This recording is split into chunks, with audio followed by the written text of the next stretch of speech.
Minister of Trade and Industry. Mr. Vice President, in accordance with Standing Order 66-1, I'd like to move that the Trinidad and Tobago Special Economic Zones Bill 2021 be committed to a committee of the whole Senate forthwith to be considered close by close. Honourable Senators, the question is that the Trinidad and Tobago Special Economic Zones Bill 2021 be committed to a committee of the whole Senate forthwith to be considered clause by clause. Those in favour say aye. Aye. Those against say no. I think the ayes have it. The Senate shall now go into committee of the whole to consider the bill clause by clause.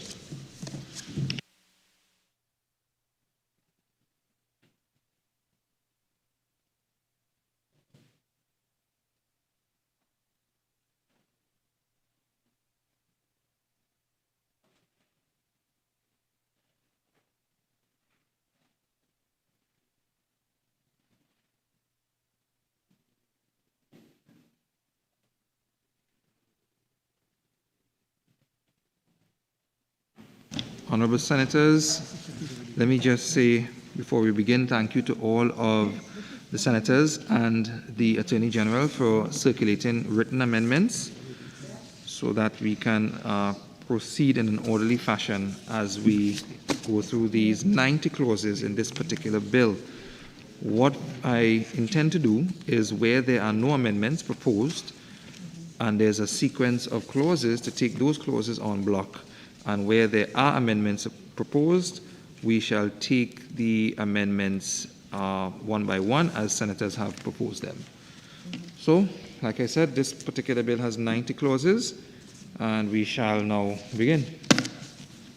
Clauses 1 and 2.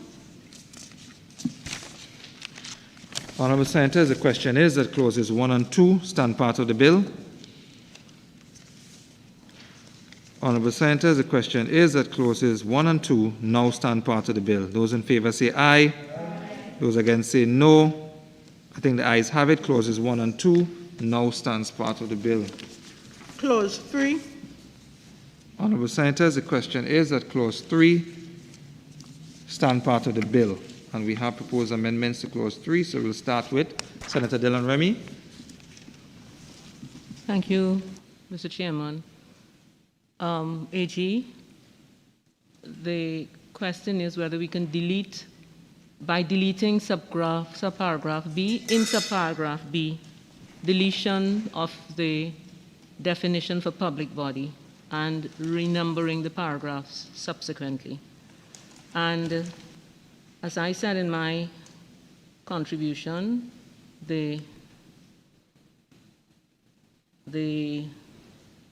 well, specifically as it relates to the Tobago House of Assembly. I'm trying to find the bill. Okay. That the Tobago House of Assembly should not be put in that category as it is there.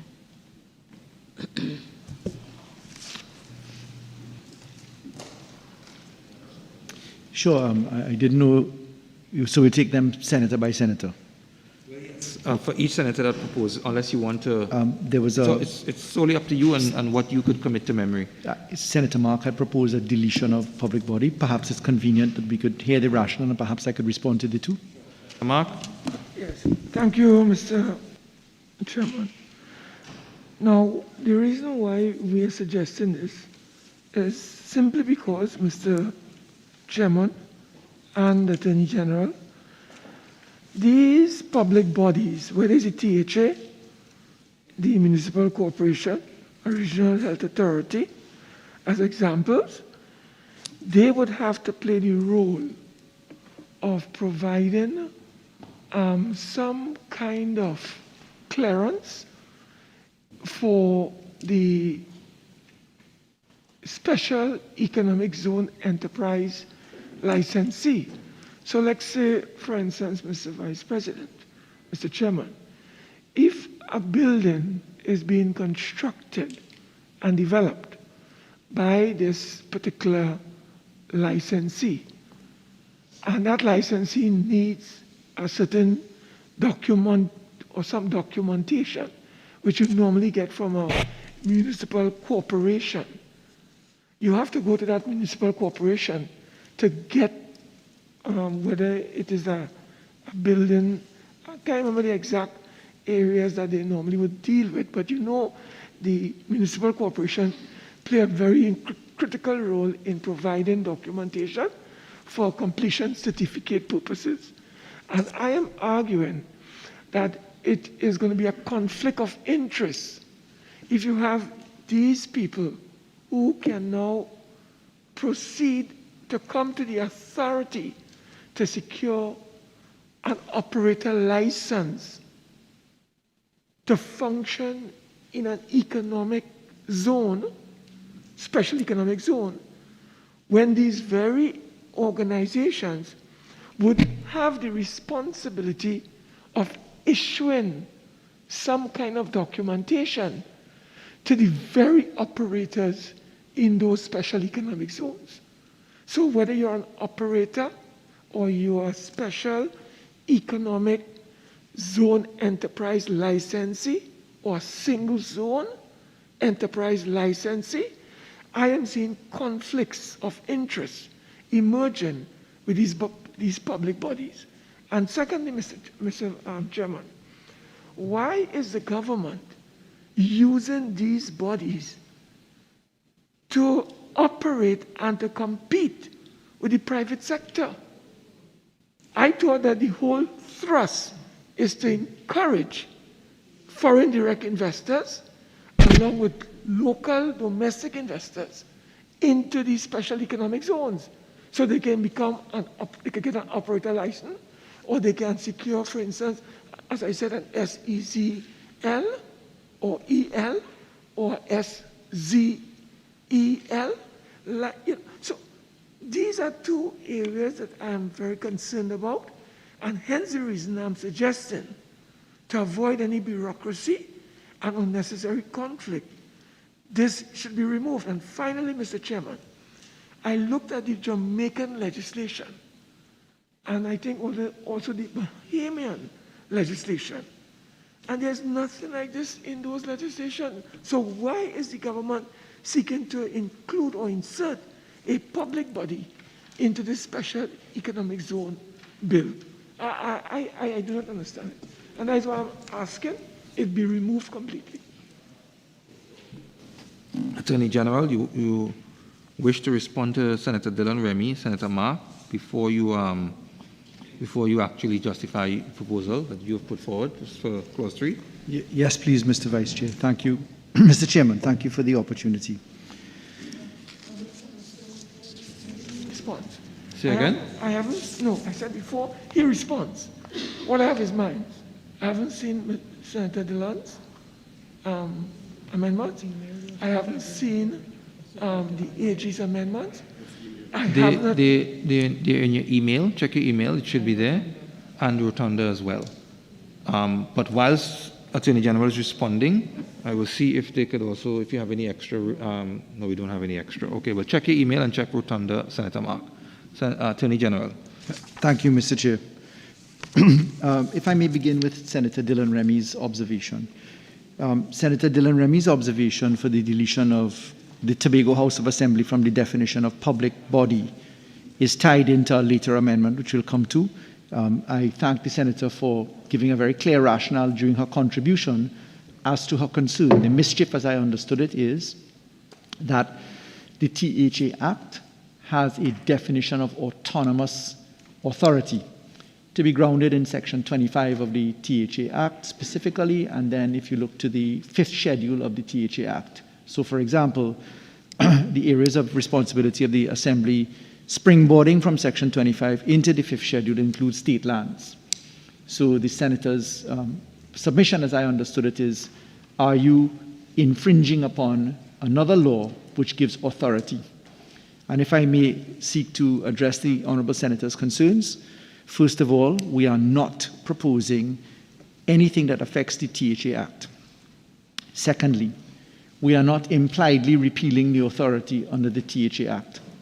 Section 25 of the THA Act says that it is specifically subject to the Constitution, and that is the role of the Cabinet. So if we look to Section 25 of the THA Act, you will see, and I'll pull it up, Section 25 begins, with the words, without prejudice to Section 75(1) of the Constitution. So the THA Act specifically contemplates this. Now, because the THA is unfortunately still at present a statutory authority, a creature of statute, and not an island government, the BEPS Item 5 formula or tool that is used to assess our compliance with harmful tax practices views that we need to have one centralized authority. So a licensing regime is being created by this authority, this board.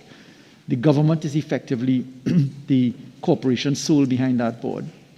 You have to have one point of authority for information, and then there has to be exchange of information, an automatic exchange of information, which flows from another piece of law, which we've already passed, as a matter of fact, last year.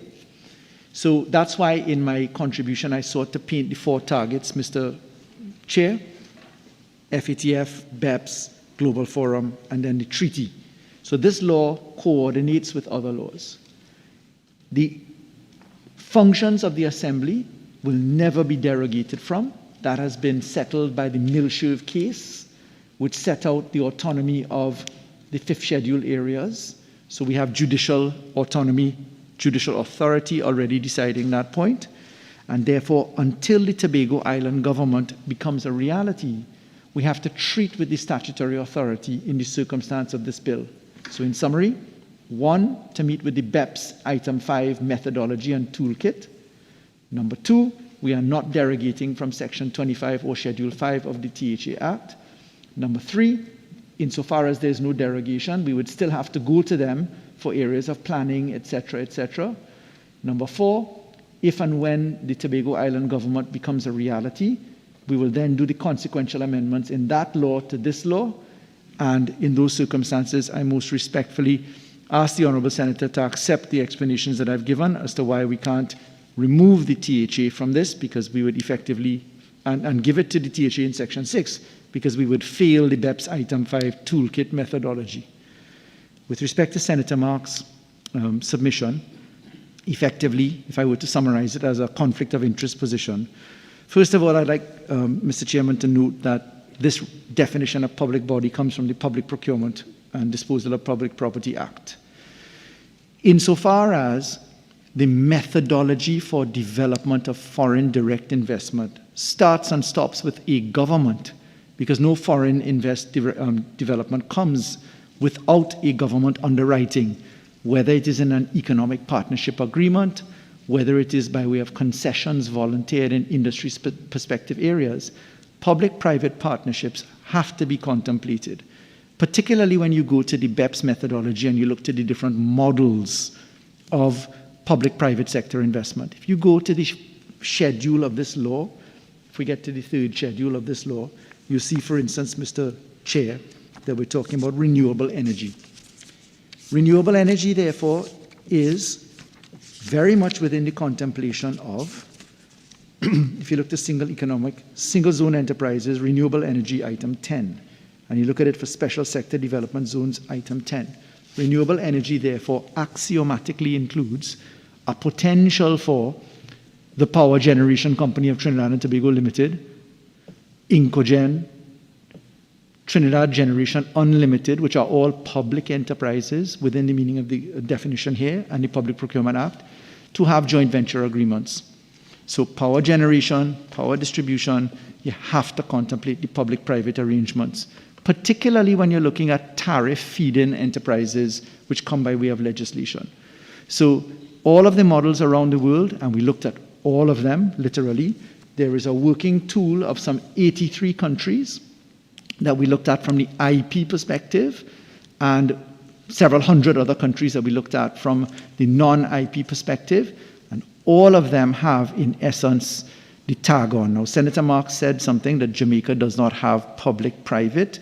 That is technically incorrect, because the Jamaican law has the reference to by any other written law, and they can designate. So I have the St. Lucian law here, I have the Jamaican law, I have the Barbados law, I literally have it in my hands here, Mr. Chair, and they all effectively, by operation of law, allow for public-private partnerships, and therefore we cannot, having had this bill approved by The BEPS team, remember, we didn't do this law by ourselves. We had to have it assessed, and therefore we can't make that recommendation.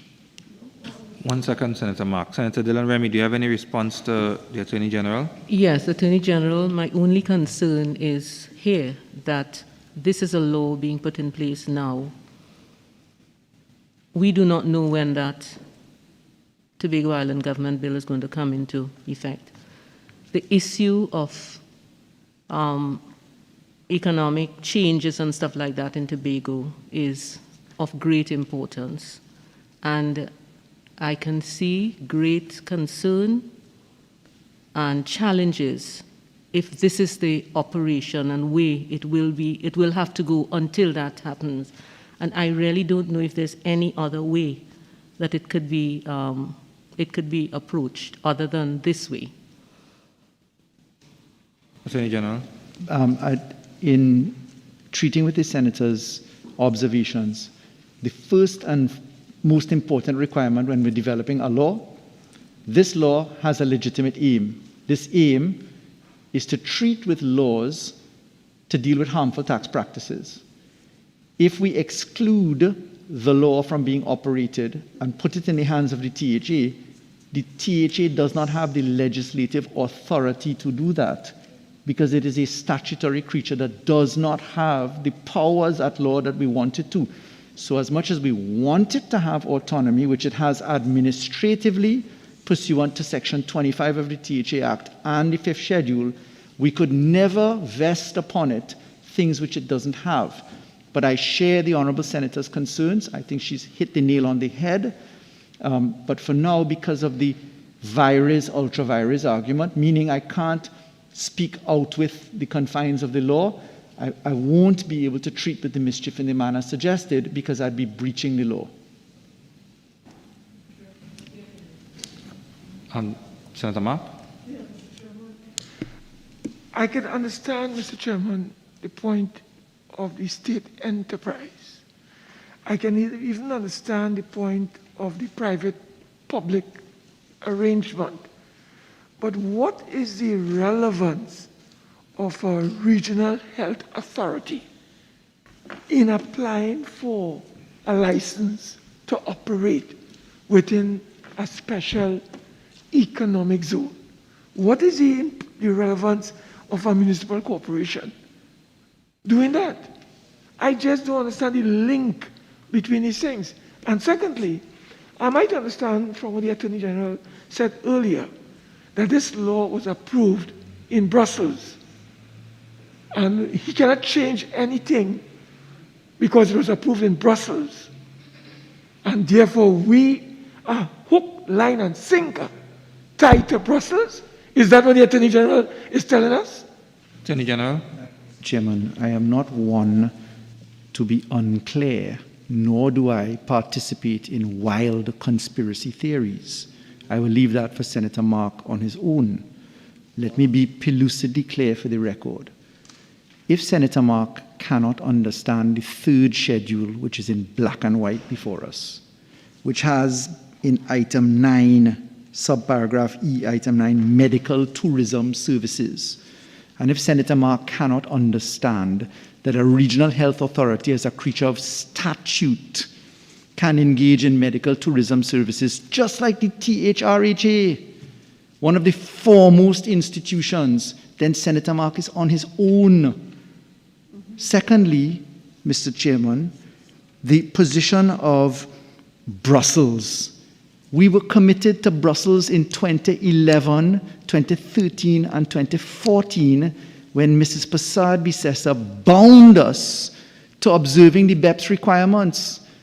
And relative to the law, the Parliament of the Republic of Trinidad and Tobago makes the law.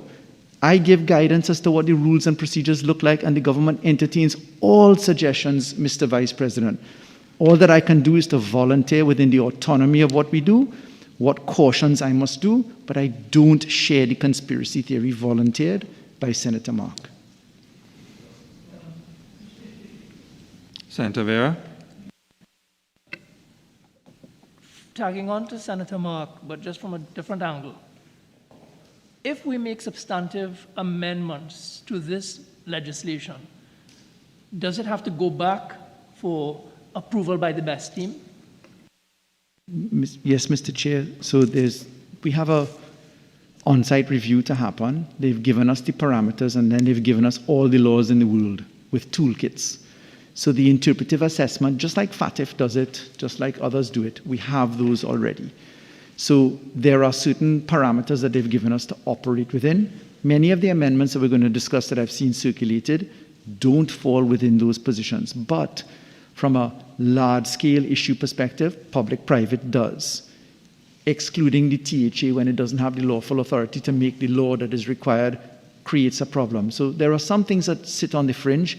Yes, there will be a final review of law, and yes, we will do our very best to be advocates for our autonomy, etc. Very often I've warned the Parliament, I'll be coming to Parliament shortly in a week's time or so, to come back to an issue that I put on the record to say, I'll take the amendment now, I'll go back and have the assessors look at it. They looked at it and they said, you have to change it. But I gave that undertaking. In this case here, on this particular issue, unfortunately, the public-private is not an issue. I understand the mischief on the THA, but I'd be ultra-virus the law if I were to give the THA a power that it doesn't have. Okay, so Honourable Senators, what I propose to do now, Senator Dillon Remy, is it that you wish to have the question based on your amendment posed, or will you withdraw it based on the responses by the Attorney General? I withdraw the amendment. So I didn't.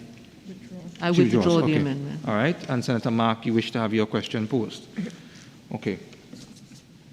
Honourable Senators, the question is that Clause 3 be amended as circulated by Senator Mark. Those in favor say aye. Aye. Those against say no. I think the noes have it.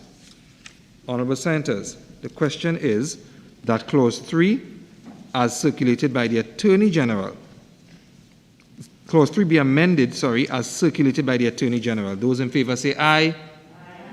Those against say no. I think the ayes have it. Say again? Okay, so Attorney General, go ahead. Explain the rationale now. I'm so sorry, Mr. Chair, to have interrupted. Through you, to honourable senators, the government proposes the amendment to Clause 3, the definitions clause, to do the following. Number 1, to insert a definition for core income generating activities. Number 2, to produce an amendment to the economics, to introduce a substance test, an economic substance test. Number 3, to put in a definition for intellectual property assets. And number 4, to put in a definition for permitted economic activity. If I could, for the record, explain why. When we look to item 5 of the BEPS consideration of Trinidad and Tobago's position, they held that the regime encourages operations or arrangements that are purely tax-driven and involve no substantial activities. In those circumstances, they asked us to introduce into the licensing regime a requirement that operators and the other 2 types of licensees have compliance with core income generating activities which are particularized, that they have met with an economic substance test which will be the subject of regulations because they're to be prescribed, and also that we carve out the intellectual property assets that don't meet with what we call the nexus arrangement. In those circumstances, what we have done is to introduce defined terms which will come into the licensing provisions 34, 40, etc. later down, so that if you don't at any point in time meet with the substance of a core economic activity which has a correlation to the actual development of your tax base and therefore is a genuine activity, that you would have the conditions of the license being disapplied, obviously subject to due process. In those circumstances, the last point to make is that the intellectual property assets are proposed to meet with a hybrid system. We'll treat with the orange economy in particular and IP exploitation by the Income Tax Act. And what we intend to do, we're looking at the St. Lucia Act in particular, which has done the formulated approach to the nexus argument for IP activities, and we're going to bless that formula and then come again with that position. But we've allowed that to operate under the Income Tax Act.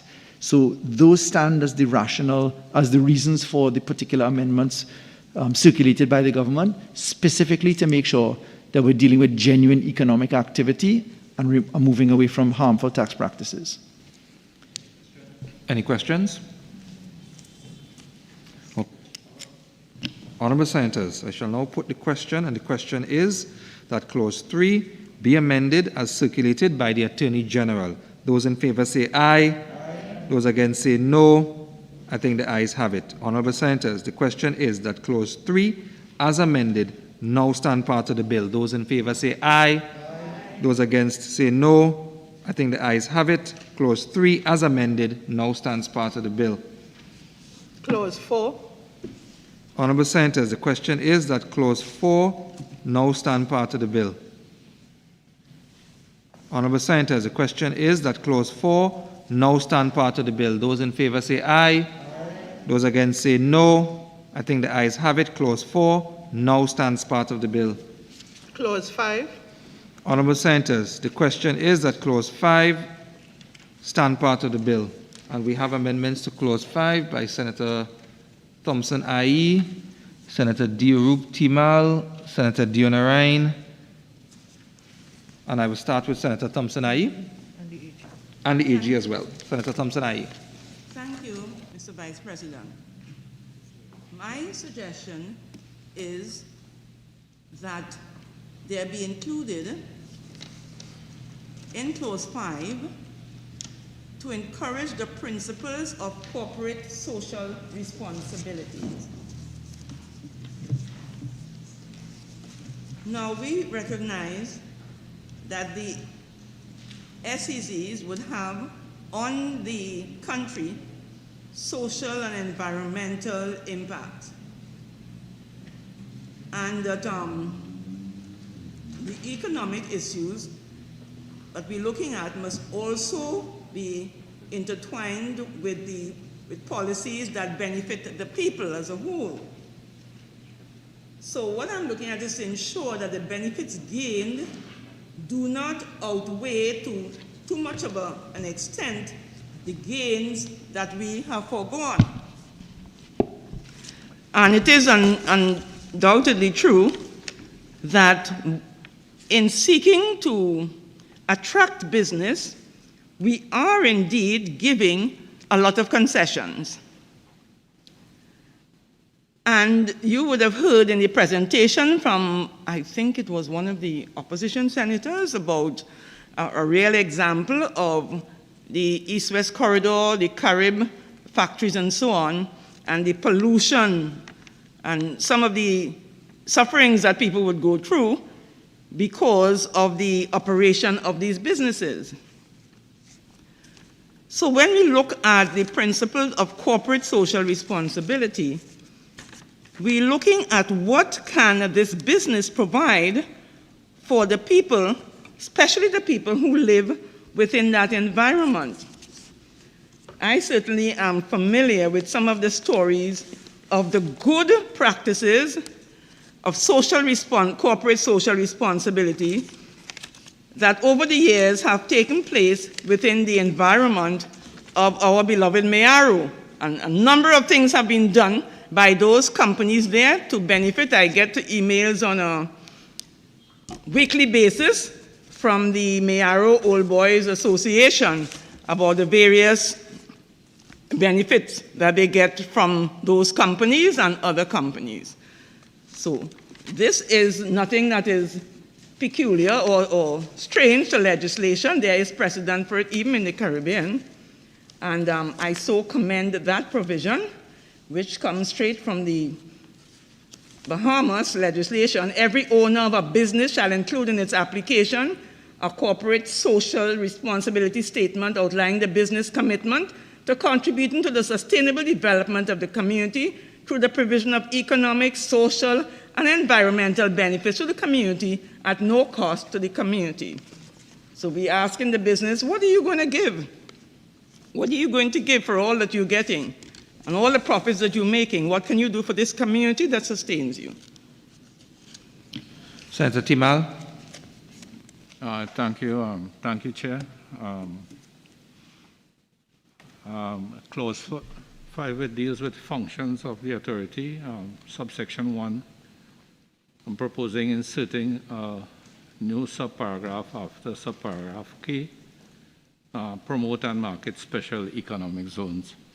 Now, the reason why I'm proposing this is that although the Honorable Minister in our wrap-up did mention the role of InvestTT, and I think the Trade and Investment Agency, which is to come, and their role in marketing and promotion, considering the downfall of the Trinidad and Tobago Free Zones Company, has been based, one of the major factors has been the lack of marketing and promotion, is whether we should include specifically this subclause to promote and market special economic zones. I would like the AG to consider that I have proposed it under clause 5, which deals with functions of the authority, and I'm not proposing it under clause 6, which deals with powers of the authority, because I believe the authority should have some definitive role regarding promotion and marketing of the SECs. Okay, so Attorney General, could you respond to Senator Timal and Senator Thompson IE? Yes, please. And in case Senator Dion-Ryan is worried, we're coming to you separately because yours is much more substantive. Yeah. Apologies. If I could, with respect to Senator Thompson IE's submission, ask the Honourable Senator to consider the following.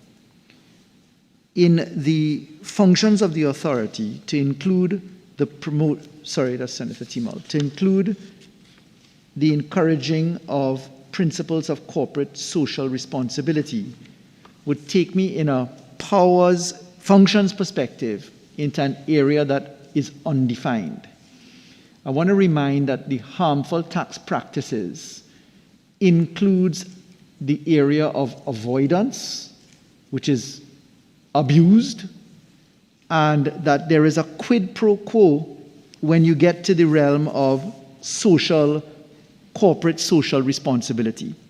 Most of the corporate social responsibility is not for free, and it isn't just because you want to give back. It's because they tend to legitimately take advantage of write-offs and concessions provided year on year under the Finance Act for benefits. So you get 150% tax write-off if you invest in X or if you invest in Y. Because one of these functions would introduce an area which potentially breaches the ring fencing or the transparency aspects, and because we don't have the particulars of this area, certainly in the couple of years that I've been in the Parliament, both in opposition and in government, I've not come across this as a defined term. I'd be introducing a degree of vagueness to legislation, which I accept is clear from a corporate perspective. But I don't think that we would meet the difficulties pointed out by the transparency requirements. Remember, BEPS is looking at fairness, transparency, and base erosion points. So this one will, unfortunately, in my respectful view, having familiarized myself very well with the tools, the assessment criterion for item 5 for BEPS, we would end up in some trouble here. I see Senator Vera. Senator Vera. Thank you. Following up from Senator Thompson Ahi, and specifically with the concern about environment, which was also raised by Senator Naked, my understanding is that...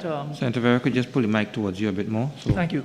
Yeah. My understanding is that these zones operate within the laws of Trinidad and Tobago, and so operators and enterprises act within and are subject to the laws of Trinidad and Tobago as well. So they would have to comply with EMA requirements, am I right?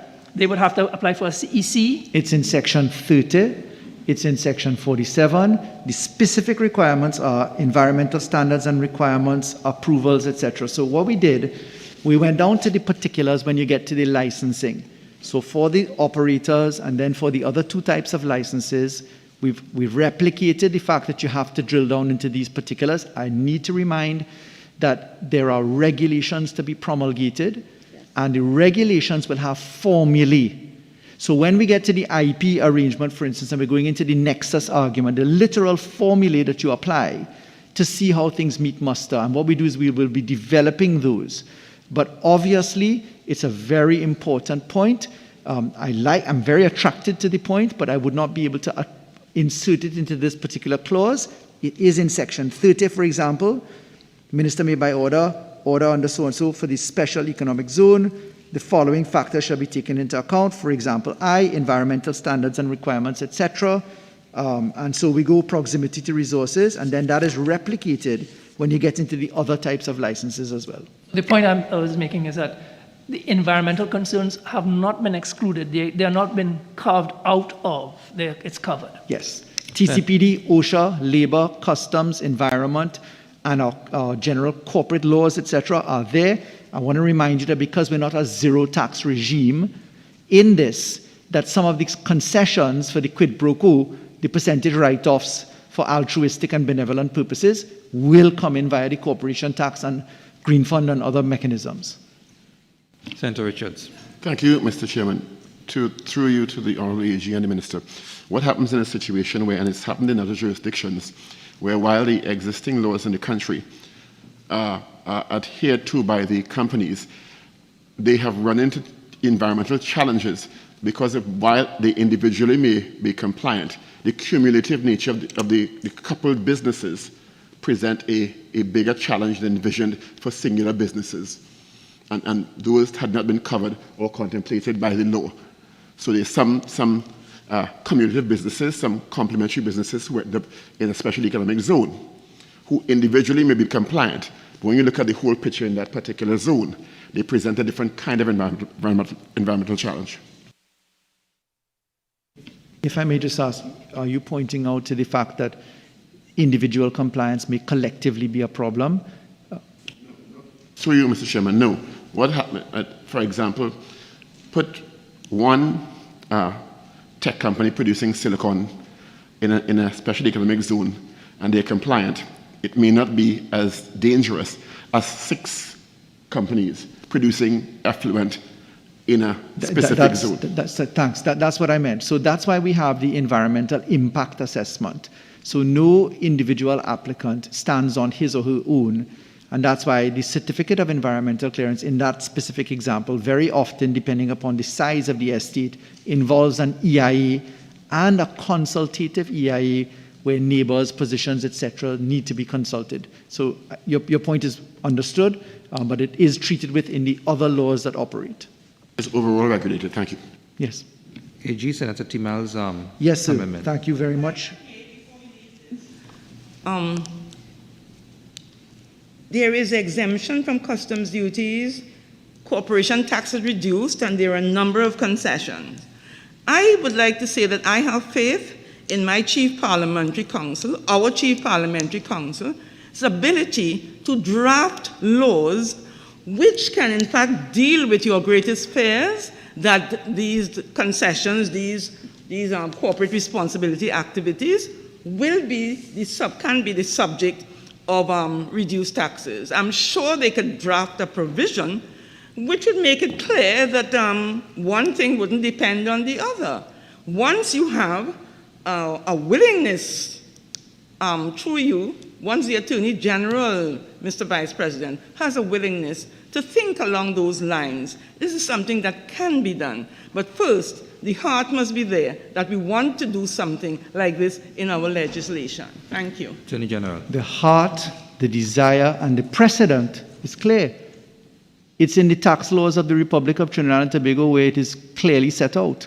So all of the concessions can be done in the business levy, in the green fund, in the corporation taxes, in supplemental petroleum taxes, in PPP arrangements, in the Income Tax Act, and it happens every year in the Finance Act, year on year, where those concessions are put into effect. So I wholeheartedly accept what my colleague is saying.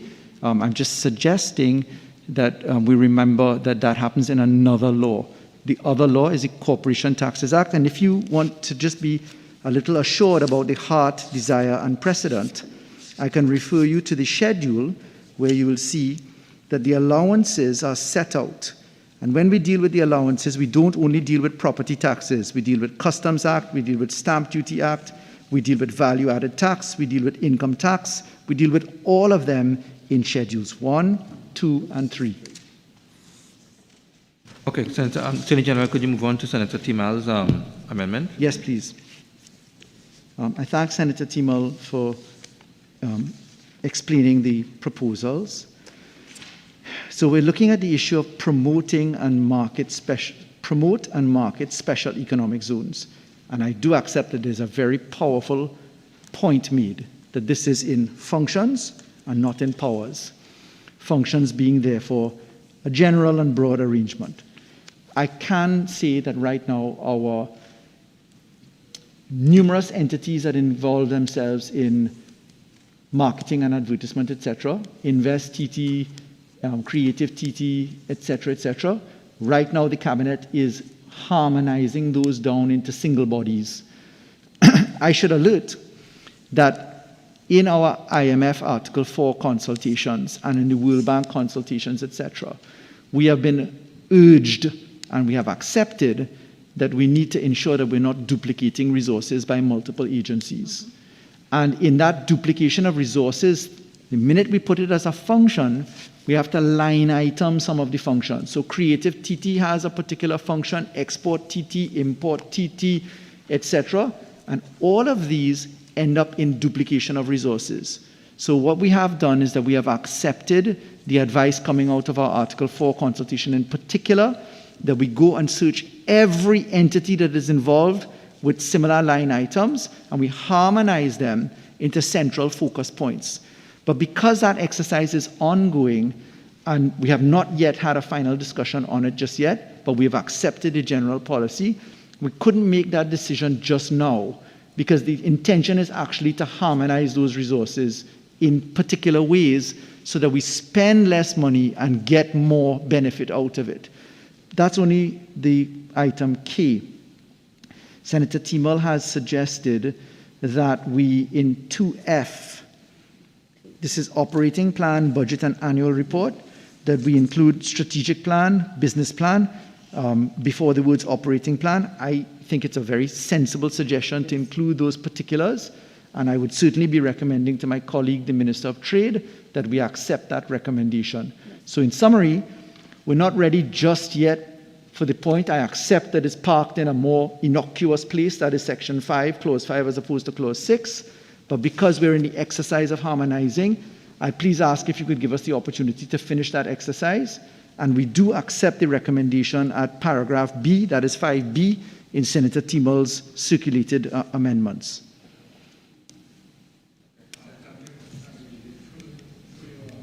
Mr. Chair, I understand what you're saying in terms of the promotion and marketing, and we have several entities, and that you all are going through them and trying to sort them out with who has the definitive responsibilities.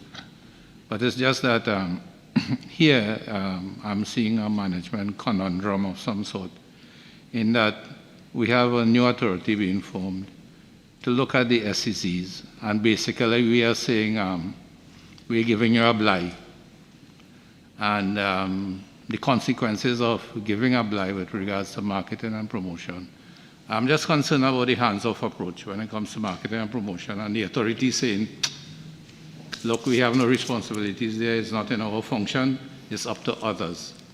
So at some point in time, there has to be some coordinating role, and whether that coordinating role and that connect with the other agencies or entities that we are looking at, is that connect going to be within regulations, or are you going to come back to us with some sort of definitive connect so that the authority does not adopt the attitude of that's not our responsibility? Because I think there are serious consequences coming out of that attitude. One second, Attorney General. Senator Vera, you want to add to that? I understand and appreciate Senator Timal's concern, but it's not just a harmonizing of resources. Where you want to avoid potential conflict, because if you have two bodies having the same or similar functions, you may have it's not a blah you're giving them. What happens if they have two different marketing approaches? Which one is right, which one is wrong? And so I think this is the correct approach. I was literally coming to the conflict argument next. So if I could give the assurance this way. Number one, if you look to where the money for the authority comes from, it comes from the generation activities of its exercises. It would therefore be compelled to generate income. Number two, when we're looking at the duplication of resources, the government is physically looking at its digital footprint. So what we're looking at is a one-stop shop where the resources can be managed. So instead of having 4 people engaged in marketing survey, we have an entity which can back-end the product. So if we're looking at creation, we're looking at any form of marketing and positioning, that we have the back-ending done by way of memoranda of understanding or positions, etc. We are specifically going to have these things in regulations, because that's why we've in section 78, clause 78, put in the prescription by way of regulations. But there will be no bly on this point, because the bly was really given in the free zones legislation, which for 34 years has literally produced 20 entities and 0 taxes or less with no kind of focus. We are, if you look at ETEC, if you look at PLIPDECO, if you look at Chagaramas Development Authority, if you look at the Southeast Peninsula, if you look at the maritime sector, we have so many of these things that are anchored and started. Right now we need to make sure that we're not duplicating the effort. And therefore the intention specifically, and I've already said it's before the cabinet as we speak now, I think there are 33 entities we're looking at. Is that a number? 13. Sorry, 13. It's 13 entities that we're looking at harmonizing right now to get more bang for our dollar.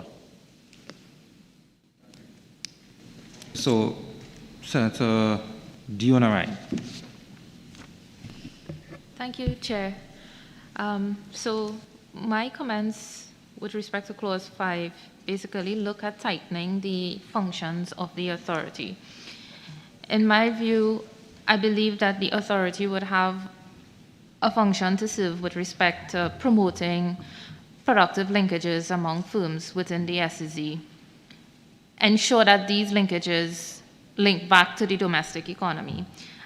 They also have the role and responsibility of having dialogue with the private sector and understanding the challenges that investors face, taking prompt action to resolve complaints from operators and zone users, and facilitating any sort of mediation and settlement disputes among those persons that are either operators of the zones or holders of license. So, and also I believe that we need to mention clearly and explicitly that a function of the authority, because based on the explanations that I'm hearing so far, it seems as if the authority is going to be operating as the one-stop shop. Is that the case? Then we need to state here clearly that the role and the responsibility or a function of the authority is to coordinate activities with government entities in order to enhance the efficiency and competitiveness of the zones. So, Mr. Vice President, should I go through all of them one time? Okay.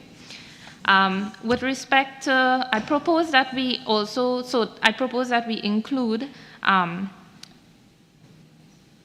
and mention the one-stop shop, saying that it is what exactly it is and what exactly it is meant to do, registration, facilitating the registration of new enterprises in the zone. And I also would suggest that we put further clarification that it is meant to coordinate all relevant government agencies that are involved in issuing licenses, permits, and all other investor requirements.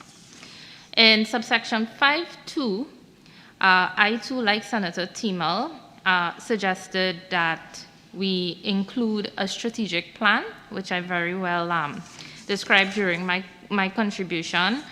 And I also propose the inclusion of a digital investment single window to centralize and automate all types of informational and transactional interactions between zones and official authorities, and have this be a function of the authority. Now, I included that there because I see that all the work and all the subscriptions and licenses and whatnot that would be done by the authority and licenses granted by the authority could be integrated at some point to the SCW, the single electronic window. So, and we are also in the move for digitization and digitalization and making everything virtual and so on. So this should be something that we should include and consider. And also, I didn't find that we had enough mention of use of local education and use of local labor, local skills. So I included something there to say that the authority would coordinate with technical and vocational educational institutes to support needed talent development.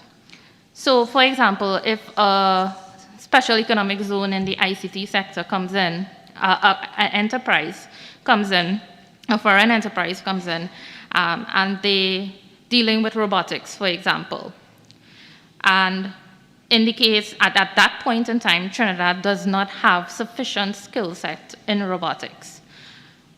In that case, the authority could reach out to maybe UE, UTT, or whichever school and say that, you know, within 2 or 3 years, there's going to be an increased demand from this enterprise in this area. So let us probably, this is heads up that you introduce this program, you advertise this program and start to train people in this program. So that is the idea behind what I am proposing. Yeah. I'd like to thank Senator Deonarine for getting to the heart of development. I mean, these things are very important in understanding the integration between these zones and the economy in which they sit, and they fit, therefore, alongside the purpose of BEPS, which is to ensure that you're not ring-fenced and you're not, you know, treating with these things in an exotic kind of way. There are a couple of high-level points just first off. So we're dealing with framework legislation and not prescriptive legislation. So therefore, architecturally, when we condescend to these particulars, we end up in a problem. The prescriptive aspects come in regulations, which is where section clause 78 comes in. The framework legislation is important to deal with the realities of Trinidad and Tobago. And what do I mean by that? We're a highly litigious society. And therefore, we need to be very cautious about the risk of judicial review, in particular, mandamus, where you're compelled to do something because the law says so. A familiar culprit exercising large practice in JR sits opposite me with a shawl around her right now. Very capable lawyer. But the point is, you can find yourself involved in significant litigation on a mandamus basis in judicial review if you put something that you're not functioning in. So therefore, the caution in our style of drafting and law is to engage in framework legislation as opposed to prescriptive legislation. When you look to the models, in particular in the civil law jurisdictions, or when you get to the overseas territories, you get to the British Virgin Islands or the US Virgin Islands, etc., Turks and Caicos, Cayman Islands, etc., you see much more prescriptive laws because that's the style in which they deal with it. But they don't have the JR Act that we have and other things that we have. So whilst the positions are there, they run a risk of judicial review, which would cause litigation, which would be extremely expensive for failure to have taken certain steps. There are also some policy conflicts at present, because we have a Ministry of Digital Transformation, which is at present ripping apart the existing structures that we have and harmonizing them in single locations. So it is not the intention of the government that everybody will have their own registry It is in fact the intention of the government that there will be singular registries which will have ports of access, because how we manage our registries therefore becomes a place, well, where do we have the resources to manage the registries? Are we going to create a registrar for every entity? Are they going to have an individual IT system? Right now we have the ability to back-end those arrangements from an IT perspective in single points. So for instance, when we look at establishment of a digital investment single window, but that's not the government's policy for the SEZ to do that. We have a ministry doing that, which will harmonize it in a different place. So if I put that there, then I run into the conflict. Well, this is my territory, you step out, the law gave me this, you can't interfere with me. And believe it or not, the experience in enterprises is that they do fight over turf. So what we have in Trinidad and Tobago are many cylinders of excellence that don't talk to each other. WASA has a beautiful database with GPS information on every meter in Trinidad and Tobago, but the property tax people can't access that. TNTech, the same position. So we want to back-end these things in unique places that some of these recommendations would conflict with, because it's the opposite trajectory that we're on right now in terms of a harmonization position. We do agree, for instance, at item 5A, receive and take prompt action to resolve complaints, facilitate mediation and settlement of disputes, etc. We are looking at dispute resolution. So when you come to the amendments that the AG proposes, you'll see that we've accepted those in a framework style. So we're not there yet, Mr. Chairman, but you'll notice that we are saying to receive and take prompt action to resolve complaints, to facilitate the mediation and settlement of disputes, but we've not gone into the granular level that is more prescriptive that Senator Dionarine is offering. So if I could, in summary, say, all of the matters set out are laudable, they fit within the contemplation of government, they collide with some of the policy issues that the government is in the middle of, that is harmonization and back-ending in single enterprises. They collide with the digitization process that we're engaged in right now. We are in framework-style legislation, so I want to avoid the risk of mandamus and judicial review, which would be problematic. And we do accept dispute resolution, but in a more desiccated way, so that we can treat with it, particularly because we're quasi-judicial. So those are my submissions in respectfully saying to Senator Dionarine, some of these will be picked up in the regulations as well. Senator Vera. Chair, I want to commend Senator Dionarine for her forward-lookingness, excellent points, but what happens, I agree with the AG, it's really a drafting style to suit our particular culture here. Now, the prescriptive approach can turn out to be very limiting, especially when technologies race ahead and circumstances change, because you're rooted into legislation. So with the framework model, you can adapt as things go along. So the classic case is the Telecommunications Act. When they came with that legislation, the world was facing new technologies like the internet, and we didn't even have social media and things we were going. But the legislation allows you to build and tag on as you go along. The problem that we find in Trinidad and Tobago with the framework legislation is that we don't keep abreast with the necessary regulations, so there's a little bit of a gap there. But in principle, I prefer the framework approach as this. Thanks. So Attorney General, Senator Dionarine. I understand the concept, I understand the explanation in terms of the drafting style and in terms of the challenges that we could end up in terms of the descriptive nature in which these amendments are proposed.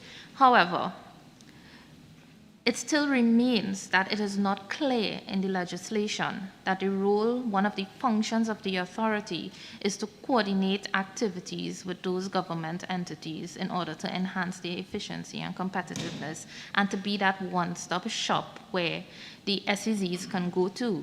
So I don't know if I missed it in the entirety of the 90-page document. Perhaps the Attorney General can point me towards it, but I honestly don't see that clearly outlined in the legislation. You're correct, because it's not intended to be the one-stop shop. In our digital platform, with the 13 enterprises that we're harmonizing, we may very well have somebody else who's the first port of call to enter there. So they are not intended to be the one-stop shop. They are intended to be the licensor.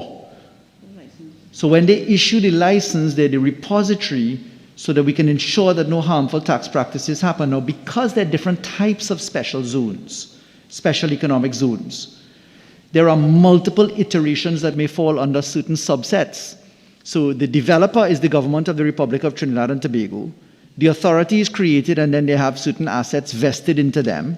Section 30 is born alive and you have the zones that are created, and the zones may be of multiple types. It may be warehousing, it may be ICT, it may be industrial park, there are different versions. In those circumstances, they maintain the register. They engage in certain coordination aspects. But to be the coordinator is not necessarily this. The coordinator is on our ICT platform and harmonization of resources. I will give you a simple example. When I became the Attorney General and Minister of Legal Affairs, I was given the responsibility for the Attorney General's office, the Ministry of Legal Affairs, and what was once large part of the Ministry of Justice.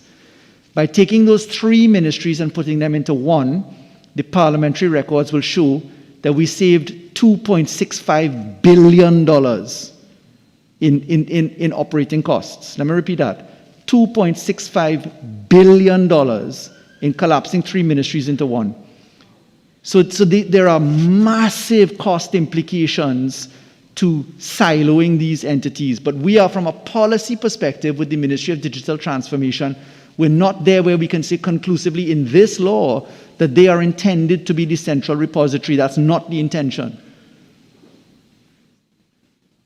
Attorney General, could you give your justification for your amendment? Yes, please, Mr. Chair.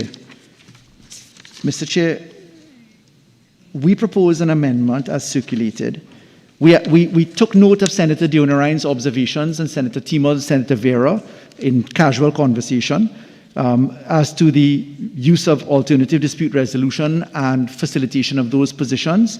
So therefore, we propose a new G as in golf, a new H as in hotel, as circulated, that one of the functions are to receive and take prompt action to resolve complaints from operators and SEZ enterprises, and to facilitate the mediation and settlement of disputes among operators and SEZ enterprises. We've used a very framework style of law in describing these purposes because we don't want an alternative remedy argument to pop up in the event that somebody wants to go to court.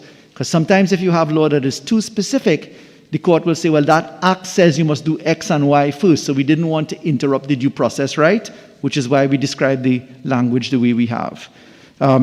We have asked to include the word strategic after the word operating in 2F, again coming from comments coming from the independent bench on the floor. So that's the rationale for our circulated amendments. So in summary, apart from that, Mr. Chair, we also accept Senator Timor's 5B as in Bravo as circulated. Okay. So let me just take this one by one. So Senator Thompson, IE, in terms of what the Attorney General said in response to your proposed amendment, do you wish to propose your amendment still, or do you withdraw? I wish to propose. Okay. Senator Timal, same question. I'll withdraw A, Chairman, and propose B. Senator Dionarine. Mr. Chair, I would withdraw. Honourable Senators, the question is that Clause 5 be amended as circulated by Senator Thompson, IE. Those in favour say aye. Those against say no. I think the noes have it. Honourable Senators, the question is that Clause 5 be amended as circulated by Senator Timal in terms of Clause 5B. Those in favour say aye. Aye. Those against say no. I think the ayes have it. Honourable Senators.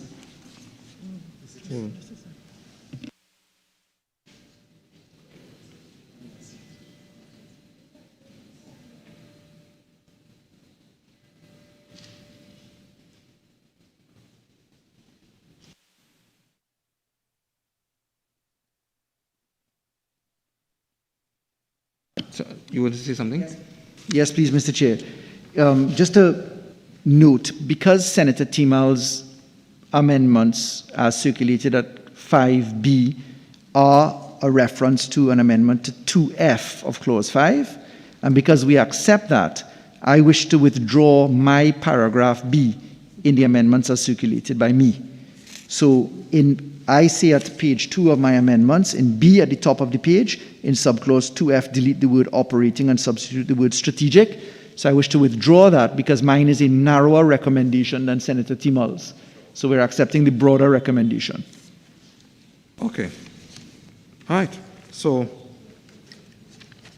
honorable senators, the question is that clause 5 be amended as circulated by the Attorney General at clause 5A. Those in favor say aye. Aye. Those against say no. I think the ayes have it. Honorable senators, the question is that clause 5 as amended now stand part of the bill.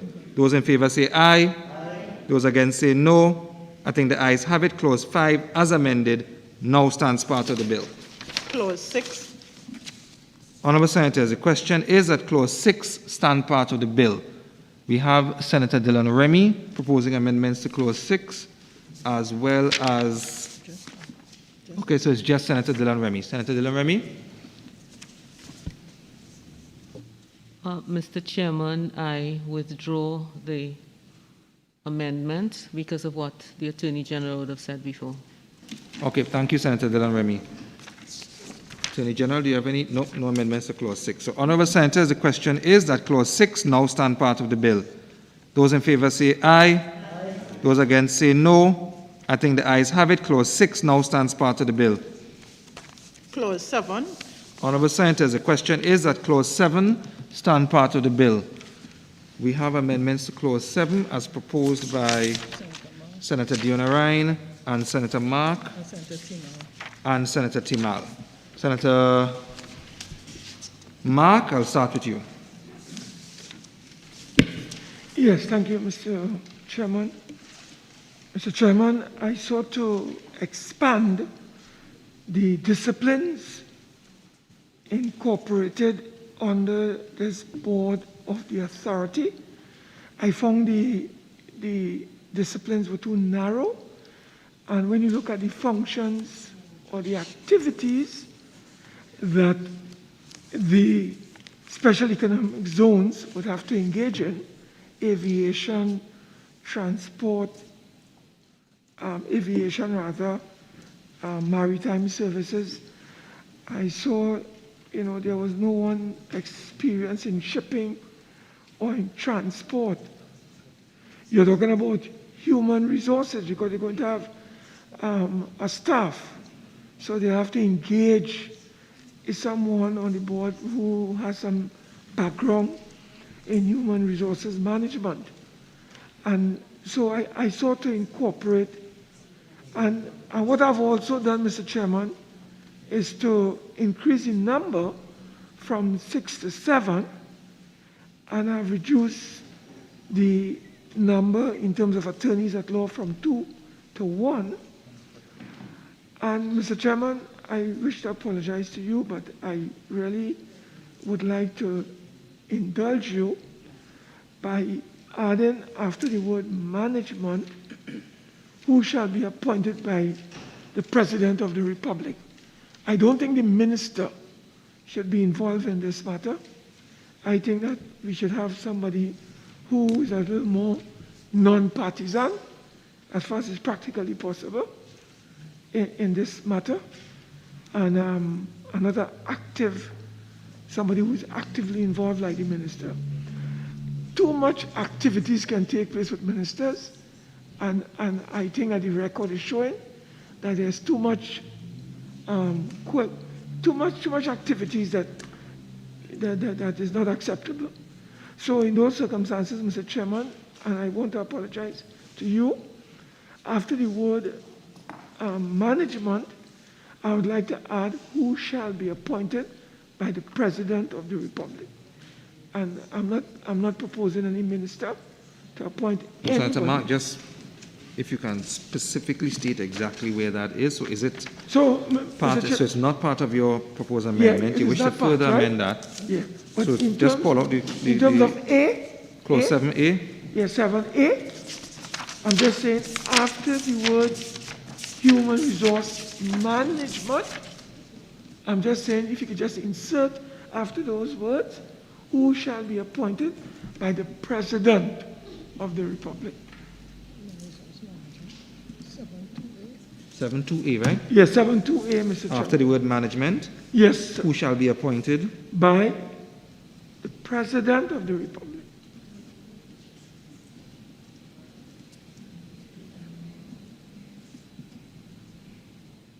Senator, do you mind if you could?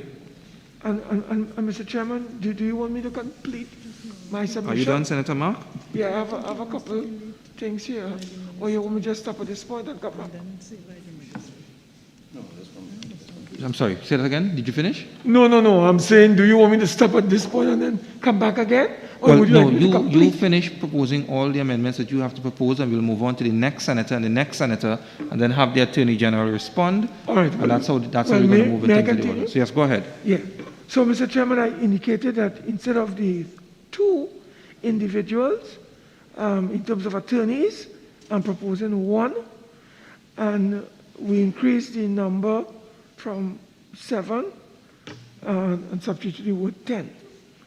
Now, we are also saying, Mr. Chairman, that because of the nature and character of this authority, we need to get people from the private sector involved specifically. And I'm suggesting an amendment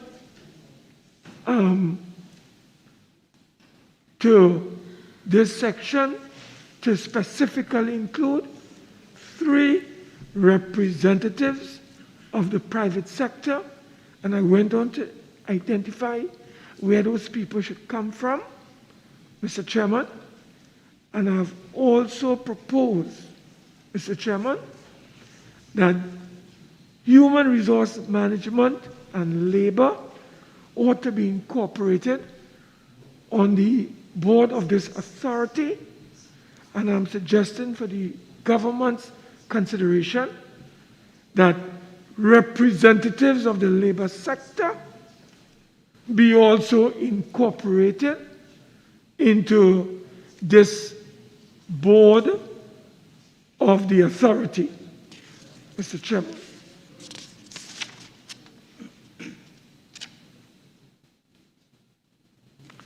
And Mr. Chairman,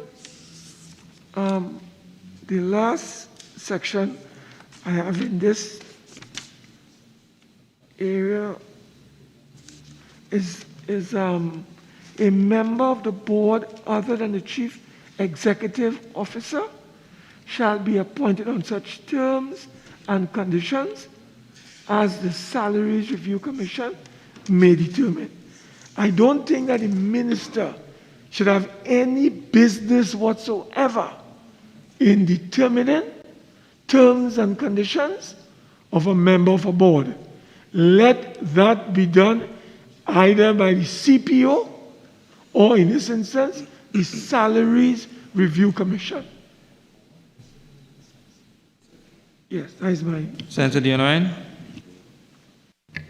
Thank you, Mr. Chair. I have mainly 3 amendments that I'm proposing. The first one is with respect to, the first 2 are with respect to the areas of expertise of the board members. I suggest that we include international relations and logistics and supply chain management, especially since we will be dealing with international private or public companies coming into the country, and the board will very well need to be very much knowledgeable about dealing with issues both in terms of international relations and also in terms of understanding port community systems, logistics, supply chain management, and so on, especially with respect to procurement. Logistics and supply chain management includes that. The other amendment that I propose is, and I did mention this during my contribution, is the fact that there should be private sector representation on the board. As the law is currently drafted, it does not specifically say that private sector representatives would be on the board, and therefore I suggest that we include that. The last thing that I am proposing is that the experience of the board members, at least one person, should have some experience in terms of structuring PPP and government-to-government arrangements. This is critical because a lot of the special economic zones coming into the country may very well require proper knowledge in terms of how PPPs are structured, how they're created, how they operate, and also how government-to-government arrangements should work. Senator Timal.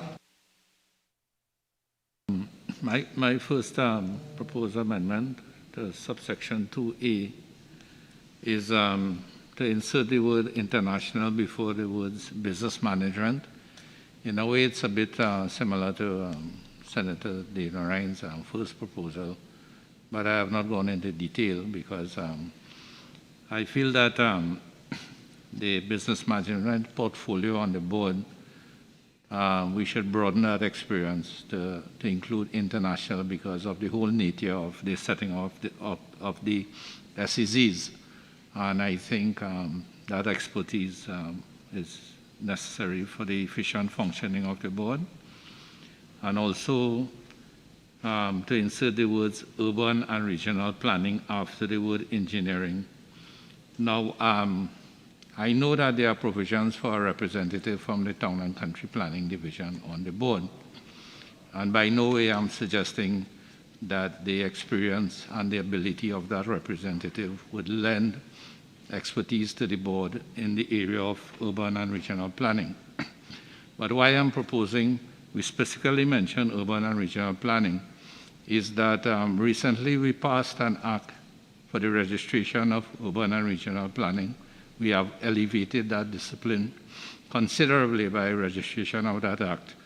And I think that the board should not be denied the expertise of someone in the private sector who is a registered professional to bring that expertise onto the board, in addition to the representative from the Town and Country Planning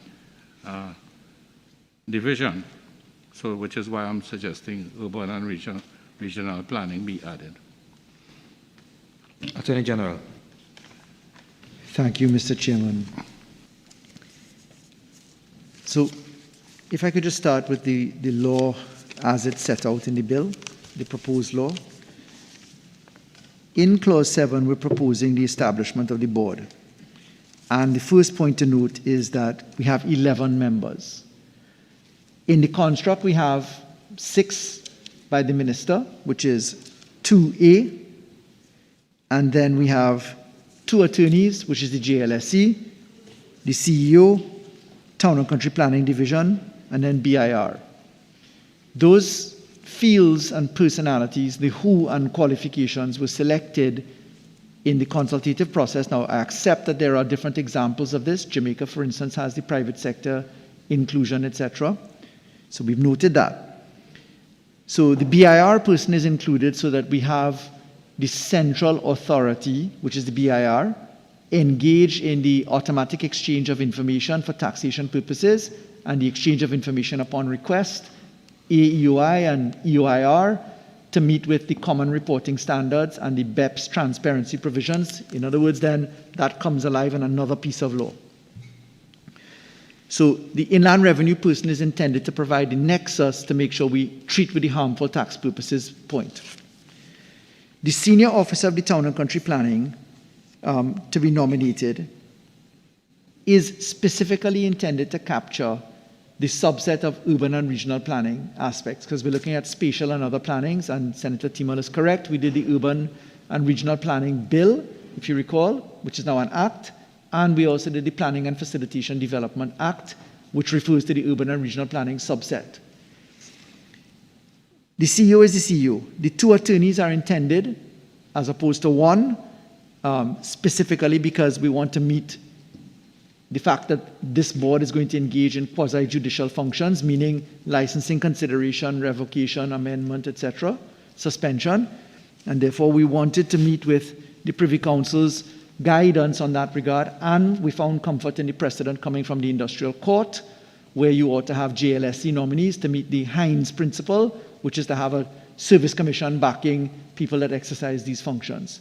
One was too limited in the event that you didn't have the lawyer attending, and therefore we wanted two in the case of redundancy, etc.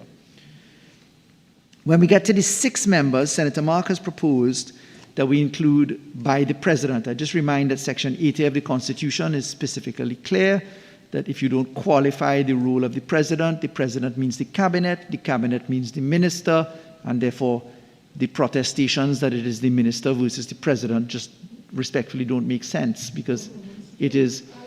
I'm not finished, Senator Mark. I stood quiet for the entire time when you were there. So the reflections on the President for the amendment, I respectfully don't grasp, because it conflicts with the understanding that the courts have for decades held in respect of Section 80 of the Constitution. The international... the inclusion of the word international in Senator Timal's recommendation. So if I just include you to some of the difficulties that we face when we're appointing board members, when board members are being appointed, the instruments of appointment have to go to the Office of the President. The Office of the President then scrutinizes those qualifications to see if you meet muster with the legislation. So the President, even though the Cabinet appoints, the President never accepts things carte blanche, no Office of the President has, and therefore you have a difficulty in trying to make sure that you've ticked the boxes. From a drafting perspective, management is a broader category than international management. So international management is a subset of management. So you'd faster have a qualification from management than the subset of international management. So we've been narrowing that pot. When you narrow the pot of persons who are to be put on a board, you run the risk of the board not being properly composed, established, and that the actions of the board, notwithstanding the doctrine of necessity, etc., can fall into odium. We've had that experience almost every 6 months with the Children's Authority, where we put in the subset of child psychologists, and you just can't find the child psychologist in Trinidad and Tobago. So I've taken that approach to say that the minute we begin to narrow the opportunities, international, business management, urban and regional planning, we're going to find ourselves in the urban and regional planning context with 2 skill sets on the board with that. Now, the ideas make good sense, right? But what's the size of the board that we're going for? We have 11 members. A board that is too large becomes an inoperable entity. Now, I want to remind honorable senators that there is Clause 11 of the bill. Clause 11 clearly articulates the use of committees and co-opting experiences and professions by way of committees. So Clause 11 of the bill is intended to operate with the board, because we don't expect that the board is going to have the skill set all the time. But what the board can do on a case-by-case basis is to comprise a committee with a public-private partnership expert, an international expert, etc. Now, Senator Dionarine raised something which is very interesting idea, but runs into conflict of interest. A board member who is skilled in public-private partnership arrangements could never give advice to an entity seeking a license, because you can't advise the entity on what to do. You could set policies, you can deal with certain aspects, but you can't say you need to do 1, 2, 3, 4, 5, because in the event that there is a complaint, they're going to sue the person who gave the advice, or say, I had a legitimate expectation and I relied upon a communication of agent from principal. So we end up into problems in law. This is therefore a very complicated decision to make. How do we broaden the board? We have 11 members already. 5 of them are effectively autonomous or semi-autonomous. Board of Inland Revenue is appointed public officers by the Public Service Commission's involvement and recommendation. The technocrat at the Ministry of Planning and Development is a technocrat from the Ministry of Planning and Development. The Judicial and Legal Services Commission appoints the lawyers. That's up to them. Now, at the end of the day, the enterprise is intended to be managed by the government because the policy comes from the government, which is where you have the 6-to-5 ratio and then the balance of fiduciary obligations, etc.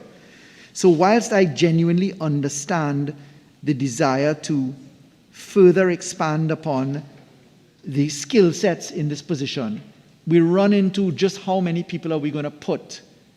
But we do have the salvation of Clause 11, because Clause 11 allows us to bring in anybody we want by way of a committee. Now, Senator Mark made the recommendation that the SRC should be the established body for this. I'd like to remind that this country is not an easy place to operate. And people find themselves in public odium. There were some questions in the debate about why give people indemnity and gross negligence, etc. We are more and more finding it harder and harder to find people who are willing to serve in public life and also to participate in the integrity in public life arrangements which go as a concomitant obligation in these purposes. So we're dealing with a smaller and smaller category. And therefore we are in difficulties, size of board, who the qualifications are. So if I were to make my submissions in respectfully saying that we would like to leave it as it is, I would say in summary the following. Number 1, we have 11 people. Number 2, they are disaggregated 6-to-5. 6 by ministerial appointment, 5 by effectively other people's appointment. We have the ability to supplement the skill set coming from the persons outside the board by way of committees established under Clause 11 of the bill. The inclusion of private sector and other points is usually how the minister shops, but obviously one would prefer to have the comfort of the law saying so. The problem in the comfort of the law in saying so is that you narrow the pot, and therefore you find less and less people to tick the box in that skill set. And therefore, in those summary submissions, I'd respectfully ask honourable senators to leave the clause the way it is. Okay, Senator Leiter and then Senator Vera. Thank you, Mr. Chairman, and through you to the Honourable Attorney General. I recognize the importance of the makeup of the board as it pertains to BIR, the lawyers, and I'm certainly the lawyers will play a part in some of the international obligations when it comes to tax evasion, it comes to money laundering, all these things. There are a number of roles that the lawyers, BIR, and so on will play. But a major part of this policy, through you, Mr. Chairman, is to invite or to promote foreign direct investment, to get locals to invest in the company, into these entities and stuff like that. And so, therefore, there are a number of persons that are going to be major stakeholders in this new foreign economic zones. Now, based on what is currently going on in ETEC, and again through you, Mr. Chairman, to the Honourable Minister of Trade, and I heard the Honourable Minister of Trade speak about the fact that there are no issues. The fact no issues with security, for instance. With security, for instance, that is what the Honourable Minister mentioned, right? And I can say to you, there are a number of major operational issues that are happening inside these parks currently, a number of them. I can go through everything from issues with maintenance, potholes, drainage, utilities. I can go through matters of security. And I can cite examples in Diamond Vale Industrial Estate. I can cite examples in Frederick Settlement of issues with security, of issues with persons coming into the estate freely. In fact, if there was no issue with security, there would be no need for many of these operators in their warehouses and so on to actually have security at their gate to ensure they protect their warehouses, because it would be a secure compound. So there are certainly many operational issues. And I think it is so significant that with these operational issues, there should be, it should be mandated that in the board that you're requiring, that there should be persons, however many it is, we are estimating 3, right, that make up part, who are stakeholders in this, who are either members of an association within the parks that will be designated, right? I can give you one quick example to my honorable colleagues here in a press release that is coming out, and if you don't mind, I quoting the press release, where it says, it's a preamble, and then it goes on to say, to this end, the tenants of the Frederick Settlement Industrial Park have formed themselves into an association with the main objective of working closely with the landlords of ETEC and other state agencies and ministries in order to make this park a model for the other parks to follow. This association has recognized that there are a number of infrastructural issues that the landlord has responsibility for, but has not been addressing over the years leading to all of this deterioration. And they go on to speak about a plethora of issues inside of here. And all I'm saying is that you know, so serious is this. And the fact is there are a number of parks. So if these tenants in one park alone can form an association and can find the numbers, I could tell you I'm a member of the association. Sorry to interrupt. Could you assist me by just telling me specific? Right, so the recommendation 7A in our amendments is basically to have a representative from any of the associations in any of the industrial parks, or if there's no association, any of the members who have, or stakeholders, business owners in the park, who will understand the issues and the operational issues of the day-to-day to be in there, and it be mandated, because we're making law. Could I just ask, considering that, would you mind just addressing and helping me to understand how they would deal with the conflict of interest in having to approve licenses for competitors in their park? Well, I mean, at the end of the day, you have an entire board, right? I mean, you know, you have one representative. You're saying there's a conflict of interest, but there's an entire board that has to make a decision, right? I mean, I don't see how the one person is going to change something with an entire, I mean, respectfully, I will tell you that the minister earlier spoke about there being a representative of the TNT Manufacturers Association currently on the ETEC board. Mm-hmm. And we know in this association there are many business owners that are a part of this association. Mm-hmm. So therefore, couldn't that be a conflict of interest too? When there are members of the association, one is representing a number who are stakeholders. If I may, so sorry to interrupt, and thanks for sharing your thoughts. Yeah. They're commendable. I understand what you're looking to do is to ensure the better operation of the parks, so that there's a proximity between issue and management. I accept that. I think that that's a laudable objective. The problem that I have, just as a lawyer sitting here as the Attorney General, is that I run into the conflict of interest argument, because this law is built upon a private register and a public register.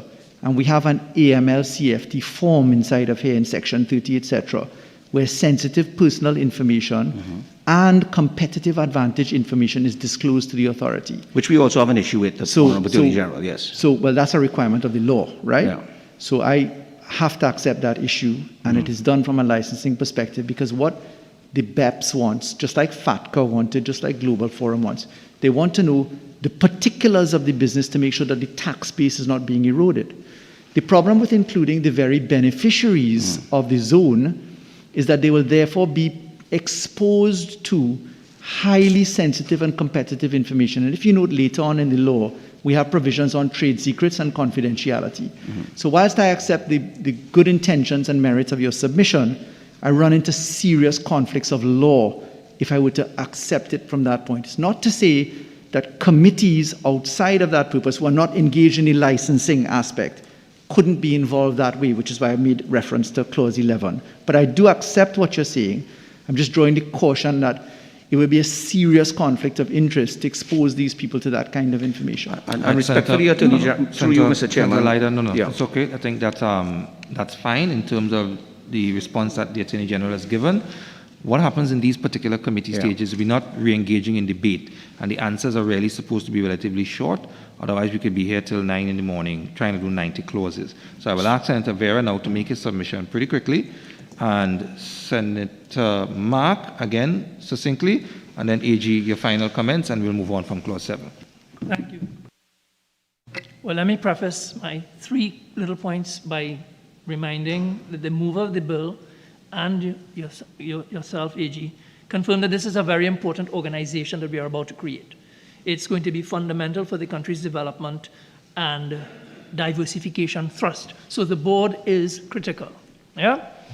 Now, on the point that was raised by my brother, Senator Timal, I agree with you. I think putting in the qualification international business is too narrow, if there is such a thing as an international business. It's better to go with it broader because that does not exclude the international business, but if you put the international, you may not find that seat to fill.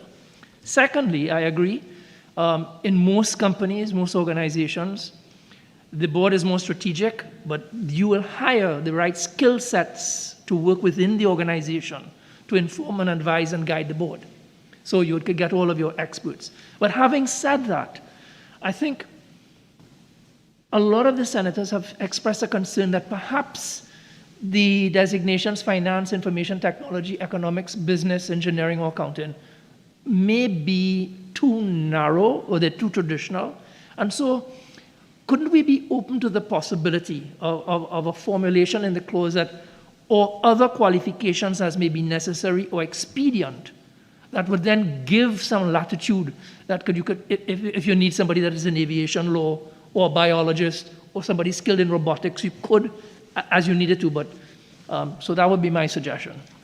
Mark? Mr. Chairman, 3 points. 1, I want to add, seeing that the Attorney General has indicated that Section 80 of the Constitution refers to the Cabinet, I would like to add the President after consultation with the Prime Minister and the Leader of the Opposition. So that would be very clear. Secondly, I disagree fundamentally with the Attorney General. When you check the number of persons making up this board, Mr. Chairman, 9 of the 11 people, right, are appointed by a minister, a politician. So when he gives the impression it's a 6-5, that is not reflected in the reality here. Okay? And the third thing I'd like to say, Mr. Chairman, is that the minister, the Attorney General that is familiar with recusal. He is familiar with recusal. When you are conflicted in a cabinet, you recuse yourself. So if you have a minister, if you have an attorney on this board, and that attorney is representing a client in an industrial estate, and a matter comes up, he recuses himself. When you have, for instance, government ministers, Mr. Chairman, they are appointing their friends to these boards. So at the end of the day, what you have is a conflict of interest. Senator Mark, we're not going down that road. So if you have no further, you said you had 3 points. Senator Leiter. I am on the floor. Members, Senator Leiter, Senator Mark. You said you have 3 points. No, I'm just saying. Please do not go down that road. No, I could. Just make your points quickly so that we can get to the response and put questions. I'm saying that I do not buy this argument about conflict of interest being advanced by the Attorney General, because I'm showing, Mr. Chairman, that any member of this authority that has been appointed could be conflicted. And when a matter comes up, sir, and you identify your interest, you recuse yourself. That is the principle. So to come and give us this argument, it does make sense. Okay, Senator Mark. Attorney General, final. Senator Thompson, are you jumping in to add something to everything that's been said, or specifically? I just want to ask a question, sure, if I may, of yes, Mr. Mark, if he has identified any similar legislation, SEC, where the minister does not appoint the board. I don't think it was to use Attorney General. I think it was to Senator Mark. Because they are, I think she was asking a question of Senator Mark, but Attorney General, where you could also the respond. minister does not appoint the board. I'm looking at Jamaica and I see that the board is appointed by the minister. And I'm just wondering if he has any piece of legislation where, Let me just respond to Senator Ahi. Jamaica is a little different from Trinidad. In Trinidad, ministers are businessmen. Ministers are businessmen. In Jamaica, the ministers are politicians. Okay. Different situation here. All right, Senator Mark. Attorney They General. are conflicted. Conflicted. Members. Senator Leiter, Senator Mark.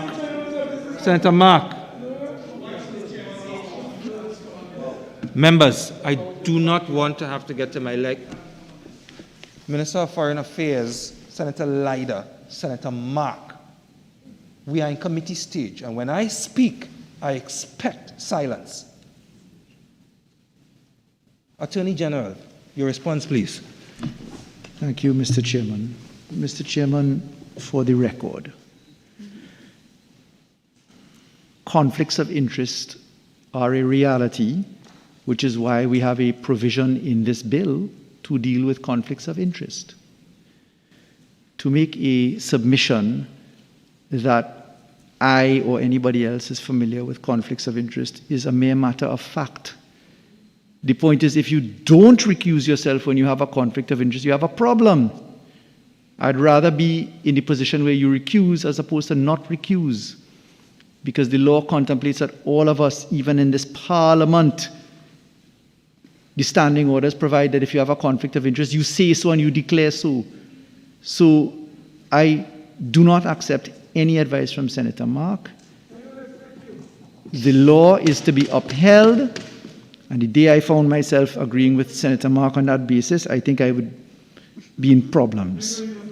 Okay, thank you, members. So, secondly, Mr. Chair. Sure, go ahead. Attorney General, could you complete the response? Senator Vera made an interesting submission, which I was just discussing with the CPC's department. I like the idea of having a broader category, which we sometimes have in contract law and in other provisions. The problem is that legislatively, the Office of the President usually demands that we have specificity in the subject sets. We need to look at the recent litigation in the courts as to who's qualified or not qualified to be appointed where and what not, to see that we could end up in trouble that way. So the CPC's department was cautioning me against a generalized expression or such other category, because we would be vague, or we'd be compelled to go into the ejusdem generis formula for such other, the words in the general being confined by the words that preceded them. I was looking at Senator Deonorine's recommendations again, and I wondered whether we could include international relations, logistics and supply chain management, as recommended by Senator Deonorine, to broaden the category set out in Section 7(2)(a), so that we could at least broaden the pot, because I accept, honorable senators, I'm very conscious of the merit of the submissions that are being made. I'm just wrestling with how to achieve it. Sorry to cut you, AG, but in the Constitution, when it comes to the appointments of the members of the independent bench, it just says outstanding in the field, and they mention, I think, business, economics, but they don't say medical doctors, lawyers, or so. And so there's a formulation there where you identify maybe 3 categories, but it's open to put in whoever you want. The difference is you can't sue the president. That's the difference.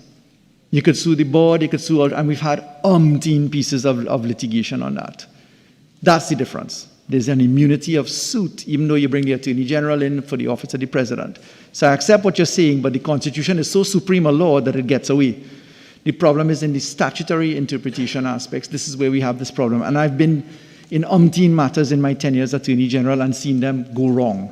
The NIB board was only recently appointed after months and months and months and months, and therefore legal aid couldn't be appointed, and this couldn't be appointed, and public defenders couldn't be appointed because there was conflict over who the private sector, who the public sector represent. It's messy, is the bottom line. It turns into years sometimes. So I'm trying to avoid that conflict.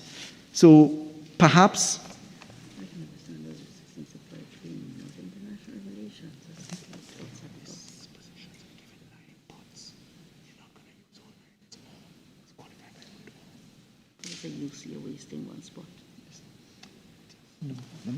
just excuse me a moment, just let me assure my colleague of something.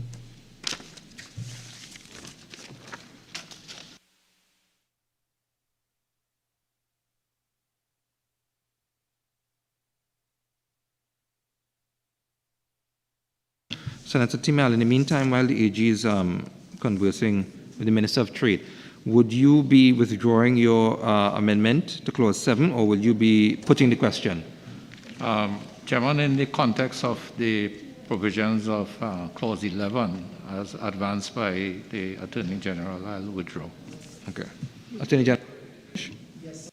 Sorry, the Minister of Trade just had a question that I wanted to be clear of.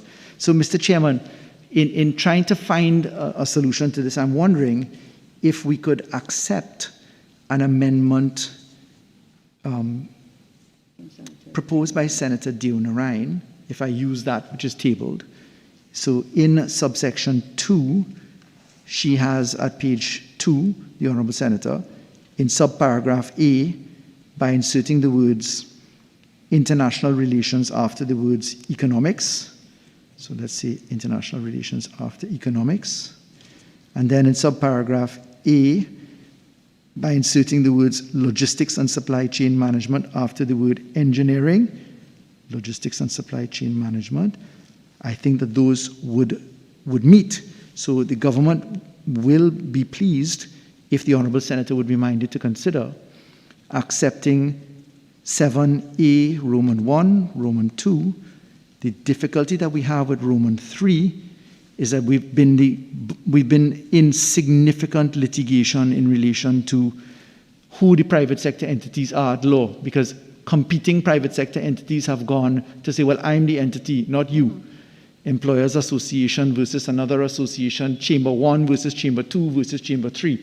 So the problem is when they end up into a conflict. That's the caution with Roman 3. So I'm not sure if the Honourable Senator would be minded to accept 7A Roman 1 and Roman 2 by way of amendment to the clause. Senator Deo-Narain. Chair, I would accept the AG accepting my amendment in 1 and 2, but I would still like to hold my my proposed amendment at 3.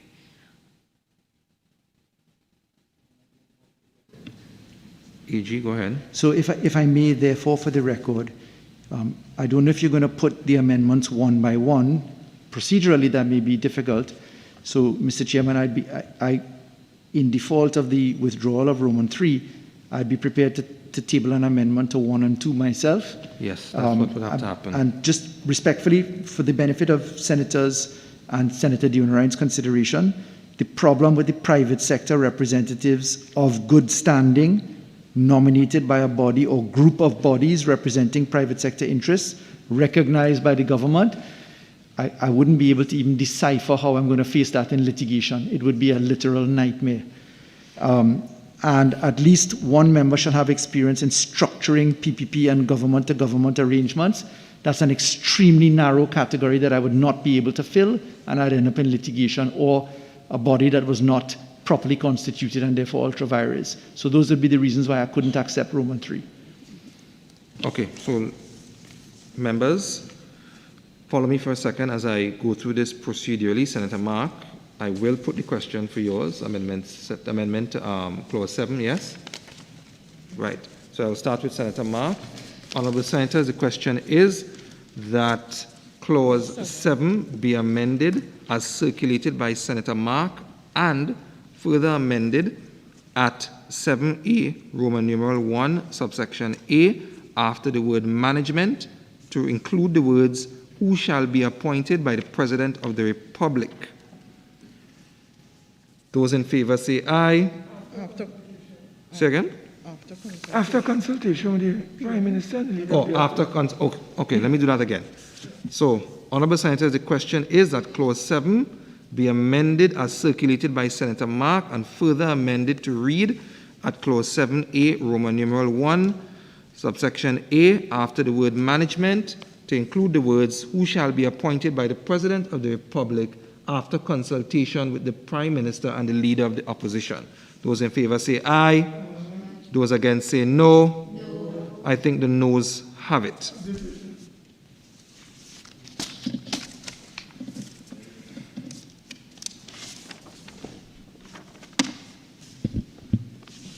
Ms. Gopi School? No. 3 minutes or? No, I don't.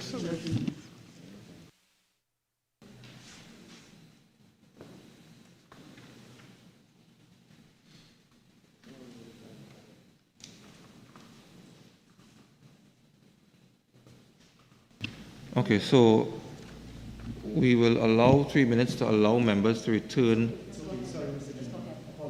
Is everybody in the chamber? Let me ask that question. Everybody who is here, present today at this proceedings, is in the chamber now? No. Well, then we'll allow the 3 minutes allotted time to allow members to return to the chamber as stipulated.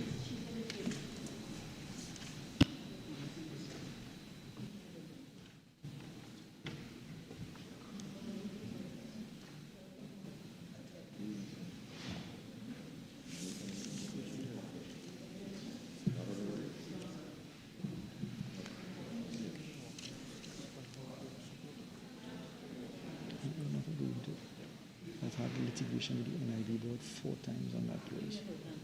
Okay, we'll start the division now. Miss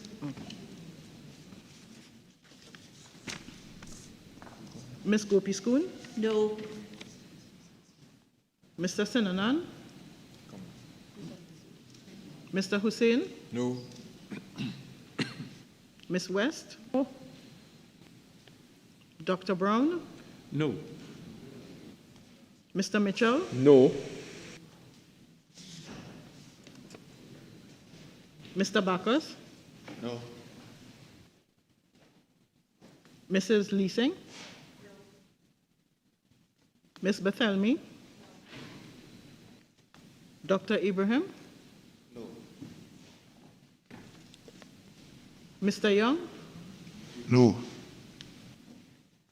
Mr. Thomas, No. Mr. Mark, Miss Jolene, Miss John, sorry.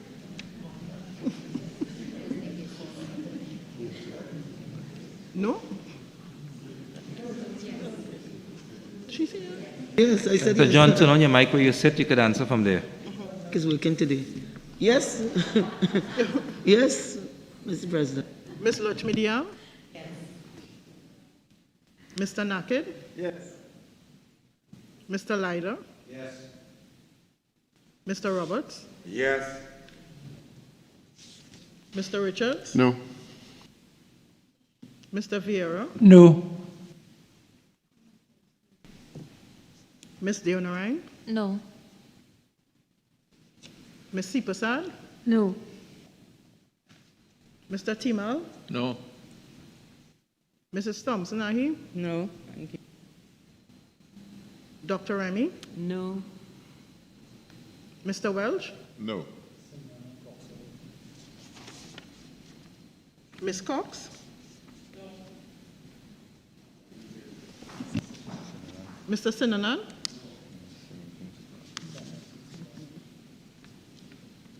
Mrs. Sagram Singh Sukla?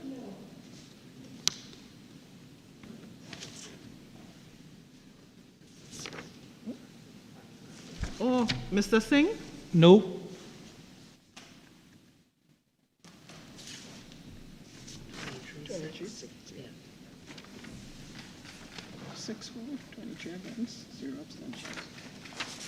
Honourable Senators, the results of the division are as follows: 6-4, 23 against, and 0 abstentions. The question that Clause 7, as amended by Senator Mark, stand part of the bill, is defeated.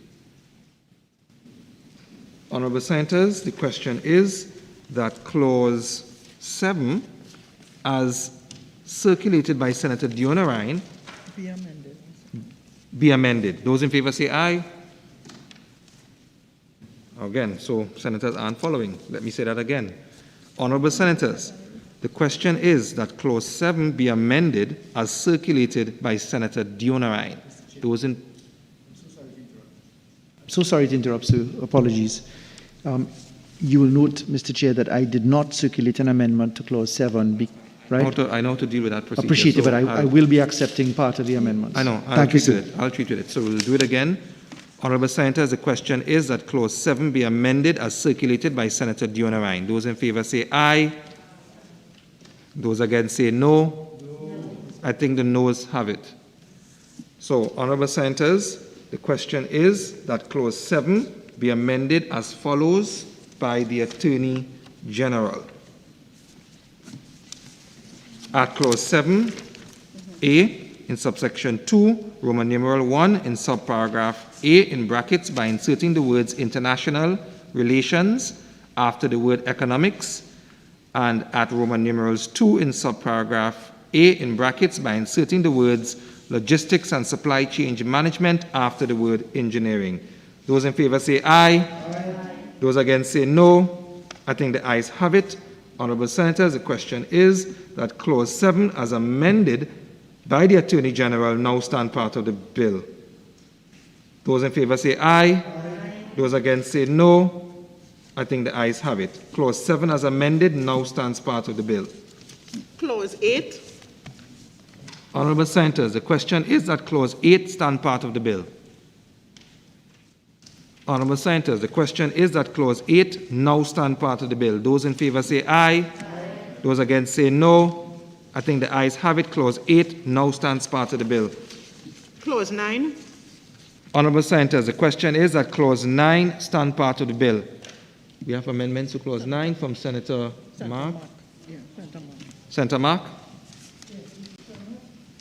I have sought to tighten up on the clause, on Clause 9, subsection 2, and I have circulated accordingly.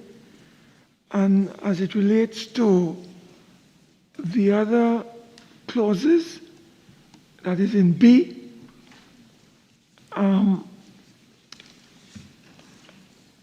Mr. Chairman, I cannot fathom members being appointed who are not members of the board.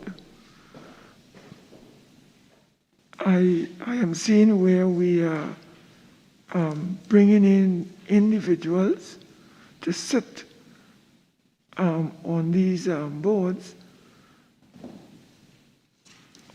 or to fill vacancies, Mr. Chairman, and they are not members properly speaking. So against that,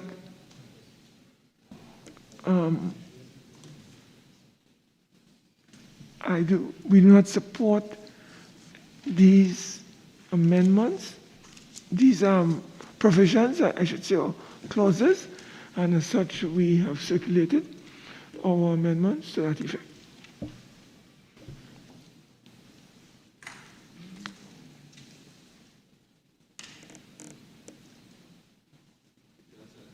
Yes. Attorney General.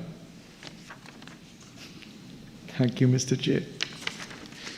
Mr. Chair, the language before us as proposed in the bill is standard language, which has been a formula that we have adopted right through umpteen pieces of law, and therefore there is ample judicial precedent as to what it means or doesn't mean. The recommendation by Senator Mark that there be a new H engages in such activities that are reasonably prejudicial to the interests of the authority is very subjective and flies in the face of the more objective position that, for instance, is set out at paragraph C of subclause 3 of section 9. We don't accept the deletions of clauses 6, 7, 8, and 9 because, again, this is standard for the course of legislation that we have adopted. There are hundreds of pieces of law that use these particular structures, and therefore I do not accept respectfully Senator Mark's recommendations. Okay. Honourable Senators, the question is that Clause 9 be amended as circulated by Senator Mark. Those in favour say aye. Aye. Those against say no. I think the noes have it. Honourable Senators, the question is that Clause 9 now stand part of the bill. Those in favour say aye. Aye. Those against say no. I think the ayes have it. Clause 9 now stands part of the bill. Clause 10. Honourable Senators, the question is that Clause 10 stand part of the bill, and we have amendments from Senator Mark and the Attorney General. Senator Mark? And again, Senator Aye as well at 10-3. So Yeah, Senator Mark, go ahead. yeah, Mr. Chairman, I've sought to tighten this particular matter or section, that is clause 10, 1, 2, and 3, in an effort to deal with this question of conflict as it relates to contract. And I have circulated the proposed amendment to ensure that members who are conflicted, that the position is made very clear as compared to what is in the current clause 10 of this bill, and I have so circulated my position on behalf of the opposition. Senator Aye? Thank you, Mr. Chair. I am proposing that included in 10 should be that the member shall also excuse himself from the meeting while the matter is under discussion. Take off the shall because it's already there. But when we look at the provision as drafted, and it states that the member who is shall be recorded in the minutes that there is a conflict after disclosure is made, the member shall not take part in any deliberation or decision of the board with respect to the relevant matter, and be disregarded for the purpose of constituting a quorum of the board. Now, it seems to me that the only way you can be counted in terms of a quorum is if you are present. If you're absent from a meeting, you're not going to be considered at all. So to me, implicit in that is that a member is present in the room. And therefore, I am suggesting that we should include a provision that the member shall excuse himself from the meeting while the matter is under discussion, fully aware that that is the practice. But since we have included, the question of the quorum and so on, it seems to me that it is a reasonable inference to be drawn that the member is in the room, which is not acceptable. Attorney General. Thank you, Mr. Chair. I thank Senator Thompson-Aye for the submission. I'll deal with that first and then Senator Marks. Mr. Chairman, so conflicts of interest are treated with in a very significant way. If you look to what the penalties are for conflicts of interest and failure to act in the manner that one must, there's a very significant offense that is set out in this law.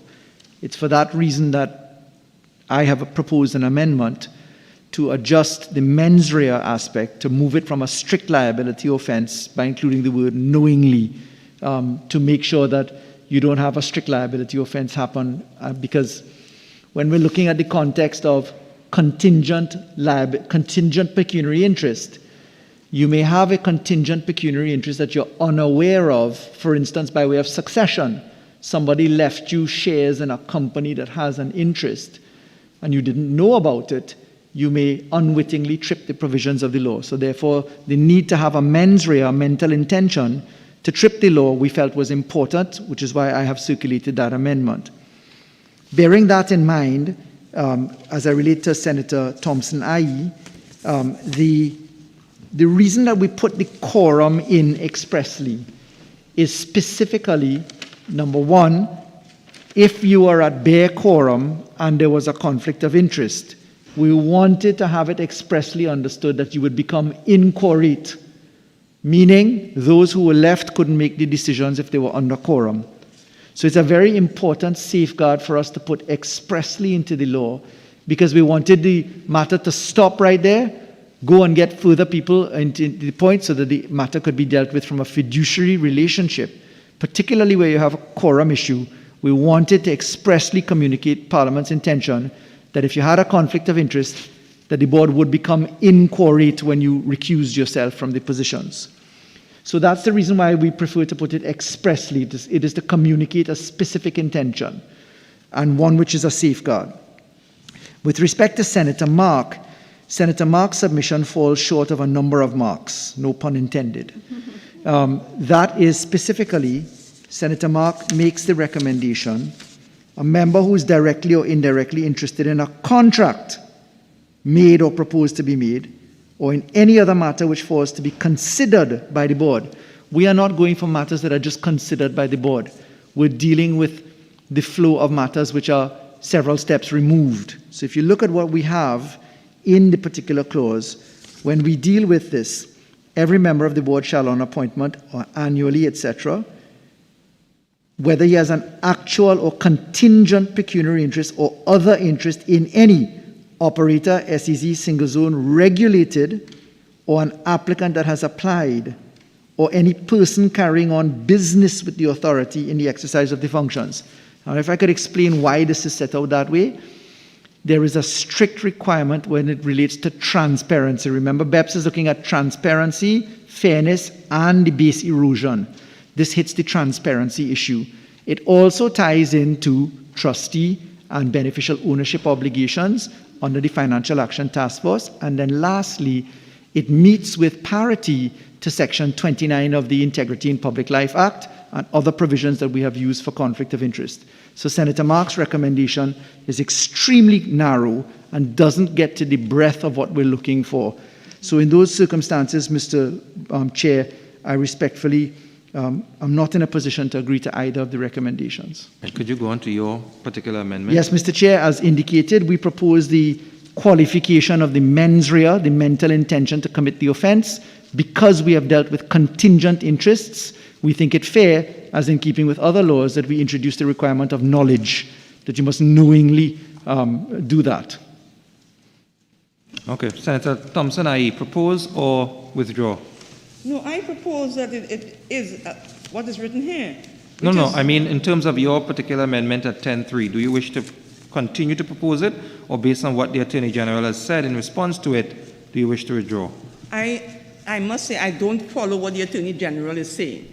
What I'm proposing here is exactly what is in the Jamaican legislation and what I feel is necessary here, because the question of the quorum and so on is nothing strange. Okay, I'll propose a question. Senator Mark, same with yours. Honourable Senators, the question is that Clause 10 be amended as circulated by Senator Thompson, i.e. Those in favour say aye. Those against say no. No. I think the noes have it. Honourable Senators, the question is that Clause 10 be amended as circulated by Senator Mark.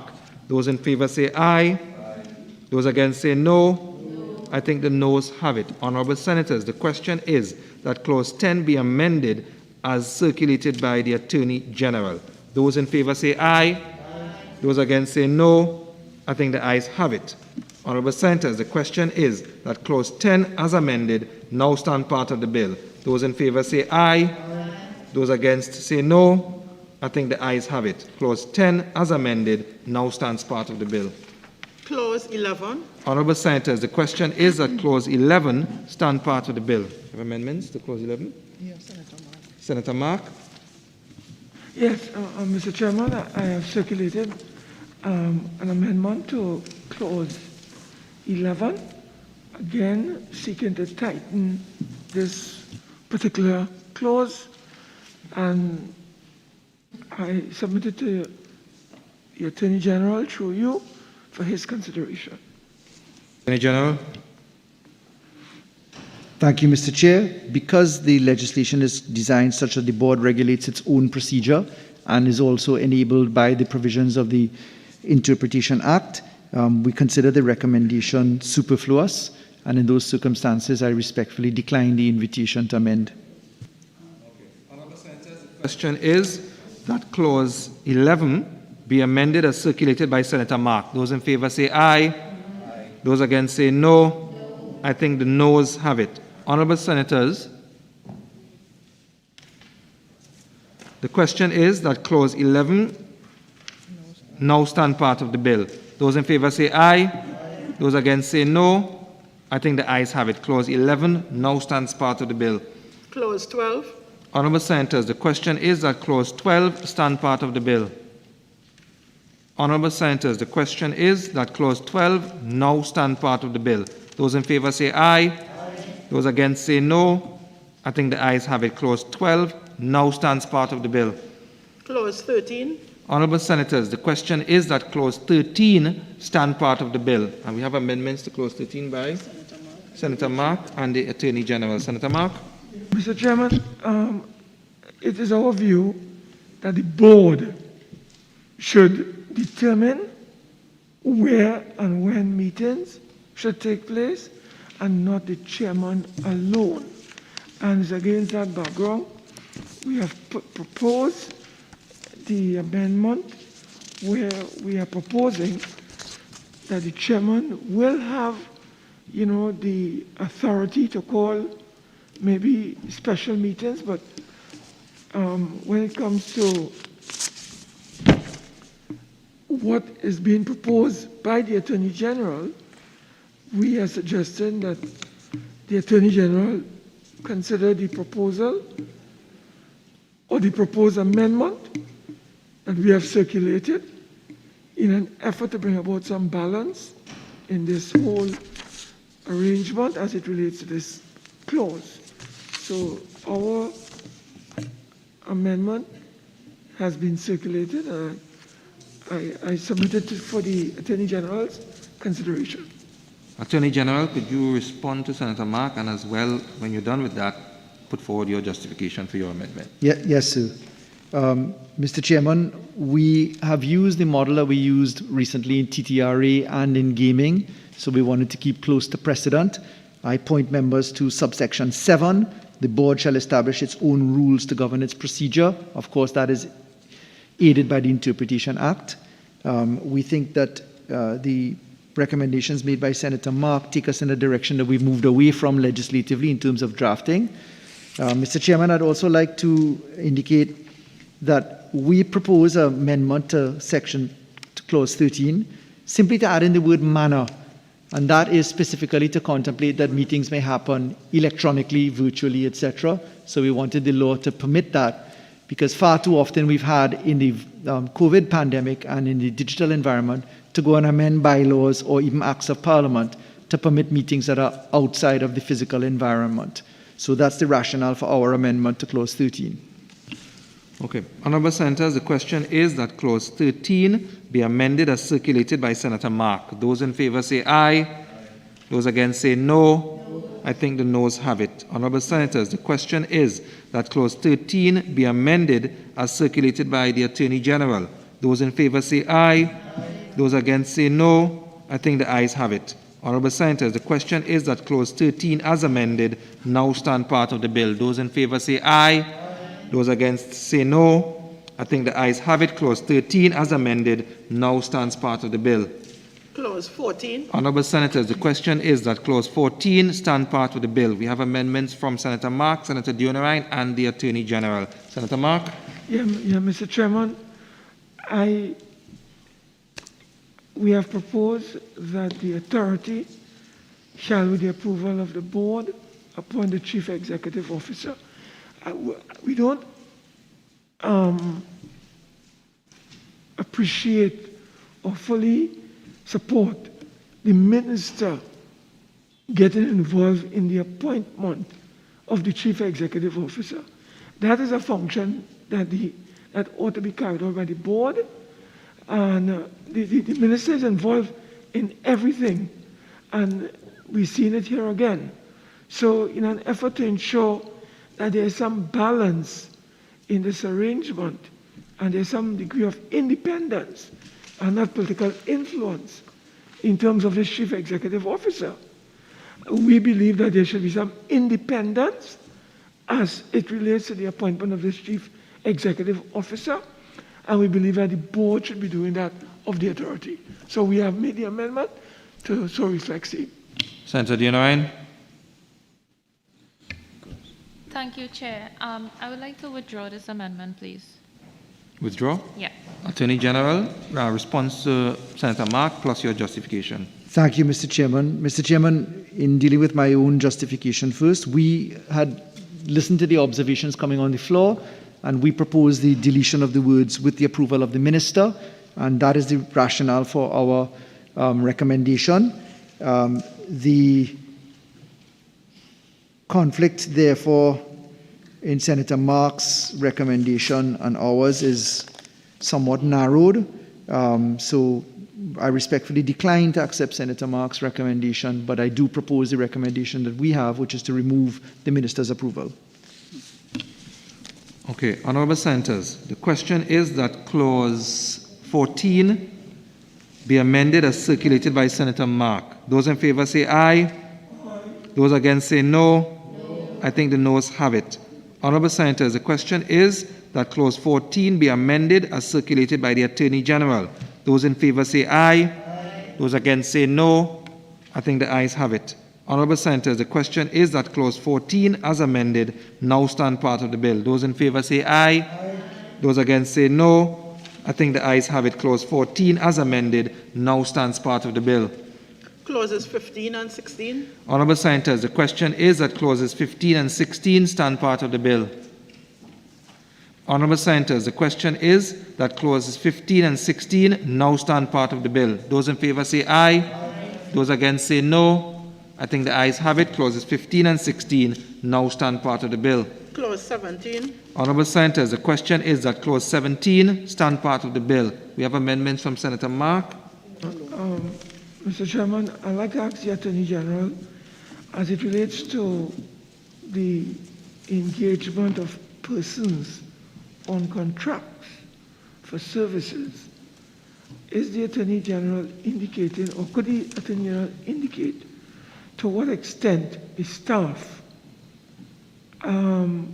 will be engaged on contract, or whether there will be some kind of tenure of security for the workers of that authority? Because I wasn't too clear when I read the legislation. There was an element that talks about permanent employees, and then you had the element of contract. So I'm trying to determine from the Attorney General through you, how are these workers going to be employed by the Authority Attorney General? Are they going to be employed on contract, or are they going to be employed on a more permanent basis? Attorney General. I could assist Senator Mark. He's really jumping at one word, for versus of, contract of services versus contract for services. But that is a very archaic concept which has been obliterated by umpteen decisions of many courts, that the substance of the contract is what is looked at, and that the contract for services versus the contract of services, which is a late 1970s, early 1980s concept, is no longer of relevance in today's world.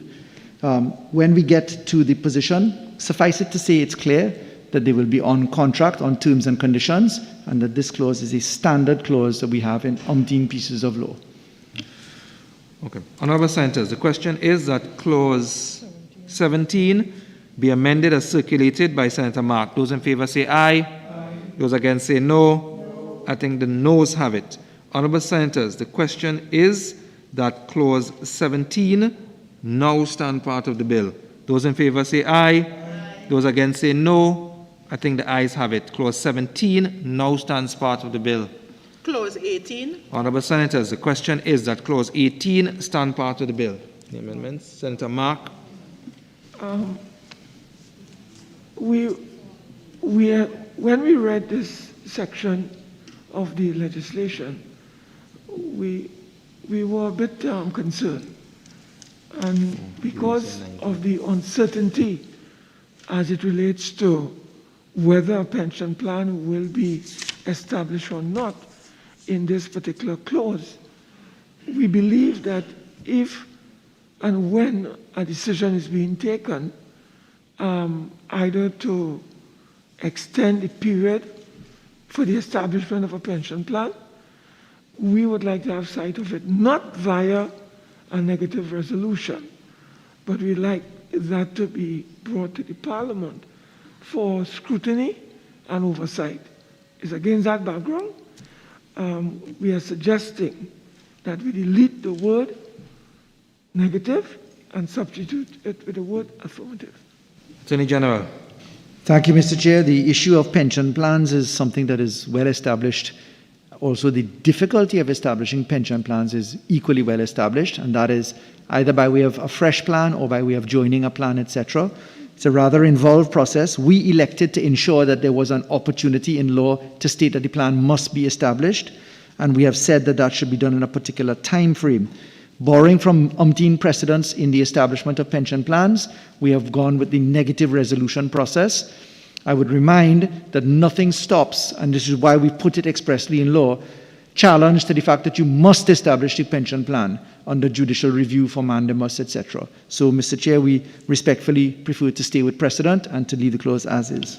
Honourable Senators, the question is that Clause 18 be amended as circulated by Senator Mark. Those in favour say aye.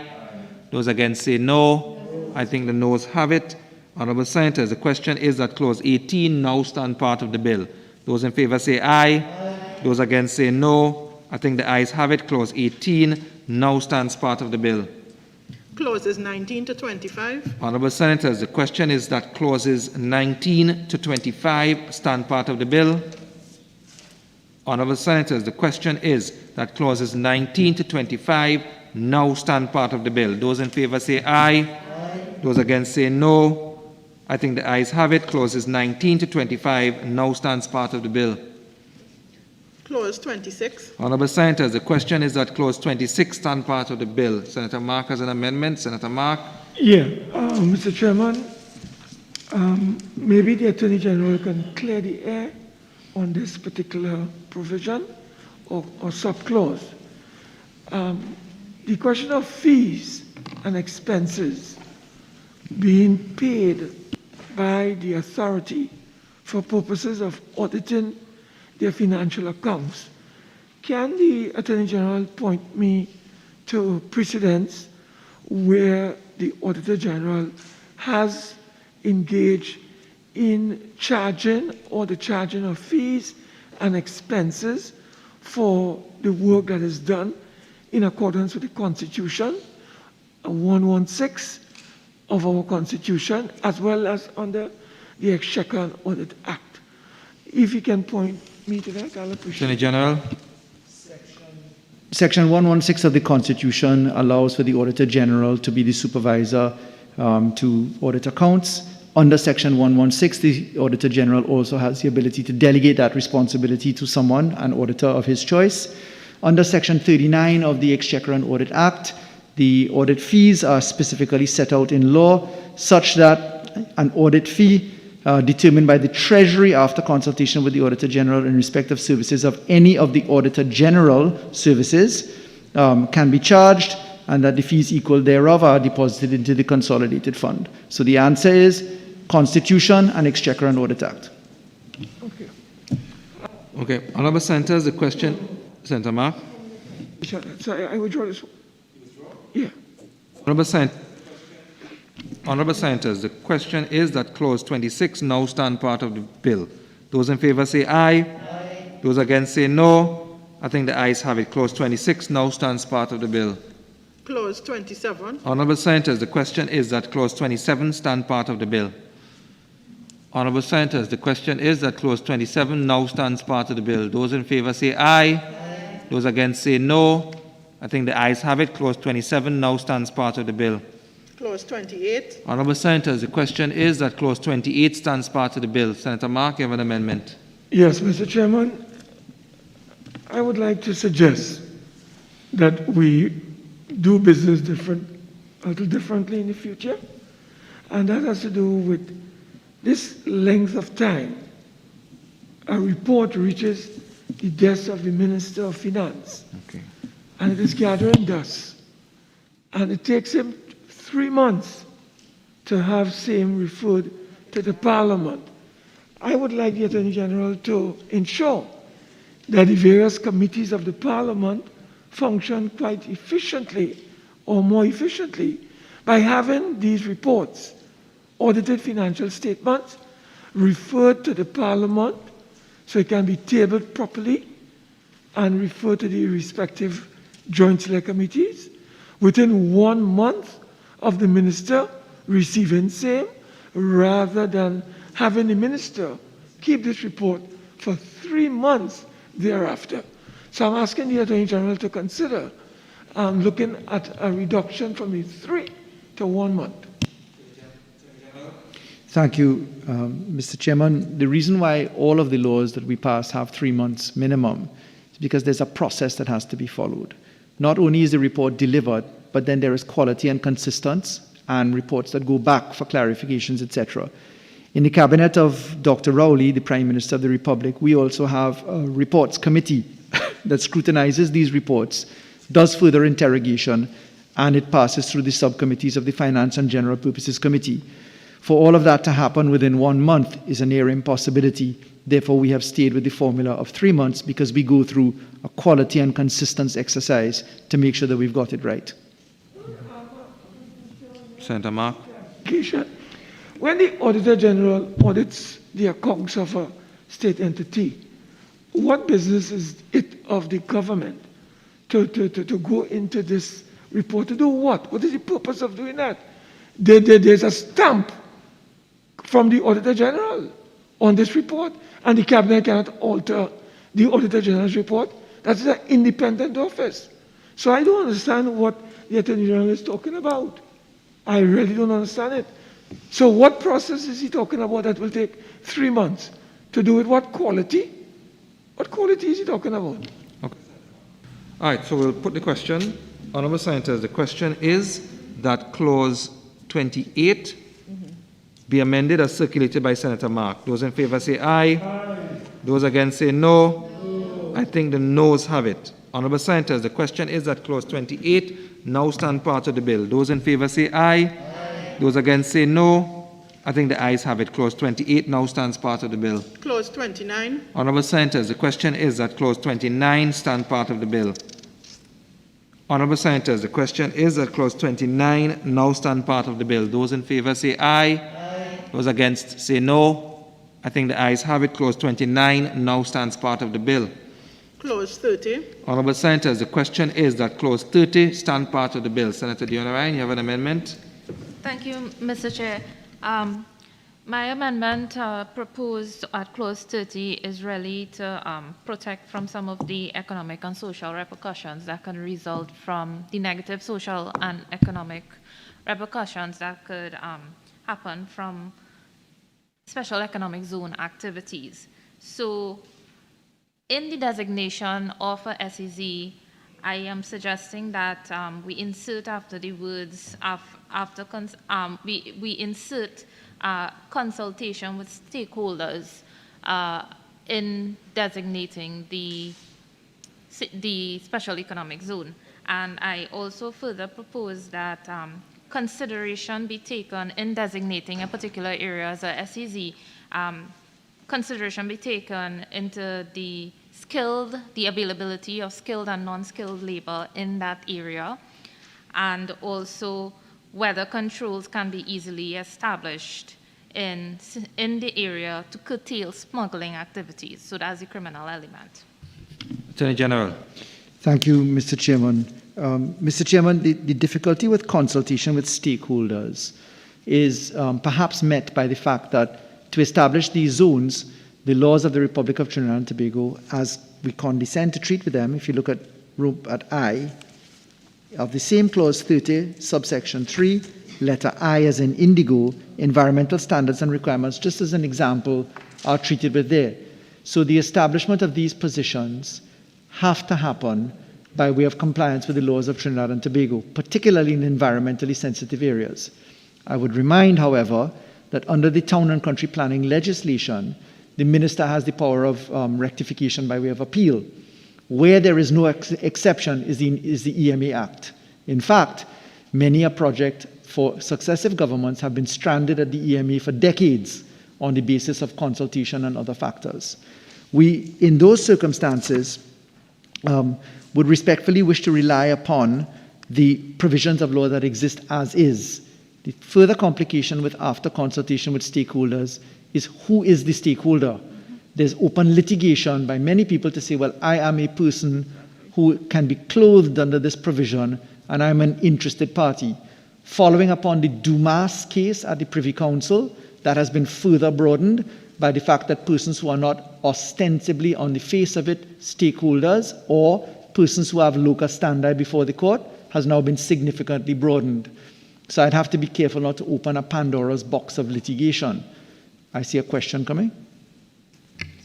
So then, through you, Mr. Chair, could you ease my mind in explaining to me what would be the situation if an area is designated as a special economic zone, it is published, and then there are households in the area who eventually have a problem with it and seek to contest having that Sure.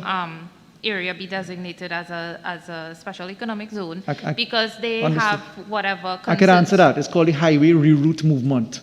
So we've had lots of litigation all the way up to the Privy Council, Fishermen and Friends of the Sea, highway reroute movement. The laws of the Republic of Trinidad and Tobago can interrupt what could be otherwise governmental policy, be it the running of a highway, the running of a special area, the establishment of a smelter. So our law is very, very useful in the separation of powers dynamic. The problem in legislating the consultation aspect is that it opens the door to litigation. And therefore, as the advisor to the government on these matters, I would want to be very careful that we could manage the situation. If I could address the very commendable position of treating with smuggling and skilled and non-skilled trainable labor, I'd like to remind that the government is bound by the Treaty of Chaguaramas to the CSME. And under the CSME, whilst Trinidad and Tobago may not have skilled or unskilled labor, the rest of the CARICOM may have. And we are actively operationalizing that. In fact, my colleague, the Minister of Foreign Affairs, should be before the Parliament very shortly to deal with the CARICOM skilled labor amendments to the immigration rules and regulations. So that factor would collide with other amendments that we have to the law that are coming, which we are bound under the Treaty of Chaguaramas and the CSME to operationalize. If I could return then to the whether controls can easily be established in the situated area to curtail smuggling activities. Sometimes governments find themselves having ordered offshore patrol vessels, paid for them, have a new government come and say no, end up with an uncontrolled area for 5 years until you buy a new vessel when you cycle back into government. So whilst one may be able to treat with that on one occasion, you may not be able to treat with it on the other. As an island of 360 degrees of water around Trinidad and 360 degrees of water around Tobago, we also fall into complication with that. So the smuggling aspect, I accept, is something that we'd all like to have done, but I think to prescribe it in law may be a little bit too prescriptive at this point. Senator Dienerine, final questions. Thank you, Chair. So, Attorney General, explain to me what provision is being made, or what safeguard is there to ensure that the domestic labor force is considered or have a place in when a special economic zone is set up in Trinidad and Tobago? Well, we have a number of provisions. And before you continue, my apologies, would these things be taken into consideration in the regulations? Local content, if I could use that expression, for skilled and unskilled, etc. There is a national needs assessment which the Ministry of Planning drives. And in looking at the meeting of the national policy in terms of how we employ our locals, it is a constant refrain of both the Ministry of Labour and also the national policies of all governments. So that local content factor is always a position. I'd like to remind you that, of course, even though we have the CSME, there is a requirement for work permits, etc., so that the risk of foreigners coming in on the local content side is managed by a combination of the Immigration Act and the CARICOM skilled labor immigration legislation, which is to be amended. In terms of ensuring that the locality prospers, I'd like to point out to the fact that most governments establish zones in areas that are sparsely populated on purpose as growth pools. So if you look at the Southwest Peninsula, where the shipping industry is intended to be birthed and is underway in joint project as the government has brought to life, it is intended to bring that to life. It's how the Point Lisas Industrial Estate was carved out of Caroni. There were massive protests against the Point Lisas Industrial Estate because farmland, cane land, had to stay as cane land. In fact, members opposite in their predecessor incarnation, stoutly resisted the Point Lisas Industrial Estate because back then there was a genuine sentiment that people needed to stay in the sugarcane industry. So in terms of your question, is there an assurance? National policies usually give that. There is some comfort in the Immigration Act, work permit provisions, CSME, CARICOM, national skills certificates, etc. Senator Thompson, IE, quickly. Mr. Chair, I'd like my comma after authority in the second line. CPC has been going great. I have not been complaining about grammar and punctuation. So that just little comma after authority can close the phrase. Attorney General will note that. Attorney General, I will now... Just for the record, it will be picked up in the proofing. I thank Senator Thompson, IE. So I'll put the question now. Senator Dionarine, should I put the question or do you withdraw? Mr. Chair, I think you should put the question. Honourable Senators, the question is that Clause 30 be amended as circulated by Senator Dionarine. Those in favour say aye. Those against say no. I think the noes have it. Honourable Senators, the question is that Clause 30 now stand part of the bill. Those in favour say aye. Those against say no. I think the ayes have it. Clause 30 now stands part of the bill. Clauses 31 to 34. Honourable Senators, the question is that clauses 31 to 34 stand part of the bill. Honourable Senators, the question is that clauses 31 to 34 now stand part of the bill. Those in favour say aye. Aye. Those against say no. I think the ayes have it. Clauses 31 to 34 now stand part of the bill. Clause 35. Honourable Senators, the question is that clause 35 stand part of the bill. Senator Dionarine, you have an amendment? Yeah, Mr. Chair. Now, this is a question that this is something that concerned me. You have these potential mega projects that could be happening under these special economic zones. Why not make a provision to allow for a presentation of the proposal or the operating plan be done to the board? I think this should be something mandatory, and I don't see why it is not included. Is there a possible explanation? Certainly there's an explanation. It's legitimate expectation, it's representations and misrepresentations. So the minute you put a decision maker who is not a court of law in an auditorium where representations are made or questions may be answered, you're going to get into the realm of representation, misrepresentation, and legitimate expectation, and therefore it becomes a nightmare in litigation.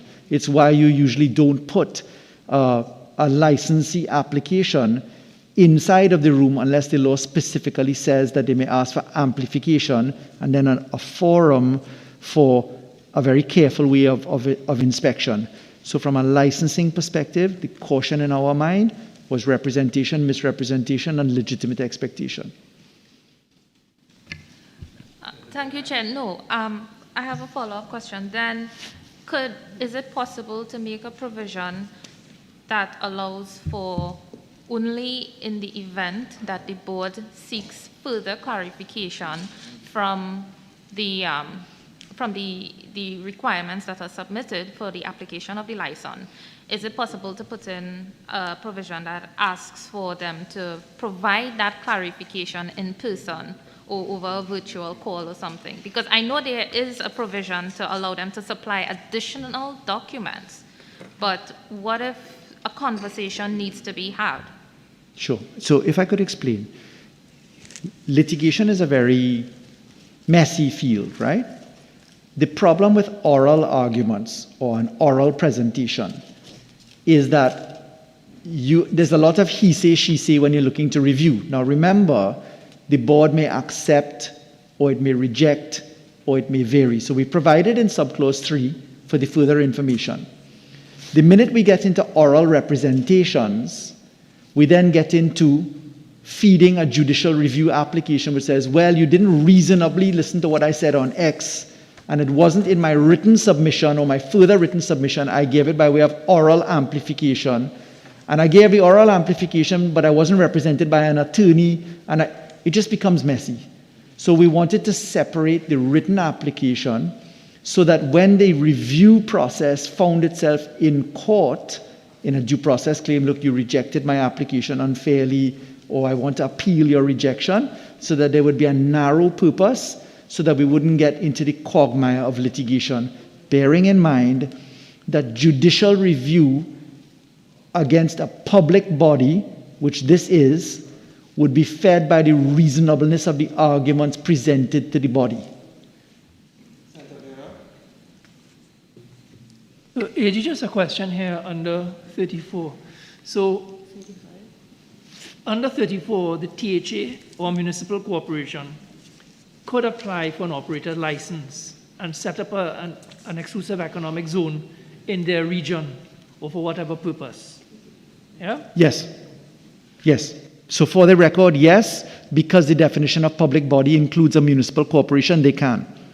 And therefore that feeds the local government reform, where you, for instance, want to generate income by using your money which you collected on property taxes, by doing this, etc. So that is correct, yes. Put question or withdraw? Okay. Honourable Senators, the question is that clause 35 now stand part of the bill. Those in favour say aye. Those against say no. I think the ayes have it. Clause 35 now stands part of the bill. Clause 36.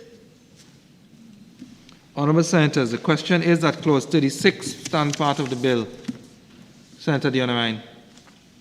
Thank you, Chair. I would also like to withdraw these two proposed amendments. The Minister of Trade did provide an explanation to my concern that I raised during the debate, and also further to the explanation that the Attorney General provided previously. Okay. So, Honourable Senators, the question is that clause 36 now stand part of the bill. Those in favour say aye. Aye. Those against say no. I think the ayes have it. Clause 36 now stands part of the bill. Clause 37. Honourable Senators, the question is that clause 37 stands part of the bill. Senator Leiter, I assume that you're going to take over for Senator Mark here. He has an amendment. Chairman, thank you, Mr. Chairman. And again, Mr. Chairman, through you, we see again these extreme powers being given to the Minister, the Honourable Minister, as it pertains to granting license, revoking license, etc. And what we're saying is that this opens the door for the possibility of, again, that famous word used earlier, conflicts of interest, because it is very possible. And I'm not speaking towards this minister, but I'm speaking towards any minister in the future. A minister can have a relationship with someone who has a license, and then there's a competitor to that person, and this minister has the power to revoke a license. And we are saying that the minister should not have this level of power, and they should rest in the hands of a committee who decides based on all the rules in the bill, on all that is required to become approved or suspended or whatnot, that a committee should be set up, independent committee set up in this. The minister should not have this level of powers. Thank you, Mr. Chair. Senator Leiter's submission is inconsistent with earlier submissions made by his bench, in particular with respect to clause 32. Therefore, they are irreconcilable, and I respectfully disagree with the senator's recommendations. I'm noticing here that clause 38, Senator Leiter, is very similar to clause 37. As a matter of fact, it's worded exactly the same. So I assume the justification is the same? Yes, for 38 as well, yes. 39 as well? 39 as well? 39, correct. Yes, good. So Attorney General responded. So what I will do is just put the question for clause 37 to 39 in terms of what needs to happen procedurally. Is that okay? Again, Mr. Chairman, I have to come back again and say this. I mean, we spoke about conflict of interest earlier. The Honourable Attorney General said that there can be a representative from the business community that could sit on a board and can act in favour of his own interest or a colleague's interest. And I'm saying again, you're putting this power in the hands of one person. One person to grant the license who will not be in a position to recuse themselves if there's a conflict. So I understand exactly what you're saying, Senator Leiter, but I think you misunderstood my question. I'm just putting the question on 37 to 39 because okay, it's yes, the same it's all the same, justification. yes. Yes. It's all the same justification, yes. Honourable Senators, the question is that clause 37 to 39 be amended as circulated by Senator Mark. Those in favour say aye. Aye. Those against say no. I think the noes have it. Honourable Senators, the question is that clause 37 to 39 now stand part of the bill. Those in favor say aye. Those against say no. I think the ayes have it. Clause 37 to 39 now stands part of the bill. Clauses 40 to 42. Honourable Senators, the question is that clauses 40 to 42 stand part of the bill. Honourable Senators, the question is that clauses 40 to 42 now stand part of the bill. Those in favour say aye. Those against say no. I think the ayes have it. Clauses 40 to 42 now stands part of the bill. Clause 43. Honourable Senators, the question is that clause 43 stand part of the bill. Senator Leiter or Senator Lakshmidial? Chairman, here we have with subsection 3 the approval of the minister. If the authority and part of the function of the authority is to approve and renew and or even discontinue licenses, then it seems unnecessary to have the approval of the minister included in that process. The Attorney General has spoken about judicial review proceedings at length and the fear of judicial review proceedings being instituted. But in a case like this, where the board is tasked with making a decision, and as part of their role and function is to assess applicants, to assess applications to renew licenses and so on, why is the ultimate approval of the minister needed here? I could foresee, for example, a situation where a recommendation comes from the board and the minister may disagree with it and not grant his approval. And, that could also raise questions of litigation against who do you raise it against? Because at the end of the day, the obligation to give reasons and to give the opportunity to the licensee to make representations and so on falls to the board. But you are including the minister into this process. So respectfully, I am saying that I do not see why there's a role created here for the minister to give his approval for granting or renewal of licenses. This is something that falls to me within the remit of the board in accordance with the functions as set out in the Act. Thank you, Mr. Chair. Mr. Chair, it is specifically intended that the minister is involved for a number of reasons. Number one, any revocation or any amendment that is not approved is the subject of written reasons which must be provided to the applicant. Secondly, those written reasons, if they involve the minister's refusal, will have to state that the minister has refused. Thirdly, that minister's decision is properly reviewable under law, as I know my colleague is very well familiar. The reason for the minister's approval is tied into the fact that we're dealing with base erosion profit sharing. And if you look at the free zones legislation as it is right now, it is a license ad infinitum. So there's no provision for ending the license other than by way of fraud, unless, of course, you repeal the legislation. Because the gears shift from a central authority basis using the Minister of Finance, the Board of Inland Revenue, for the reciprocity of exchange of information and what may be deemed to be harmful tax practices, we sought it by way of question to the BEPS Forum, and they, of course, put this requirement. There's a specific requirement at item 5 of their tool, which requires for the revocation in certain circumstances where the government is obliged to do so. The safeguard is that it is properly reviewable and therefore the rights can be challenged in a court of law. Okay. Honourable Senators, the question is, Senator Lakshmidial.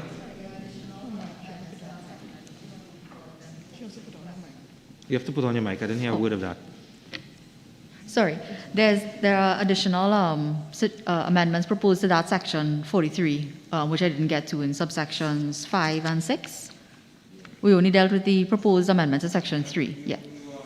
Can I just deal with all of them before you put the question? When we're moving on, yes, deal with all. You don't have to deal with one and then have the AG response. Deal sure. with all in here. No problem. Okay, so in subsection 5, we are proposing the inclusion of at least 2 months before the expiration of the license. This goes back to the suggestion I made that there's a time frame for people to respond, but there's no specific time frame. I know the Attorney General had made reference to the Interpretation Act, but again, what is reasonable is so subject to so many different things and to interpretation and all of that.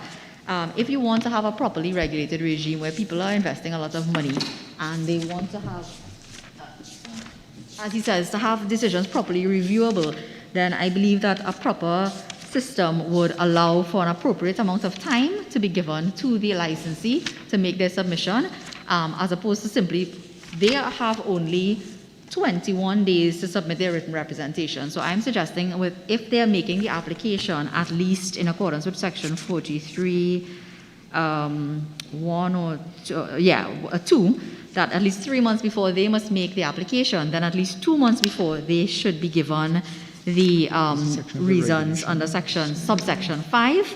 And in subsection 6, I suggested that they give, if the ultimate decision is made to refuse the license, that the reasons be given within 28 days. This is in line with the obligation to give a statement of reasons under the Judicial Review Act, so it doesn't really conflict with that.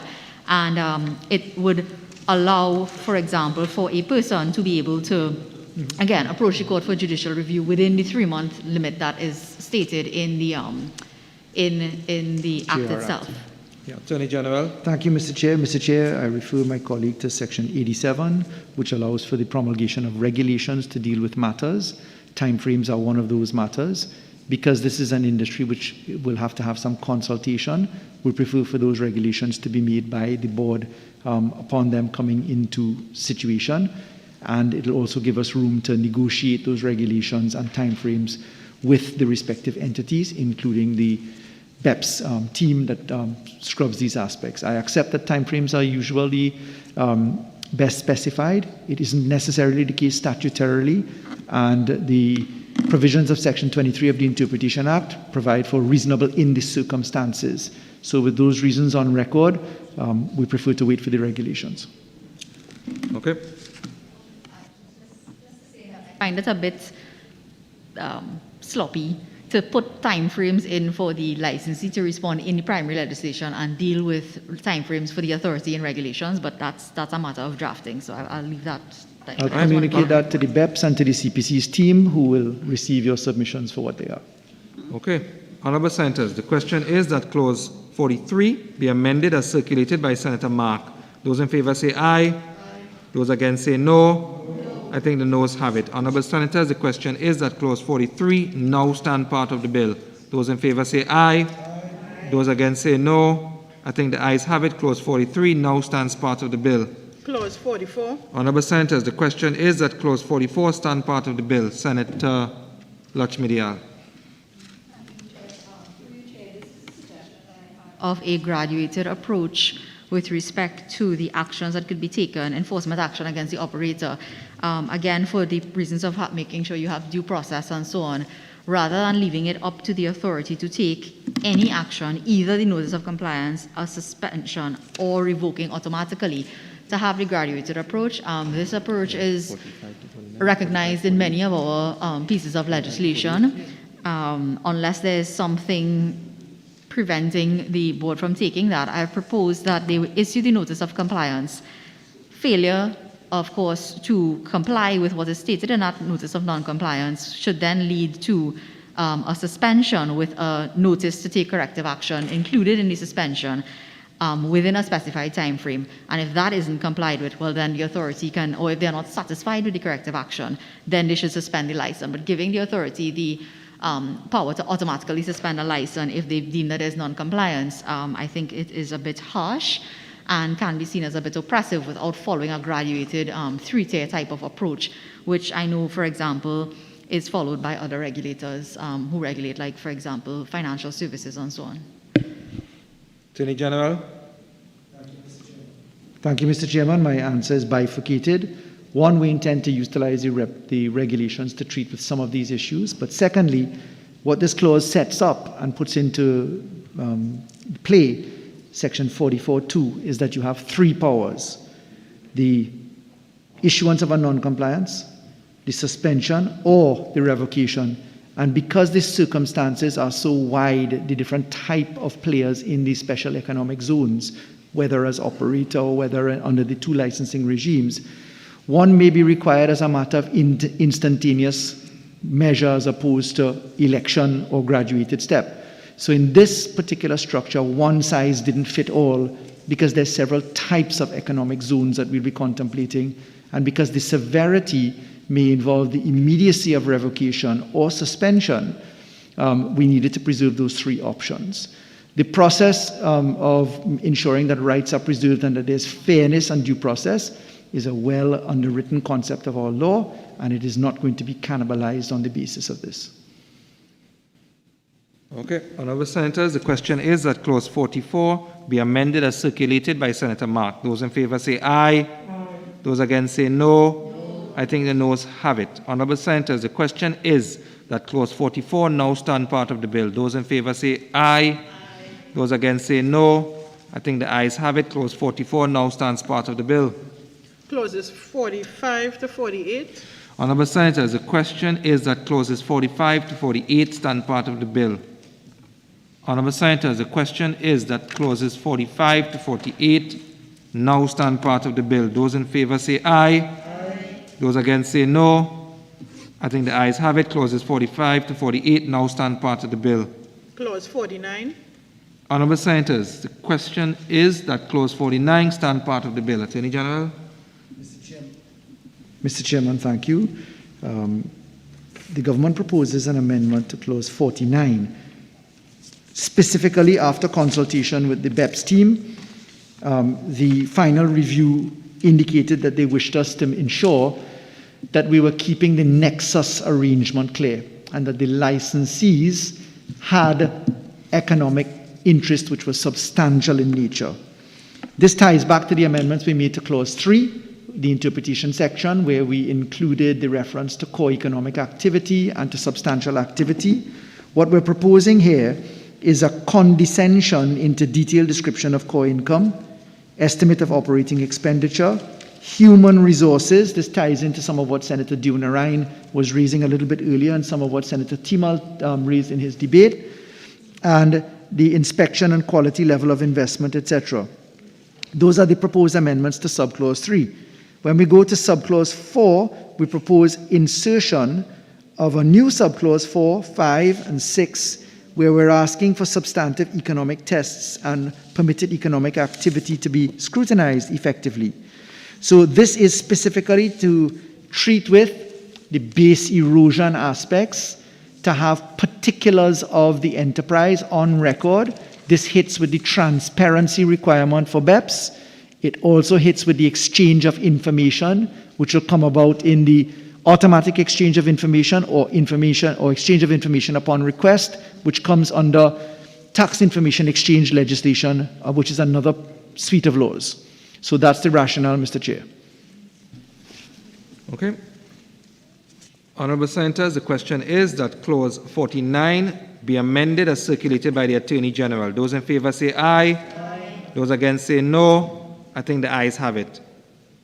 Honorable senators, the question is that clause 49 as amended now stand part of the bill. Those in favor say aye. Aye. Those against say no. I think the ayes have it. Clause 49 as amended now stands part of the bill. Clause 50. Honorable senators, the question is that clause 50 stand part of the bill. Attorney General. Mr. Chair, the government proposes amendments to clause 50. I don't think anybody else has. No. Right.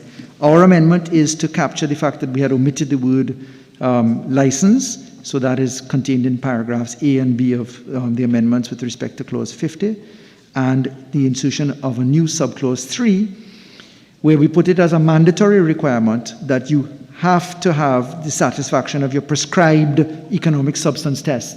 I focus on the word prescribed. That comes in regulations pursuant to clause 87 of the bill. That's the rationale for this particular amendment. Okay.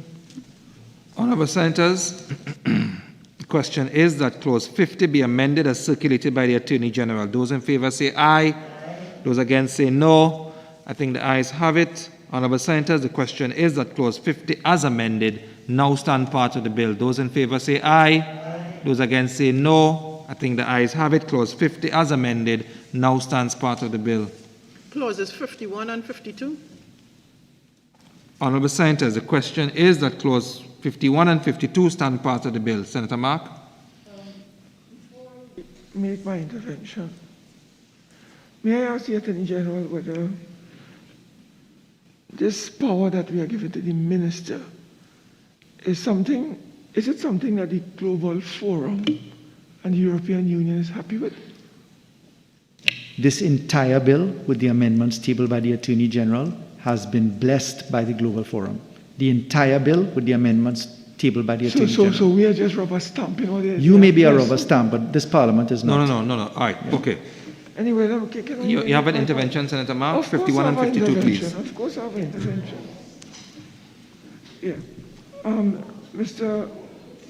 Chairman, I'd like to suggest that we should be able to establish a committee to look at this matter, because the reason why we are saying that the minister, and it doesn't matter which minister, it could be our minister here or some other minister in the future, we want to ensure that there is some kind of objectivity in these matters. And because of the possibility of lack of objectivity and the possibility of a conflict of interest arising, we would like to suggest that whether it's 52, clause 52, or clause 53, that there be some kind of intervening body. So if the minister does not approve a license, or if the minister does not renew a license, or if the minister suspends a license, there could be, Mr. Chairman, like an independent tribunal that the person can go to before having to expense himself to the High Court. So I'm asking the Attorney General to consider this particular matter. And as it relates to 53 subsection... No, we're doing 51 and 52, Senator Mark. And we got the justification for 53A. We'll treat with that when we get to 53, when I put that question. Okay, so Attorney General, 51 and 52. Thank you, Mr. Chairman. There is a perfectly capable body to establish objectivity. Under our Constitution, it is the Supreme Court of the Republic of Trinidad and Tobago, comprising the High Court, the Court of Appeal, and then if you go to the Constitution, you also have access to the Privy Council. You may or may not have access to the CCJ, depending upon the Treaty of Chaguaramas options. The objectivity is underwritten by the fact that a public authority, which includes a minister, has to act reasonably, and that is trite law in our jurisdiction. Therefore, in all these circumstances, I respectfully reject Senator Mark's submissions, more so because they would conflict with the other provisions which we have already dealt with, which are argued on the same point. All right, honorable senators, the question is that clause 51 and 52 be amended as circulated by Senator Mark. Those in favor say aye. Those against say no. I think the ayes have it. Honorable senators, the question is that clause 51 and 52 now stand part of the bill. Those in favor say aye. Those against say no. I think the ayes have it. Clause 51 and 52 now stands part of the bill. Clause 53. Honorable senators, the question is that clause 53 stand part of the bill. Senator Mark, we already got the justification for 53A. If you could just add the justification for 53B, that would be great. Yeah, Mr. Chairman. Again, I have made it very clear that we want to have a more independent individual approving these licenses. In addition, when you go to subsection 4 of 53, even the license fee is being determined by the minister. And the minister is doing that by order. So the minister is now taxing people, and is doing this by order, but there's no review or oversight of what he's going to, the honorable minister that is, going to charge for the fee, because it's going to be prescribed. So what we are proposing is that in 53B, subsection 4 rather, we would want to insert after the word order, subject to affirmative resolution of the Parliament, so that whatever annual license fee the minister is charging, that be subject to parliamentary oversight. So hence the reason, Mr. Chairman, we are proposing the amendment to have that matter refer to the Parliament for scrutiny and for transparency and for accountability. Attorney General. The recommendation would be incongruous with hundreds and hundreds and hundreds of pieces of law, which just do not support the recommendations of bringing the entire Parliament assembled for an affirmative resolution to deal with a $50 fee, if it is as low as that, or a more substantial fee if it is higher. In these circumstances, I respectfully reject the argument offered by Senator Mark. Okay. Honourable Senators, the question is that clause 53 be amended as circulated by Senator Mark. Those in favour say aye. Aye. Those against say no. No. I think the noes have it. Honourable Senators, the question is that clause 53 now stand part of the bill. Those in favour say aye. Aye. Those against say no. I think the ayes have it. Clause 53 now stands part of the bill. Clause 54. Honourable Senators, the question is that clause 54 stand part of the bill. Attorney General. Mr. Chairman, in consistency with the amendments that we made to clause 3, where we put in the requirements for substantial evidence of connection, real-world connection to the special economic zone with the jurisdiction, therefore dealing with the ring fencing and harmful tax practices position, we offer this amendment to clause 54 so that the enterprises that propose to carry on business need to meet with the requirements of the operational plan to demonstrate that it continues to satisfy the prescribed economic substance tests. Those prescribed economic substance tests will come in regulations, and that formula is something that we're working out, particularly as it operates in the distinction between the IP and the non-IP special economic zones. Honourable Senators, the question is that clause 54 be amended as circulated by the Attorney General. Those in favour say aye. Aye. Those against say no. I think the ayes have it. Honourable Senators, the question is that clause 54 as amended now stand part of the bill. Those in favour say aye. Aye. Those against say no. I think the ayes have it. Clause 54 as amended now stands part of the bill. Clause 55. Honourable Senators, the question is that clause 55 stand part of the bill. Honourable Senators, the question is that clause 55 now stand part of the bill. Those in favour say aye. Aye. Those against say no. I think the ayes have it. Clause 55 now stands part of the bill. Clause 56. Honourable Senators, the question is that clause 56 stand part of the bill. Senator Mark. Mr. Chairman, the typo in 56.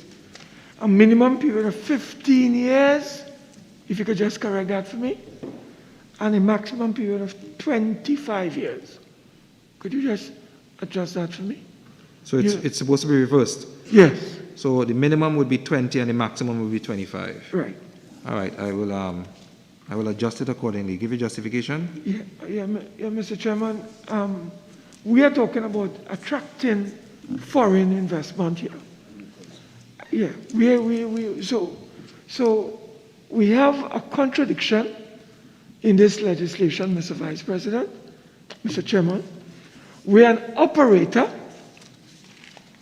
in a special economic zone can get a license for 50 years. And then we have an operator in the same special economic zone being given a license for 5 years only.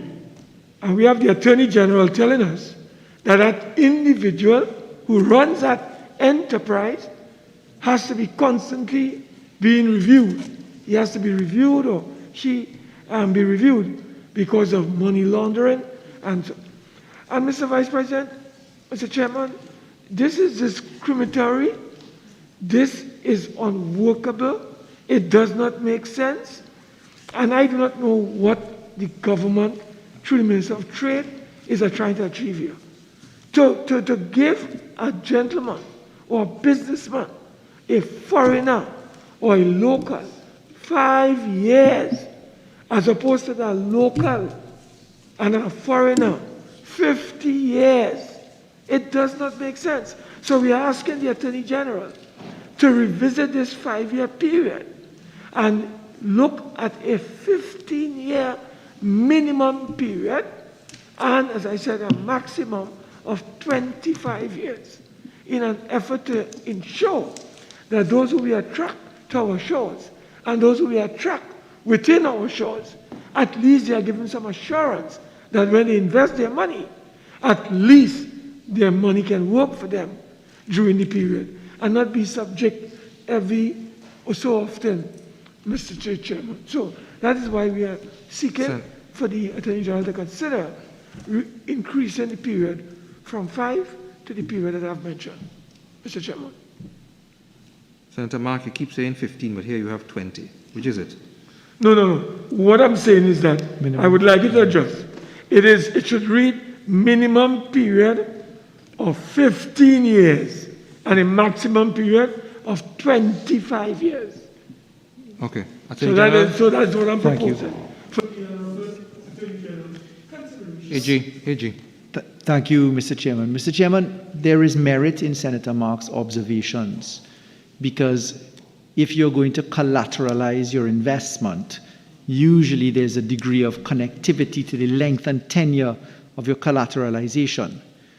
Whilst that is said, and whilst we have been in active discussions with the assessors in relation to this, it's a matter which we are discussing and which, if necessary, we intend to come back to the Parliament on. I don't have the green light to do it. I can say that Senator Mark has made a very good submission. I think there's merit in what Senator Mark has said. It's something we're actively looking at right now. I do give an undertaking to come back to this issue because I agree with the point.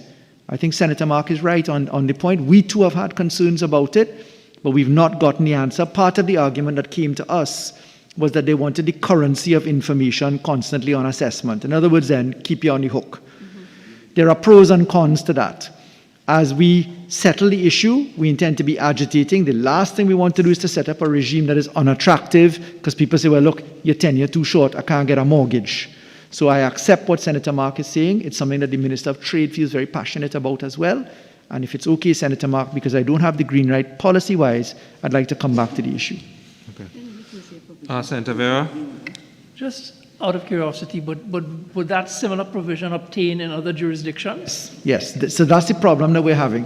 What's gone on with these assessors is that they have a consistency and quality arrangement. So after they do mutual assessments, they do a technical consistency and quality of reports where they put the reports side by side. It's something that we're pushing back on as a block, the CARICOM region, the other region.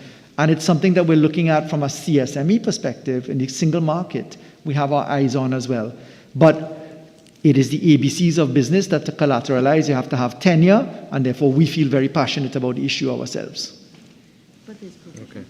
Honourable Senators, the question is that clause 56 be amended as circulated by Senator Mark and further amended to read, by deleting the words period not exceeding 5 years and substituting the words minimum period of 15 years and a maximum period of 25 years. Senator Mark, 25? 25. Right.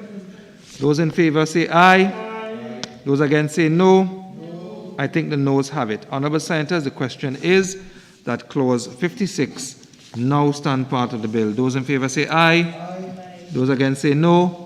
I think the ayes have it. Clause 56 now stands part of the bill. Clauses 57 and 58. Honourable Senators, the question is that clauses 57 and 58 stand part of the bill. Senator Mark, this is similar to clauses that have gone before with justifications and with responses by the Attorney General. So can I put the question not needing a second justification or response by the Attorney General? Honourable Senators, the question is that clause 57 and 58 be amended as circulated by Senator Mark. Those in favour say aye. Aye. Those against say no. No. I think the noes have it. Honourable Senators, the question is that clause 57 and 58 now stand part of the bill. Those in favour say aye. Aye. Those against say no. I think the ayes have it. Clause 57 and 58 now stands part of the bill. Clause 59. Honourable Senators, the question is that clause 59 stand part of the bill. Honourable Senators, the question is that clause 59 now stand part of the bill. Those in favour say aye. Aye. Those against say no. I think the ayes have it. Clause 59 now stands part of the bill. Go ahead. Clause 60. Honourable Senators, the question is that Clause 60 stand part of the bill. Attorney General, you have an amendment. Go ahead. Yes, Mr. Chair, thank you. Clause 60 is proposed to be amended as circulated. Specifically, we will remove what is stated at paragraph B and restate it as is circulated, B being broken up into two aspects. Effectively, this was to bring us in harmony with the earlier provisions. So here we're asking that you state the failure of the enterprise or zone to complete the required corrective action within the specified period may result in either one, the suspension or revocation of the SEZ, etc., or the suspension of the benefits in Schedule 2. This is something that BEPS asked us specifically to include, the suspension of the benefits, because it's the benefit that constitutes the harmful tax practice, and therefore we agreed with their submission because it lined up with the other philosophical positions that we had agreed to. That stands as the rationale, Mr. Chair. Honourable Senators, the question is that Clause 60 be amended as circulated by the Attorney General. Those in favour say aye. Aye. Those against say no. I think the ayes have it. Honourable Senators, the question is that Clause 60 now stand part of the... No, sorry. Honourable Senators, the question is that Clause 60 as amended now stand part of the bill. Those in favour say aye. Aye. Those against say no. I think the ayes have it. Clause 60 as amended now stands part of the bill. Clauses 61 and 62.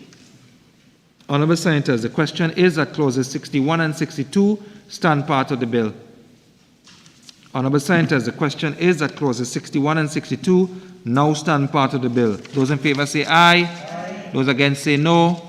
I think the ayes have it. Clauses 61 and 62 stands part of the bill. Clause 63. Honourable Senators, the question is that Clause 63 stand part of the bill. Senator Timal. Senator Timal, pull the mic to you. I'm proposing that the words "the authority" or be inserted after the words "collaboration" with. My rationale is that the Clause 63 deals with the minister collaborating with any relevant public body to design and implement business reform measures in order to support development and efficient operations of the SEZs. And I think we should allow for the minister to collaborate with the authority as well in this regard. The minister is the line minister with responsibility for the authority, reporting by way of plans, integrated approval, because a lot of the items are subject to the approval of the minister. There's a constant line of communication, including the provision of general directions to the board and to the authority. This is intended to specify that the minister may, outside of the purposes of the board, in that autonomous space that it exists, engage in support factors. Whatever the minister ultimately comes up with that affects the board has to be brought in by way of law or by way of written policy to come in. So it wasn't intended that the authority would be participant here. Their powers would speak to that in Clause 5, their functions in Clause 6, their interaction with the minister in the constant line of communication and line authority. And then, of course, you have Section 85 of the Constitution, by which the minister has direct control over certain divisions that are gazetted to the minister, etc., via the permanent secretary. So in all of those circumstances, we respectfully understand that the intent is to put the two together, but this one is intended to keep the minister entirely out. When the minister wishes to come in, the minister must come in by way of specific entry points set out in the law as it is, whether by way of constitutional lineup or gazetting functions, or by way of written policies that are communicated, etc. So in the circumstances, I respectfully decline the invitation to amend the clause. Okay, Senator Timal, push your, you want me to put the question, sorry, or are you going to withdraw? No, I'm satisfied with what has so been put forward by the Attorney General. Withdraw. So I withdraw. Yeah. Honourable Senators, the question is that Clause 63 now stand part of the bill. Those in favour say aye. Aye. Those against say no. I think the ayes have it. Clause 63 now stands part of the bill. Clause 64. Honourable Senators, the question is that Clause 64 stand part of the bill. We have amendments from Senator Thompson IE, Senator Mark, and the Attorney General. Senator Thompson IE, start with you. Thank you, Mr. Chair.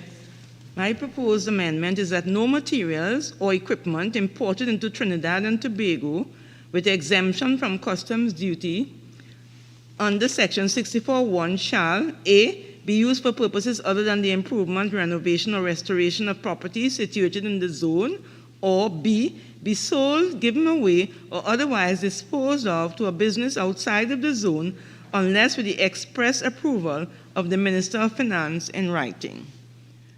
That's just to avoid people taking unfair advantage of the benefits that we have bestowed on them. All right, Senator Mark.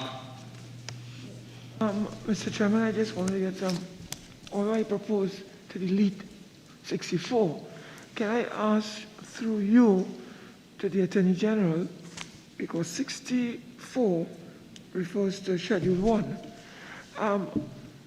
Under Schedule 1, Mr. Chairman, if I may, can the Attorney General indicate whether the term or the statement here, or the heading I should say, benefits for operations, is it operations or is it for the operators? Because you remember these people are being, it's operators that are going to benefit from these benefits that are being given in Schedule 1. So I just wanted to ask the Attorney General, is it operations we are talking about of the particular enterprise, or are we talking about the people who are going to be issued with a license under that schedule, which is the operator, right? License. Attorney General, respond to Senator Thompson-IE, Senator Mark, and then give your justification, please. Yes, Mr. Chairman. To Senator Thompson-IE, the provisions of the Customs Act, which are separated out in the first schedule, you'll see that item 2 treats with certain exemptions under the Customs Act. All benefits under the Customs Act are specific in purpose. If there is to be any disposition or movement from a free zone outside of the customs area, you have to pay the duty in full accordance, even if it is by way of gift. The Customs Act is very specific about that. Secondly, the provisions of the Customs Act allow the Minister of Finance, by way of approval from the Cabinet, to give certain exemptions, again, only with Cabinet approval. So just to assure you that the current Customs Act treats with movement of what would be a benefit under the Customs Act to an operator, staying only with the operator. So the existing law treats with that, and it's been the case in the Free Zones Act, for instance, and it is squarely set out in the Customs Act. I'm familiar with this because I had to look at the provisions in the Revenue Authority recently as we were looking at the combination of laws there. Secondly, Mr. Chair, the use of the term operations as opposed to operator is Senator Mark's question on Section 64. I'm told that operations is tied to the interpretation of Sections 3 and Section 64(1). Section 64(1), which is the springboard for this schedule, is the whole of an operator license and for those operations, so that the plain and ordinary meaning and interpretation would make sense. So I'm told that it's okay. All right. In Section 64, as we propose to be amended as circulated, we are proposing the deletion of certain terms. We are specifically asking that Clause 64 be subjected to new subsections 3 and 4. In this new subsections 3 and 4, we want to tie in again the observations coming from the BEPS team, that the benefits to be enjoyed in relation to income derived from intellectual property assets shall be in accordance with the Income Tax Act. And subject to 59, where the authority determines that an SEZ enterprise or a single zone enterprise is not satisfying the prescribed economic substance test, that the authority shall suspend the enjoyment of its corporation tax benefits. So let's deal with the first one. This is intended to treat with the fact that there are two types of classifications by BEPS. You have IP, intellectual property regimes, and you have non-intellectual property regimes. In the intellectual property regimes, there is a nexus argument that you have to deal with. I again quote the Apple example. That is treated with under a separate regime. In other words, then we can treat with the benefits that they will enjoy by way of amendments from time to time to the Income Tax Act. Therefore, we need to carve out, exclude the income tax provisions, the intellectual property provisions from the single economic zones that we're creating here. So that's subsection 3.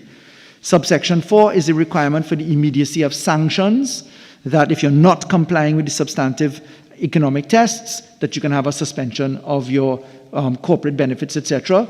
Again, going with the position that base erosion is what they're trying to avoid and to ensure that there's a transparency in purpose. So that's the rationale for the amendments proposed by the government.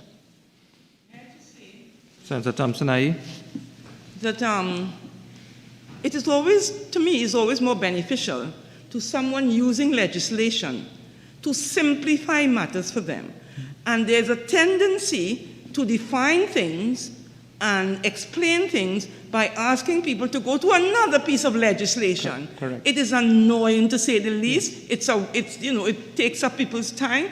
And I think that we should try and change that way of writing legislation, like this and so in the act. So you have to leave that act and go and look in another act. And sometimes you have to go and look at another act.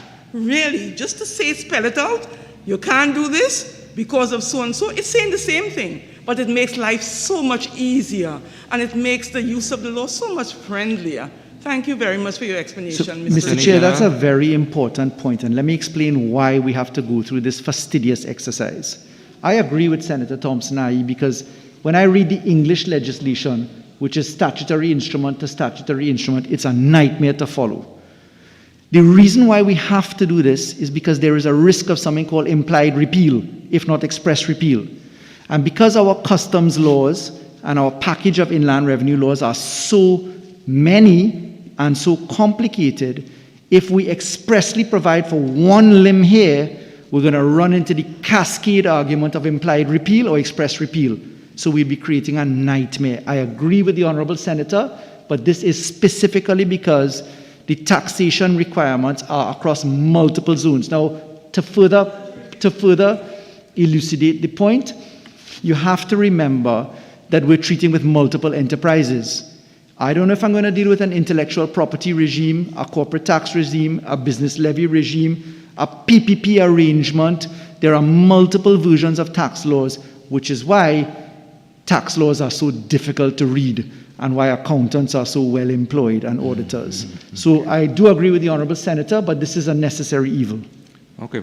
Senator Thompson-Aye, are you going to withdraw or are you going to put the question? I'll put the question in the hope that there might be a Okay. ray of sunshine. Honourable Senators, the question is that Clause 64 be amended as circulated by Senator Thompson-Aye. Those in favour say aye. Those against say no. I think the noes have it. Honourable Senators, the question is that Clause 64 be amended as circulated by Senator Mark. Those in favour say aye. Those against say no. I think the noes have it. Honourable Senators, the question is that Clause 64 be amended as circulated by the Attorney General. Those in favour say aye. Those against say no. I think the ayes have it. Honourable Senators, the question is that Clause 64 as amended now stand part of the bill. Those in favour say aye. Those against say no. I think the ayes have it. Clause 64 as amended now stands part of the bill. Clause 65. Honourable Senators, the question is that Clause 65 stand part of the bill. Senator Mark. Mr. Chairman, may I ask the Attorney General again, as it relates to Clause 65, we are seeing the importance of the functions and role of the Comptroller of Customs and Excise. And I had proposed this clause be deleted because I am of the firm view, and I'm trying to get it from the AG, why the Comptroller of Customs and Excise has not been incorporated, AG, as a member of the board of the authority of the Special Economic Zones regime. Attorney General. Senator Mark's question is interesting on an intellectual level. So there are two functionaries at law that really have a lot of power. Section 3 of the Income Tax Act creates the Board of Inland Revenue. The commissioners are created under Section 3 of the Income Tax Act, and the controller of customs is created under the Customs Act. We've included a representative of the Board of Inland Revenue onto the board because of the specific need for tax information exchange. So that comes under the exchange of tax information legislation, which we have two versions of. We have the FATCA, which is the American version, which is 1989 and 2017, which is the United States of America Tax Information Exchange legislation. And then we have an umbrella piece of legislation called the Tax Information Exchange Act, which we brought into life in 2020 in the Global Forum package. Under the exchange of information, by that TIA as we call it, you have two types of information exchange. You have automatic exchange of information, and you have information upon request. But the central authority, the entity to do that, is the Board of Inland Revenue, hence we need a representative. The controller does not engage in any of the competent authority aspects for exchange of information. We're not exchanging customs information, we're exchanging tax information. So the controller doesn't quite fit the circumstance, because I'm sure your question would have been, well, look, you have the BIR people on the board, why you don't have the customs people on the board, which is why I say it's interesting. But because there's no locus for exchange of information on that TIA perspective, the customs are set out, and I remind that with the creation of the Revenue Authority, the commissioners will disappear, not the Board of Inland Revenue itself, the entity, and the customs controller will disappear as that merges into a different form, and then we're going to consequentially amend those parent laws. We have a number of laws to amend still to treat with some old law aspects. So it's a long way of saying, I understand the point, philosophically I understand, and I hope the answer has satisfied you as to why the controller is not there. Senator Mark. I would like to withdraw 65. Okay. Honourable Senators, the question is that clause 65 be amended as circulated by Senator Mark. Those in favour say aye. He withdrew it, you know. Oh, you withdrew? Yes. Okay. My bad. Yeah. All right. Honourable Senators, the question is that clause 65...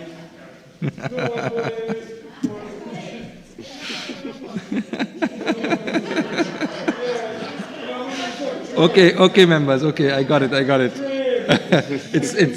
It's been over 10 hours, so we're all a little bit tired. Honourable Senators, the question is that clause 65 now stand part of the bill. Those in favour say aye. Those against say no. I think the ayes have it. Clause 65 now stands part of the bill. Clause 66. Honourable Senators, the question is that clause 66 stand part of the bill. Honourable Senators, the question is that clause 66 now stand part of the bill. Those in favour say aye. Those against say no. I think the ayes have it. Clause 66 now stands part of the bill. Clause 67. Honourable Senators, the question is that clause 67 stand part of the bill. Senator Mark. Senator Lachmidial. Yes. Well, through you, Mr. Chairman, I'm asking that the with or without notice, unless this is a specific requirement by BEPS, but I find that it may be a bit inconsistent with what is our standard regulatory regimes in Trinidad and Tobago by regulators with or without notice. It is also, to me, vesting a certain amount of power in the inspectors that doesn't really accord with the manner in which they are appointed and so on. So I would suggest that we substitute with or without notice and with the words after giving reasonable notice in writing. This is taken that after giving reasonable notice in writing, I took it directly from the Securities Act. We have to take into account the types of businesses that will be operating in these zones. You have, if we are contemplating medical tourism, you have issues of privacy. You have of patient confidentiality. If you're having financial services, that's also very confidential information. And then when you weigh that again, and when you put that against the kinds of powers that the inspectors have to seize documents, to take photographs, and there's no, to question people and record statements, and they can even suspend on the spot the operations. I do not believe that having such extensive powers goes hand in hand with a surprise inspection, and giving the notice, reasonable notice, allows at least the licensee the opportunity to have representation present at the inspection and so on. I know that there's a concern whereby people will, I don't know, destroy evidence or hide things and so on, and that you want to be able to do these surprise inspections. But I think that the proportionality requirement here is not being met by this with or without notice. Attorney General. My friend has hit the nail on the head. So this is a requirement. My friend is also correct that a number of other pieces of law have different methodologies, right? So the FIU Act, for instance, says you have to get a warrant. The SEC has a different provision. The central bank has a different provision from the SEC. So there are different degrees of intrusion. In this case here, what we've done is to use the contracting aspect, as Senator Lachmedia referred to in her debate, where an express term of the license is that you consent up front. You could call it a click-wrap license. That might put a smile on Senator Vera's face under the mask, in that you're agreeing to the license up front. But this is a non-negotiable aspect of the license because of the regime that we're involved in. As Senator Lachmedia will probably be aware from a previous incarnation, we've fought with all international bodies over the lack of entry for FIU people and the insistence upon warrants. So it's a very hard term to negotiate. The conditionality that we've used is if you don't want the license with the terms and conditions, don't apply for it, because it's a voluntary process. So I do accept, but for the record, it is a requirement that we have to achieve. Senator Lachmedia. Yeah. Would the requirement be met by allowing the authority to conduct on-site inspections with notice, but the requirement for them to get the warrant for a without notice inspection? Unfortunately, no. It's a hard and fast obligation that literally Trinidad and Tobago stands as the only country yet to catch up, because we took so long in the Joint Select Committees to do the Global Forum package, which relates to the BEPS package. So we are catching up to what all other countries have agreed to. Okay. Honourable Senators, the question is that Clause 67 be amended as circulated by Senator Mark. Those in favour say aye. Aye. Those against say no. I think the noes have it. Honourable Senators, the question is that Clause 67 now stand part of the bill. Those in favour say aye. Aye. Those against say no. I think the ayes have it. Clause 67 now stands part of the bill. Clause 68. Honourable Senators, the question is that Clause 68 stand part of the bill. Senator Mark. Yeah. Yeah, Mr. Chairman, Clause 68. Yeah. We are proposing in Clause 68, Mr. Chairman, that where in subsection 1, delete the word any, and in B, subsection 3, insert the words above the rank of sergeant.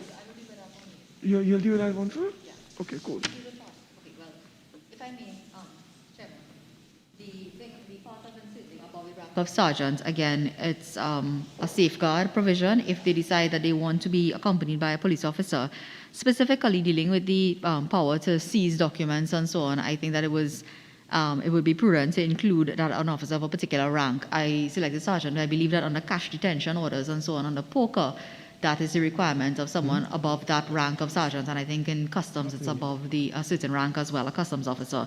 So to include the rank of the officer here, you would require that you have an officer of a certain rank and experience accompanying the inspector on the on-site inspection, because of course it is optional to have the officer there.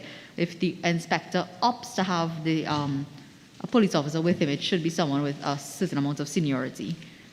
Again, this is just a safeguard given the wide range of powers that you would expect to have, that the inspectors can exercise, and particularly if you intend to utilize information gathered at these inspections. Perhaps I can make your life easy. I think it's a sensible suggestion, and we'd be willing to accept it. Okay.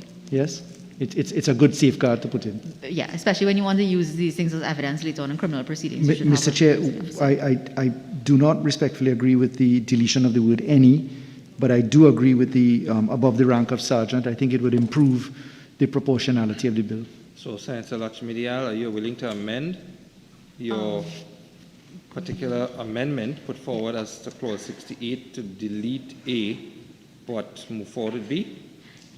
Yes, Okay. Mr. Chair. I think that was a Honourable- misplaced notation. Yeah. So, honourable senators, the question is that clause 68 be amended as circulated and further amended as follows. At clause 68, take out A and leave B, which would read in subsection 3 in brackets by inserting the words above the rank of sergeant. Those in favor say aye. Aye. Those against say no. I think the ayes have it. Honourable senators, the question is that clause 68 as amended now stand part of the bill. Those in favor say aye. Aye. Those against say no. I think the ayes have it. Clause 68 as amended now stands part of the bill. Clause 69. Honourable senators, the question is that clause 69 stand part of the bill. Honourable senators, the question is that clause 69 now stand part of the bill. Those in favor say aye. Aye. Those against say no. I think the ayes have it. Clause 69 now stands part of the bill. Clause 70. Honourable senators, the question is that clause 70 stand part of the bill. Senator Mark. Yeah. All right, Mr. Chairman, clause 70 circulated. We are proposing that we delete the word unless and until and substitute the word for 14 days as circulated.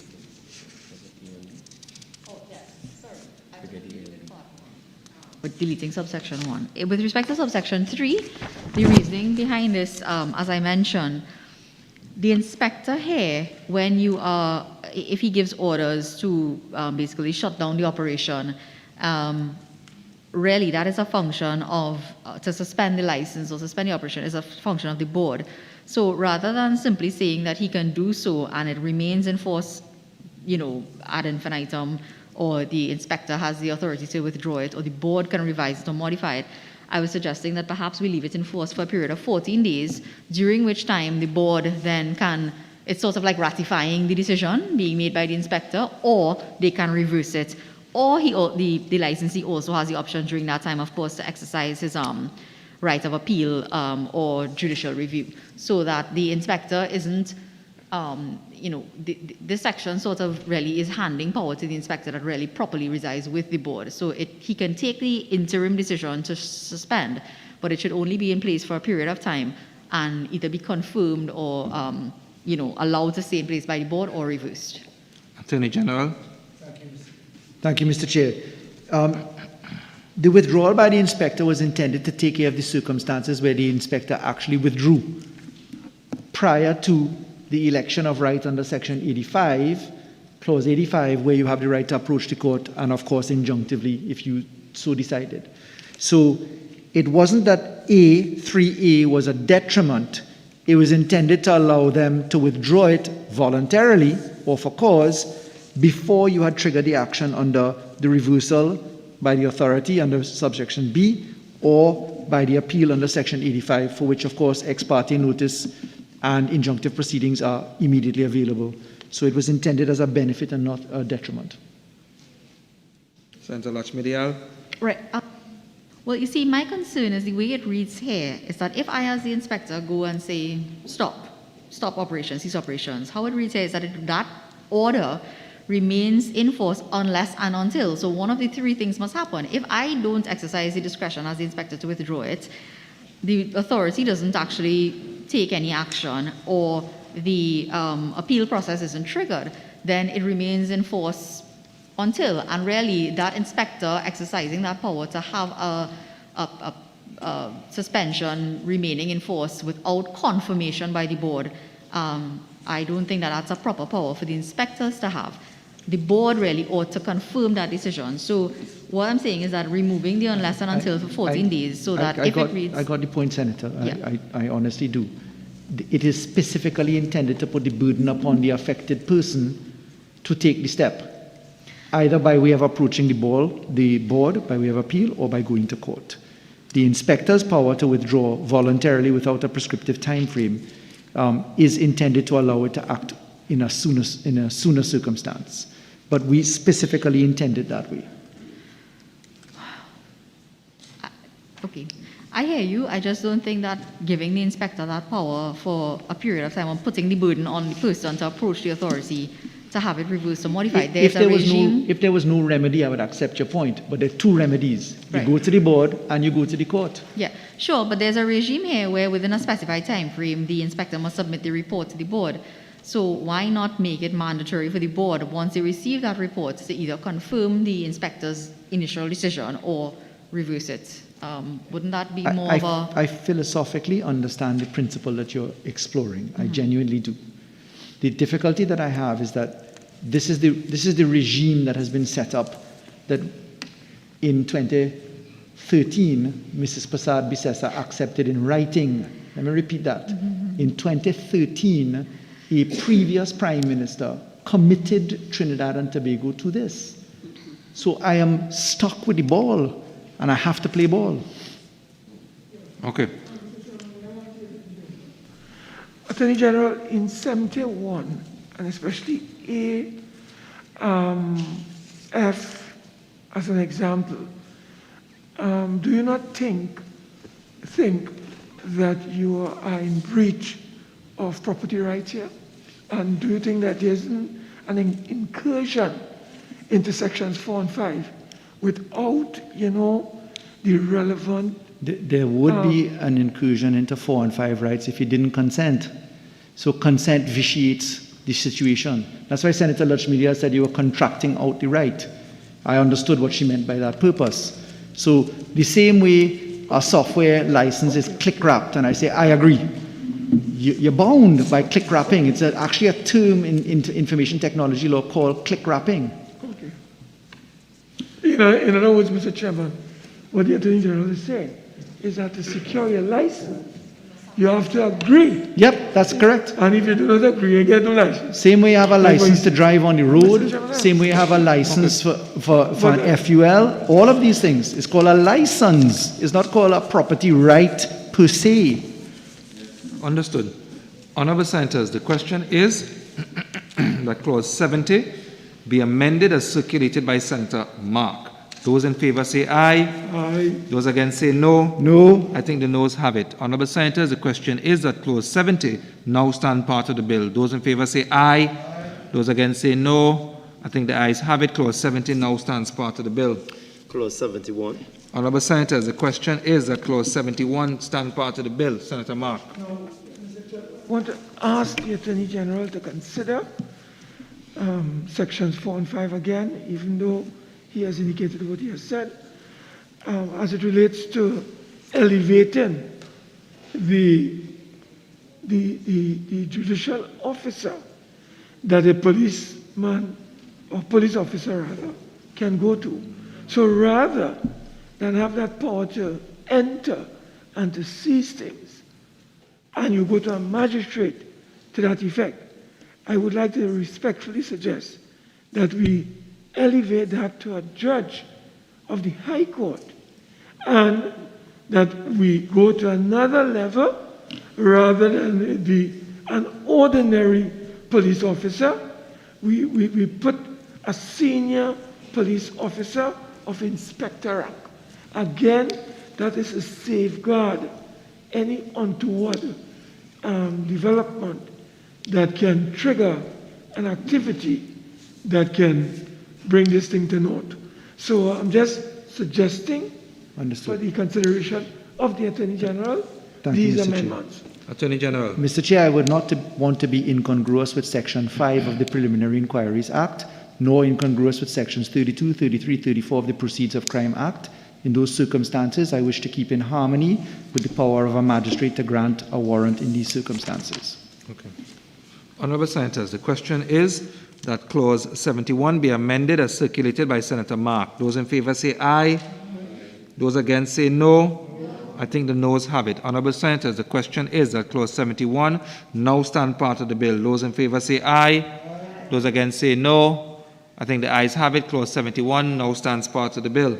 Clauses 72 and 73. Honorable Senators, the question is that clauses 72 and 73 stand part of the bill.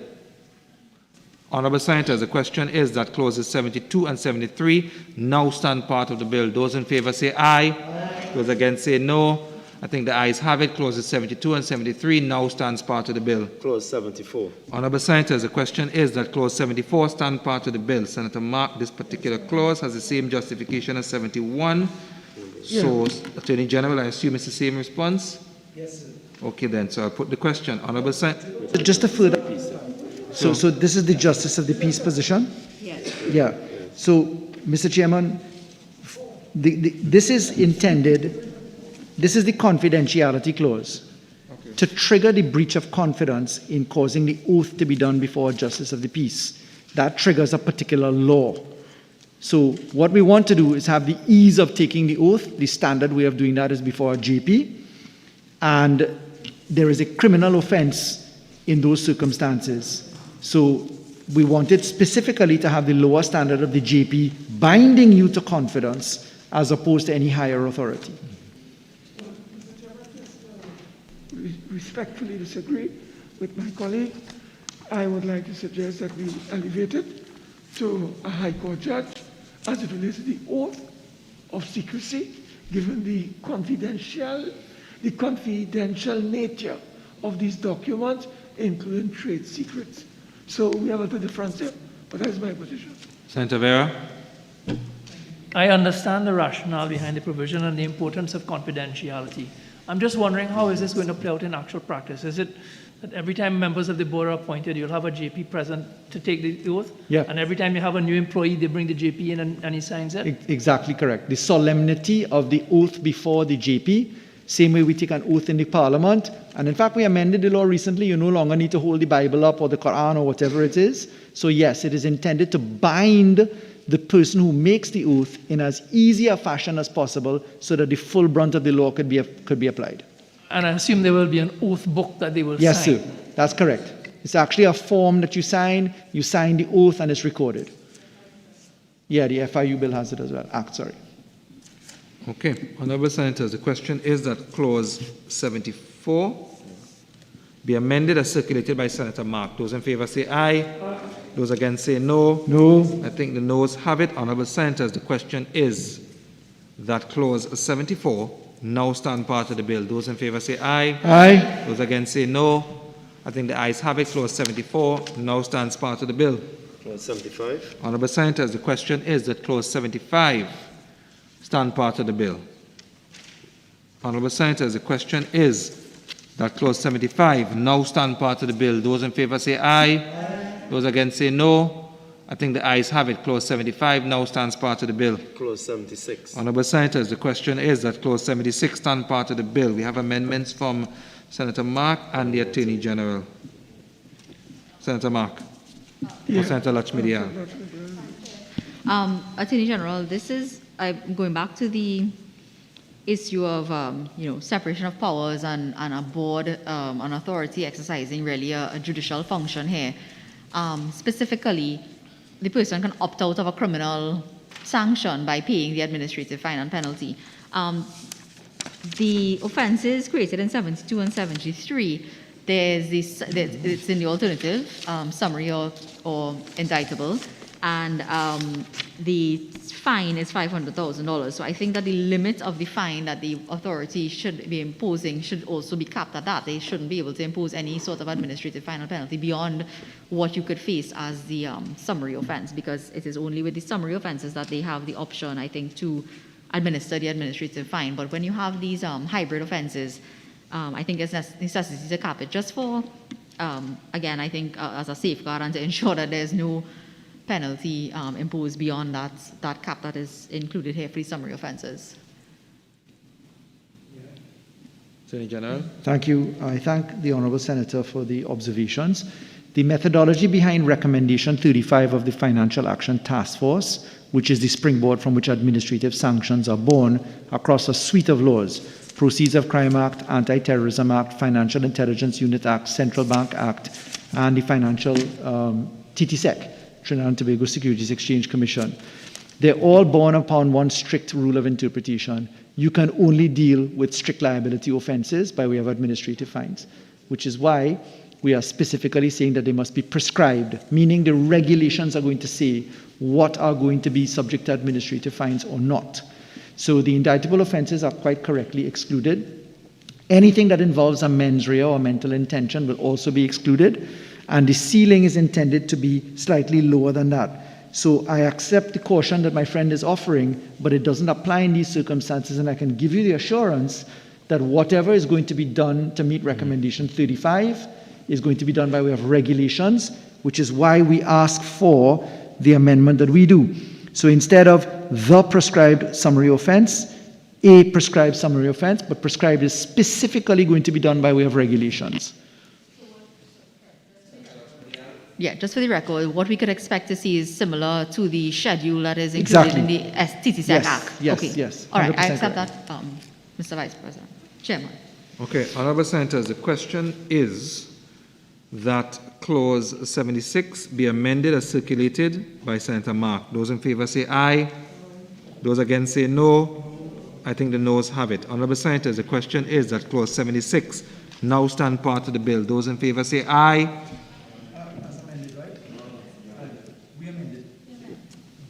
Oh, you did amend it? Yes, yes, yes. I gave the rationale. I apologize. Changing from the prescribed summary offense to a prescribed summary offense as circulated in respect of item 76 at page 3 of the circulated amendments, at the bottom. Okay, Honorable Senators, the question is that Clause 76 be amended as circulated by the Attorney General. Those in favor say aye. Those against say no. I think the ayes have it. Honorable Senators, the question is that Clause 76 as amended now stand part of the bill. Those in favor say aye. Those against say no. I think the ayes have it. Clause 76 as amended now stands part of the bill. Clauses 77 to 85. Honorable Senators, the question is that Clauses 77 to 85 stand part of the bill. Honorable Senators, the question is that Clauses 77 to 85 now stand part of the bill. Those in favor say aye. Aye. Those against say no. I think the ayes have it. Clauses 77 to 85 now stands part of the bill. Clause 86. Honorable Senators, the question is that Clause 86 stand part of the bill. Senator Mark. Mr. Chairman, Schedules 1, 3, 1, 2, 3, and 4 address matters like benefits, exemptions, and areas of operations that these various licensees can engage in. And when they come into increasing or reducing corporation tax, zero rating products on VAT, property tax, etc., I would like to respectfully suggest to the Attorney General that that not be subject to a simple negative resolution, but it should have parliamentary oversight, and I'm suggesting to the Honorable Attorney General that we really substitute or delete the word negative and have it replaced with the word affirmative so that the Parliament can have a greater degree of oversight and there will be a greater degree of accountability and transparency. So, Attorney General, I hope that you would consider this amendment. Attorney General. Mr. Chair, if I may explain the rationale for maintaining negative resolution as opposed to affirmative. So there is a parliamentary process. Negative resolution is that process that is recommended. We often engage in negative resolution. The matters of taxation, I just remind, pursuant to the Constitution, if you look at the mere appropriation bill from year to year, or a finance act, we don't even require the Senate's consent for a money bill. A money bill is done by simple majority by the House of Representatives. If the Senate doesn't want to pass it, it passes. All orders under the VAT Act under the customs tariffs, etc., are all done by negative resolution. So insofar as the benefit by way of amendment are effectively matters of taxation, it would be incongruous with the philosophy of the Constitution and the manner in which we treat financial matters to go to affirmative resolution. So in those circumstances, I respectfully decline the invitation and prefer to go with what is the established rule from the Constitution come right down. Okay. Honorable Senator Mark. With your presence, maybe, when the Attorney General sits where I am sitting, and I sit where he's sitting, and I want him to argue strenuously, as he's doing today, in the next 2 years or before. Mr. Chair, I just remind that I sat in opposition for a full 5 years and never behaved the way Senator Mark did. Okay. Never. Okay. Senator Mark and Senator Mark. Can I put the question, please? Thank you. The question is that Clause 86 be amended as circulated by Senator Mark. Those in favor say aye. Aye. Those against say no. I think the noes have it. Honorable Senators, the question is that Clause 86 now stand part of the bill. Those in favor say aye. Aye. Those against say no. I think the ayes have it. Clause 86 now stands part of the bill. Clause 87. Honorable Senators, the question is that Clause 87 stands part of the bill. Senator Mark. Again, we are talking about regulations, and there are several areas in this legislation that require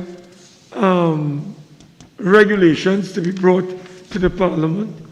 I would again appeal to the Attorney General to substitute or delete negative and substitute with the word affirmative, so that again, Mr. Chairman, the Parliament can have some degree of oversight over these regulations, rather than just put it there and we have to file it for annulment. We prefer debate. Attorney General, no need to respond to that. You've done on the previous clause. Could you just move to your justification for Clause 87? Thank you. Slight difference. These are not regulations or financial matters by way of orders. Regulations are consistently done unless they are very draconian. They're done by negative resolution, and we prefer to keep with the consistency of that. Secondly, Mr. Vice President, you may recall that in 2020 we amended the Interpretation Act to make breach of subsidiary legislation, including regulations, subjected to a higher penalty of $250,000. Therefore, what we had in the bill was incongruous with the law that we amended already, so we wish to harmonize those two provisions by uplifting the dollar penalty in the manner circulated. Okay. Honorable Senators, the question is that Clause 87 be amended as circulated by Senator Mark. Those in favor say aye. Those against say no. No. I think the noes have it. Honorable Senators, the question is that Clause 87 be amended as circulated by the Attorney General. Those in favor say aye. Aye. Those against say no. I think the ayes have it. Honorable Senators, the question is that Clause 87, as amended, now stand part of the bill. Those in favor say aye. Aye. Those against say no. I think the ayes have it. Clause 87, as amended, now stands part of the bill. Clause 88. Honorable Senators, the question is that Clause 88 stand part of the bill. Senator Mark? Again, it's the same or similar in relation to affirmative resolution. Yes? Yes, sir. Okay. Senator and Attorney General, same response? Senator Vera has a question. Senator Vera, you have a question? A separate matter. On this particular clause? 88, yes. On 88? Go ahead. Thank you. 88.1 and 88.7. So with respect to 88.1, my understanding is that there are 15 entities who obtain licenses under the free zones regime. Now that the free zones legislation is being repealed, I expect that they would have had contractual obligations and legitimate expectations. Does the Attorney General anticipate any blowback from any of these entities, and how will that be resolved? AG, respond to that and then go straight into your justification. Yes, sir. I thank the Honourable Senator for a very important question on the record. Just to inform that we, in fact, met with all of the licensees under the free zones legislation, went through the bill with them, went through the formulation of the repeal and replace, went through the factors that they are going to be exposed to. Whilst one can never predict what entities may choose to do, suffice it to say there has been consultation, and many of these entities operate in multiple jurisdictions already and are already exposed to the regimes in pari materia with the particular provisions that we have now. Ultimately, we will take the positions on a step-by-step basis, but I'm confident that we can manage the situation. 88, yes, go ahead. Yes. So 88.7 says that any action, suit, or other legal proceedings to which the free zone companies is a party that is pending now is continued against this authority. So it's an ovation. My question is, given that they are now going to be assuming all of the potential liabilities or benefits and rights, is there provision for handover of records and debriefings from the Free Zones Authority to this authority? Because you will need to have those documents and institutional knowledge. So practically speaking, the successorship provisions and the handover is often dealt with administratively. The number of persons who are beneficiaries under the free zones are not that large. There is a board already installed there. One would think that the Minister of Trade would have that line of sight already prepared. In fact, many of the persons that operate on the Free Zones Board may very well find themselves as persons in the new entity. Some of them are very well-known experts and accountants and tax positions. So I'm confident that that handover and continuity, institutional knowledge, can be managed in that perspective. Senator Richards. Thank you. Just through you, Chair, to the Honourable Attorney General and or the Minister. Does that also go for the 15 or so existing entities? Are they to assume that they have a natural transition, or would they have to reapply to the new authority? They'd have to apply afresh and meet the terms and conditions, because these terms and conditions are significantly different from those under the Free Zones legislation. Thank you. Senator Mark. The employees of the Free Zones Company, would they be absorbed in the new authority that is being formed as a result of this legislation, or is there some other arrangement that is in place for these employees? So the two employees that work at the Free Zones Company have already been dealt with in terms of consultation. They are actually on contract.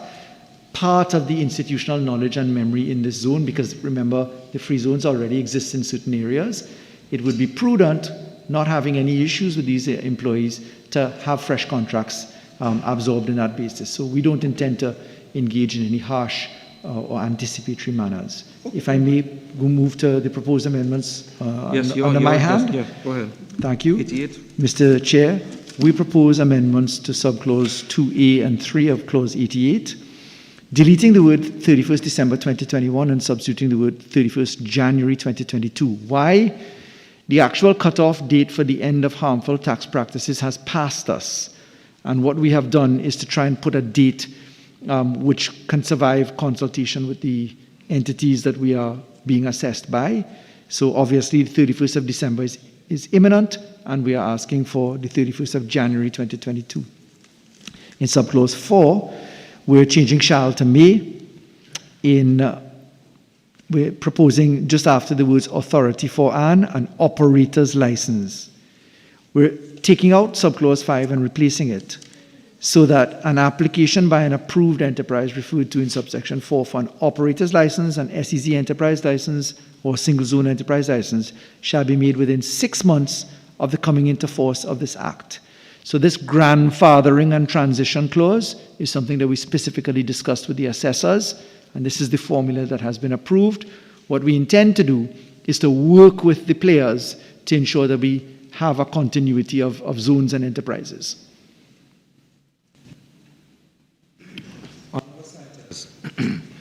The question is that clause 88 be amended as circulated by Senator Mark. Those in favor say aye. Honorable members, could I get you to muster some bass in your voice, even though it's late? I need to hear. Those against say no. No. I think the noes have it. Honorable Senators, the question is that Clause 88 be amended as circulated by the Attorney General. Those in favor say aye. Aye. Those against say no. I think the ayes have it. Honourable Senators, the question is that Clause 88 as amended now stand part of the bill. Those in favor say aye. Aye. Those against say no. I think the ayes have it. Clause 88 as amended now stands part of the bill. Clauses 89 and 90. Honourable Senators, the question is that clauses 89 and 90, stand part of the bill. Honourable Senators, the question is that clause 89 and 90 now stand part of the bill. Those in favour say aye. Aye. Those against say no. I think the ayes have it. Clause 89 and 90 now stands part of the bill.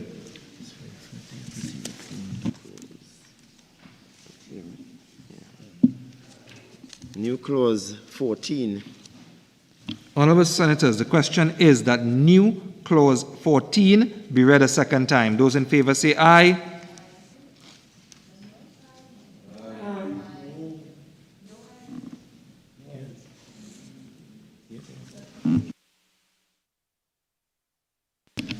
Those against say no.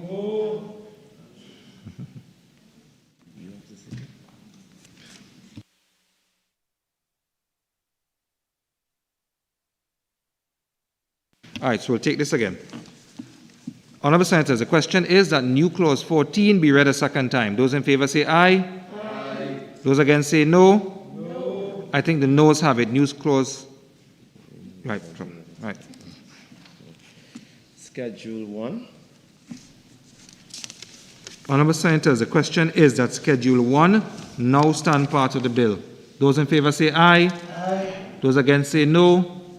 I think the ayes have it. Schedule 1 now stands part of the bill. Schedule 2.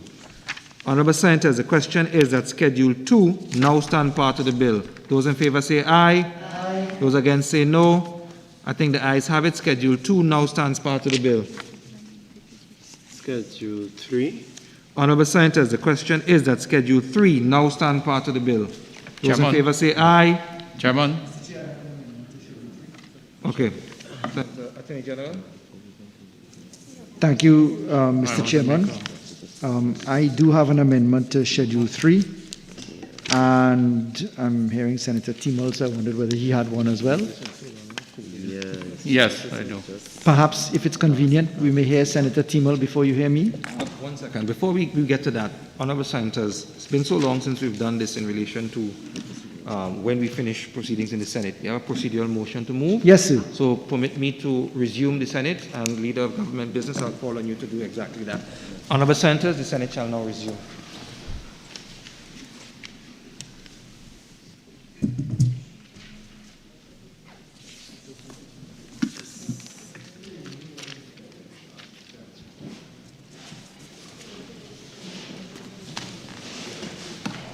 Acting Leader of Government Business.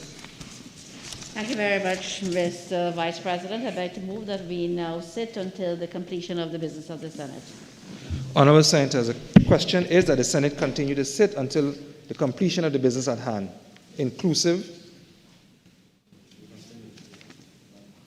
So, like I said, it's been a while. Yes. And so the procedure is a little bit lost in the time frame that it takes to remember this. The question you're putting, Leader of Government Business, is inclusive of the matters in the adjournment, one matter in the adjournment. So when you put the question, we continue until the completion of the business at hand, inclusive of one matter in the adjournment. Leader of Government Business. Mr. Vice President, in accordance with Standard Order 14.5, I beg to move that the Senate will continue to sit until the completion of the business at hand, inclusive of the matters on the adjournment, as discussed with Senator Mark, where we would now do only one adjournment and not two. Thank you very much, Leader of Government Business. Honourable Senators, the question is that the Senate continue to sit until the completion of the business at hand, inclusive of the matters on the adjournment. Those in favour say aye. Aye. Those against say no. I think the ayes have it. The business of the Senate will continue until the completion of the matter at hand, inclusive of the matters on the adjournment. Honourable Senators, we shall now return to the committee stage of this Senate.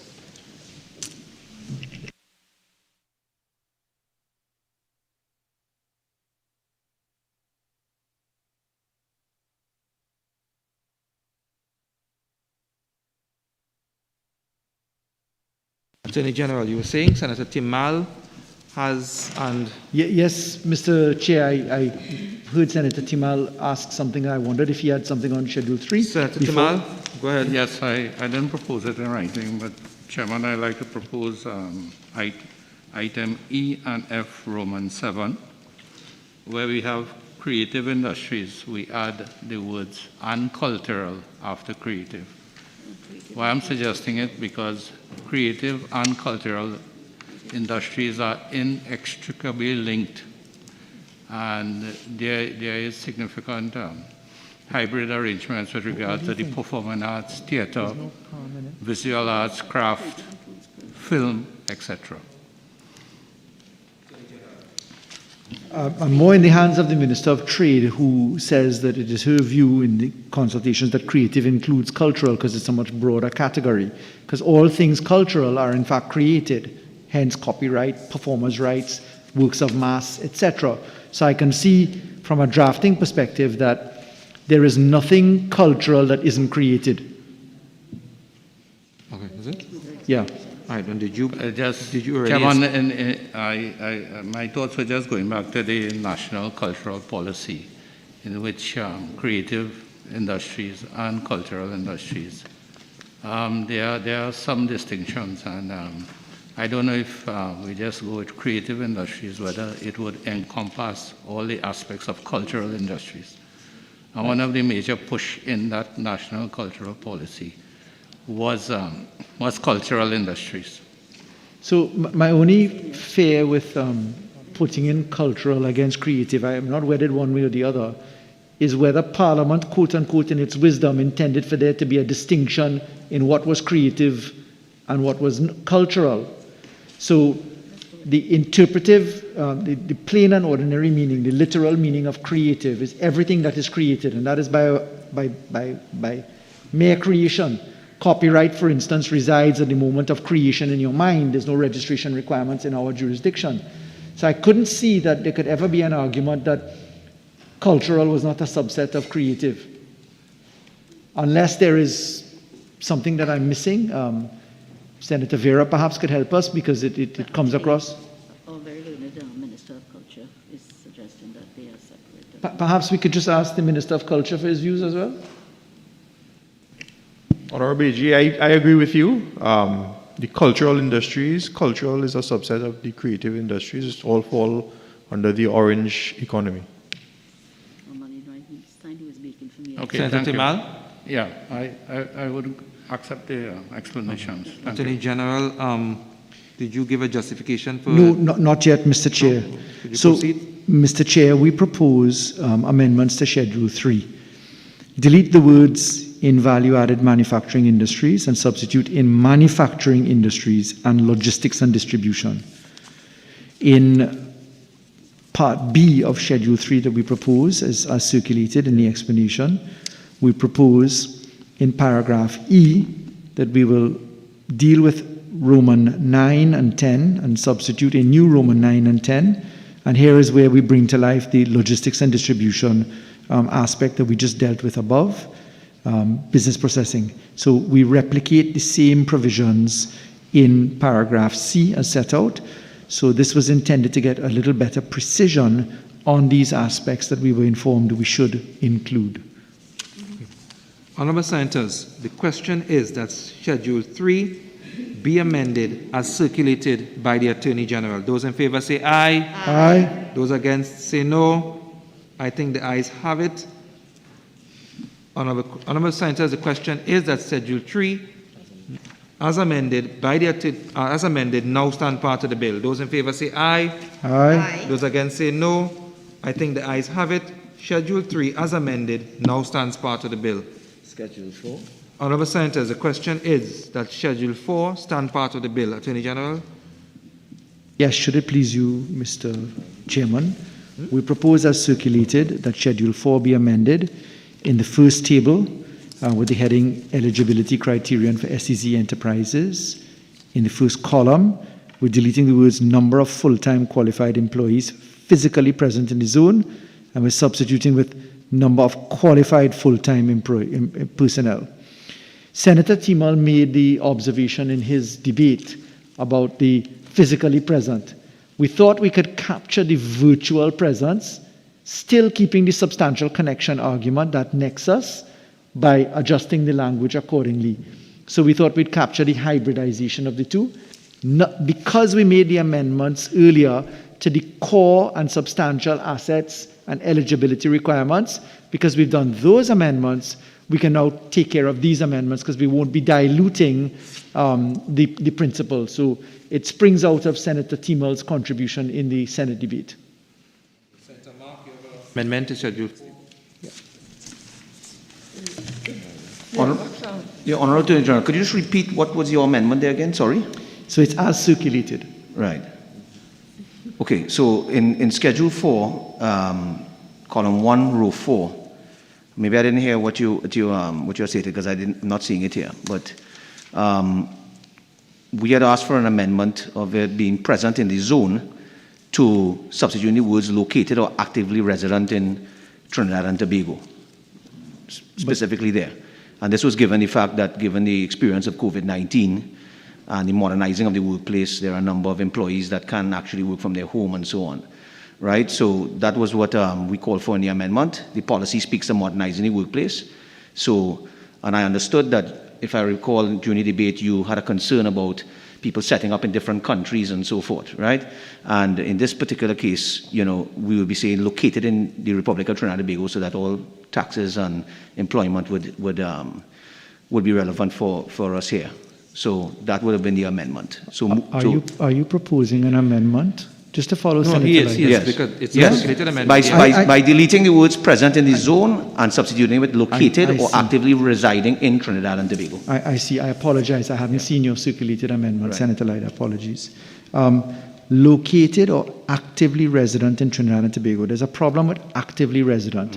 It conflicts with the concept of residence under the Income Tax Act, and therefore we won't be interested in introducing a new term, a term of art, which is interpreted in our income tax laws differently. So residency has a specific meaning at law for taxation purposes, and therefore actively resident may have a conflict with that. If you are minded to capture the concern about virtual working, etc., we believe that the amendment that we've proposed captures that. I apologize that I missed that you had made that submission. I did catch it when Senator Timal did. Perhaps I was out of the chamber when you did, but it would capture this in our amendment. Right, okay. Okay. Honourable Senators, the question is that Schedule 4 be amended as circulated by Senator Mark. Those in favour say aye. Aye. No.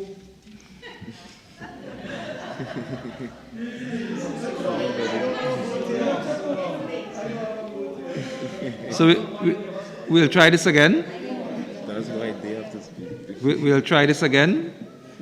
Honourable Senators, the question is that Schedule 4 be amended as circulated by Senator Mark. Those in favour say aye. Aye. Those against say no. I think the noes have it. Honourable Senators, the question is that Schedule 4 be amended as circulated by the Attorney General. Those in favour say aye. Those against say no. I think the ayes have it. Honourable Senators, the question is that Schedule 4 as amended now stand part of the bill. Those in favour say aye. Aye. Those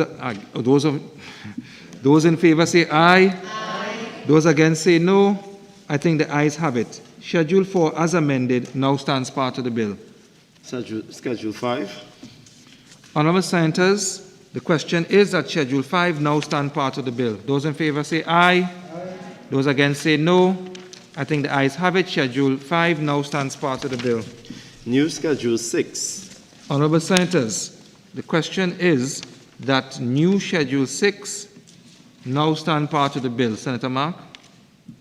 Or stands part of the bill. Senator Mark? Yeah, Mr. Chairman, I had proposed this new schedule for the Attorney General's consideration so that under environment, safety, and security, all operators, special economic zone enterprises, as well as single zone enterprises, they would be at least guided by their obligations and their rights as it relates to the special economic zones. I think that I have sort of spelled it out as best as I can. I must indicate that I borrowed this from the Jamaican experience, and I thought it was quite useful given where we are going at this time in Trinidad and Tobago. So I asked the Attorney General, or called on him, to look at this new proposed Schedule 6 to see if he would want to consider this being incorporated into the legislation in order to ensure that the environment, safety, and security issues are addressed by those who are going to be utilizing via licenses our new special economic zones. So, Honorable Attorney General, I have put this forward for your consideration. Thank you very much, Mr. Chairman and Senator Mark. So the rights and obligations is a not so simple position to put into law. I can see the merit of including rights and obligations. The problem is these rights and obligations have to be assessed by the BEPS team, and this would constitute a substantial deviation from that which was approved already. It is not that there may not be merit in the position, but I would need space to obtain a proper answer and to advise the Cabinet. In those circumstances, in my continuing discussions with the BEPS team, may I please, Mr. Chairman, give the assurance that I will look at this and certainly come back to it if it is something that is approvable and it meets with the policy. We will be very pleased to have a look at it. Okay. Honorable Senators, the question is that new Schedule 6, as circulated by Senator Mark, stand part of the bill. Those in favor say aye.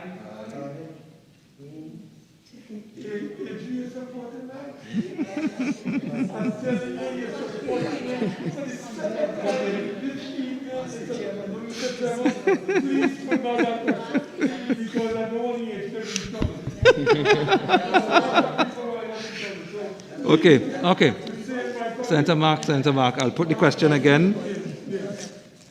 Honorable Senators, the question is that new Schedule 6, as circulated by Senator Mark, stand part of the bill.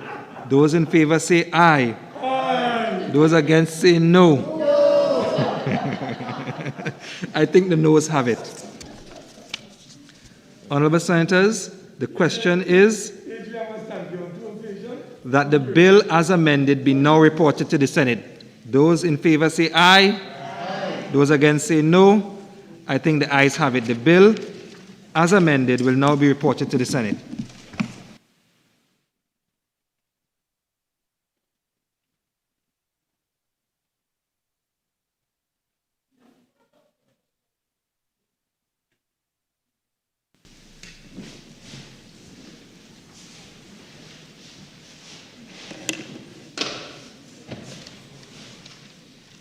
Minister of Trade and Industry. Thank you. Mr. Vice President, I wish to report that the Trinidad and Tobago Special Economic Zones Bill 2021 was considered in Committee of the Whole and approved with amendments. I now beg to move that the Senate agree with the committee's report. Honourable Senators, the question is that this Senate agree with the committee's report on the Trinidad and Tobago Special Economic Zones Bill 2021. Those in favour say aye. Aye. Those against say no. I think the ayes have it. Minister of Trade and Industry. Mr. Vice President, I beg to move that a bill entitled An Act to Provide for the Designation, Development, Operation and Management of Special Economic Zones, the establishment of the Special Economic Zones Authority, the repeal of the Free Zones Act, Chapter 8107, the regulation of special economic zones and matters related thereto, be now read a third time and passed. Honourable Senators, the question is that a bill entitled An Act to Provide for the Designation, Development, Operation and Management of Special Economic Zones, the establishment of Special Economic Zones Authority, the repeal of the Free Zones Act, Chapter 8107, the regulation of special economic zones and matters related thereto be now read a third time and passed. Those in favor say aye. Aye. Those against say no. I think the ayes have it. A bill entitled An Act to Provide for the Designation, Development, Operation and Management of Special Economic Zones, the establishment of the Special Economic Zones Authority, the repeal of the Free Zones Act, Chapter 8107, the regulation of special economic zones and matters related thereto. Acting Leader of Government Business. I'd like to move that the Senate do now adjourn to Wednesday, December 15th at 10 a.m. And then what we will be debating, the Senate will be debating the finance bill. I can say to you that this is scheduled to be debated in the House on Monday the 13th. And in fact, the bill will be circulated very soon in advance. Thank you.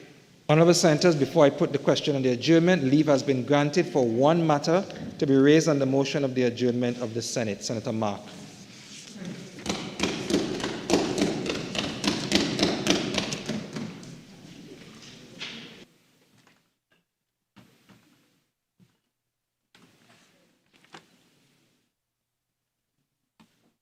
Thank you, Mr.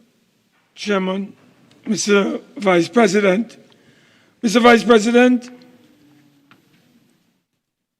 the matter that I wish to bring to your attention is the need for the government to review the demerit points system, which is having a negative impact on motorists and the traveling public generally. Mr. Vice President, since this system was introduced in June of last year, several hundreds, if not thousands, of maxi taxi drivers, H drivers, truck drivers, hauliers, motorists, and even passengers, Mr. Vice President, have been affected by the system that this government brought into being some time ago. I recall, Mr. Vice President, when we were dealing with this matter, I called on the then government to have this matter referred to a joint select committee so that there can be consultation with the various stakeholders involved in this particular new system that the government was introducing when they amended the Motor Vehicle and Road Traffic Act. Mr. Vice President, since then, we have evidence to show, and this was recorded in Sunday's Guardian, December the 5th, 2021, on page 11, when the headline read, 85,000 traffic tickets issued so far this year. And that was between January to November. And it reads that law enforcement officers have issued close to 85,000 fixed penalty notices or tickets to errant drivers and traffic violators so far this year. Outside of this alarming figure, Mr. Vice President, some 336 motorists had their driver's permit disqualified, and the permits of 7,332 drivers are also pending rulings for disqualification. Now, Mr. Vice President, this situation is quite alarming and disturbing. I have been approached by many drivers, maxi taxi, hauliers, motorists, talking about this draconian system of the merit point system and how it is playing chaos and having havoc on their livelihoods. And in this regard, Mr. Vice President, based on my research and discussion, we are having a situation where if someone is to be suspended, 10 demerit points will have to be accumulated. And if you accumulate 10 demerit points, Mr. Vice President, you face immediate suspension for 6 months. Anything over 14 demerit points, that goes to 1 year. And anything over 20 points, that goes to 2 years. So, Mr. Vice President, what is happening is that the drivers, the truck drivers, the maxi-taxi drivers, the hauliers, the truckers, they have been complaining bitterly because their livelihoods are being affected in a very negative way. Mr. Vice President, would you believe that when your permit is suspended or your license suspended, you know what goes on, Mr. Vice President? You are sent to attend what is called a driver's rehabilitation program. And there are 2 firms that are involved, 2 companies that are involved in providing what is called training so that persons and so on can get back their license, get back their driver's permit. The 2 companies that are involved, one is named Training and Logistics Limited, and the other one is named Arrive Alive. Mr. Vice President, would you believe when you go into this so-called rehabilitation program, you have to pay to Arrive Alive.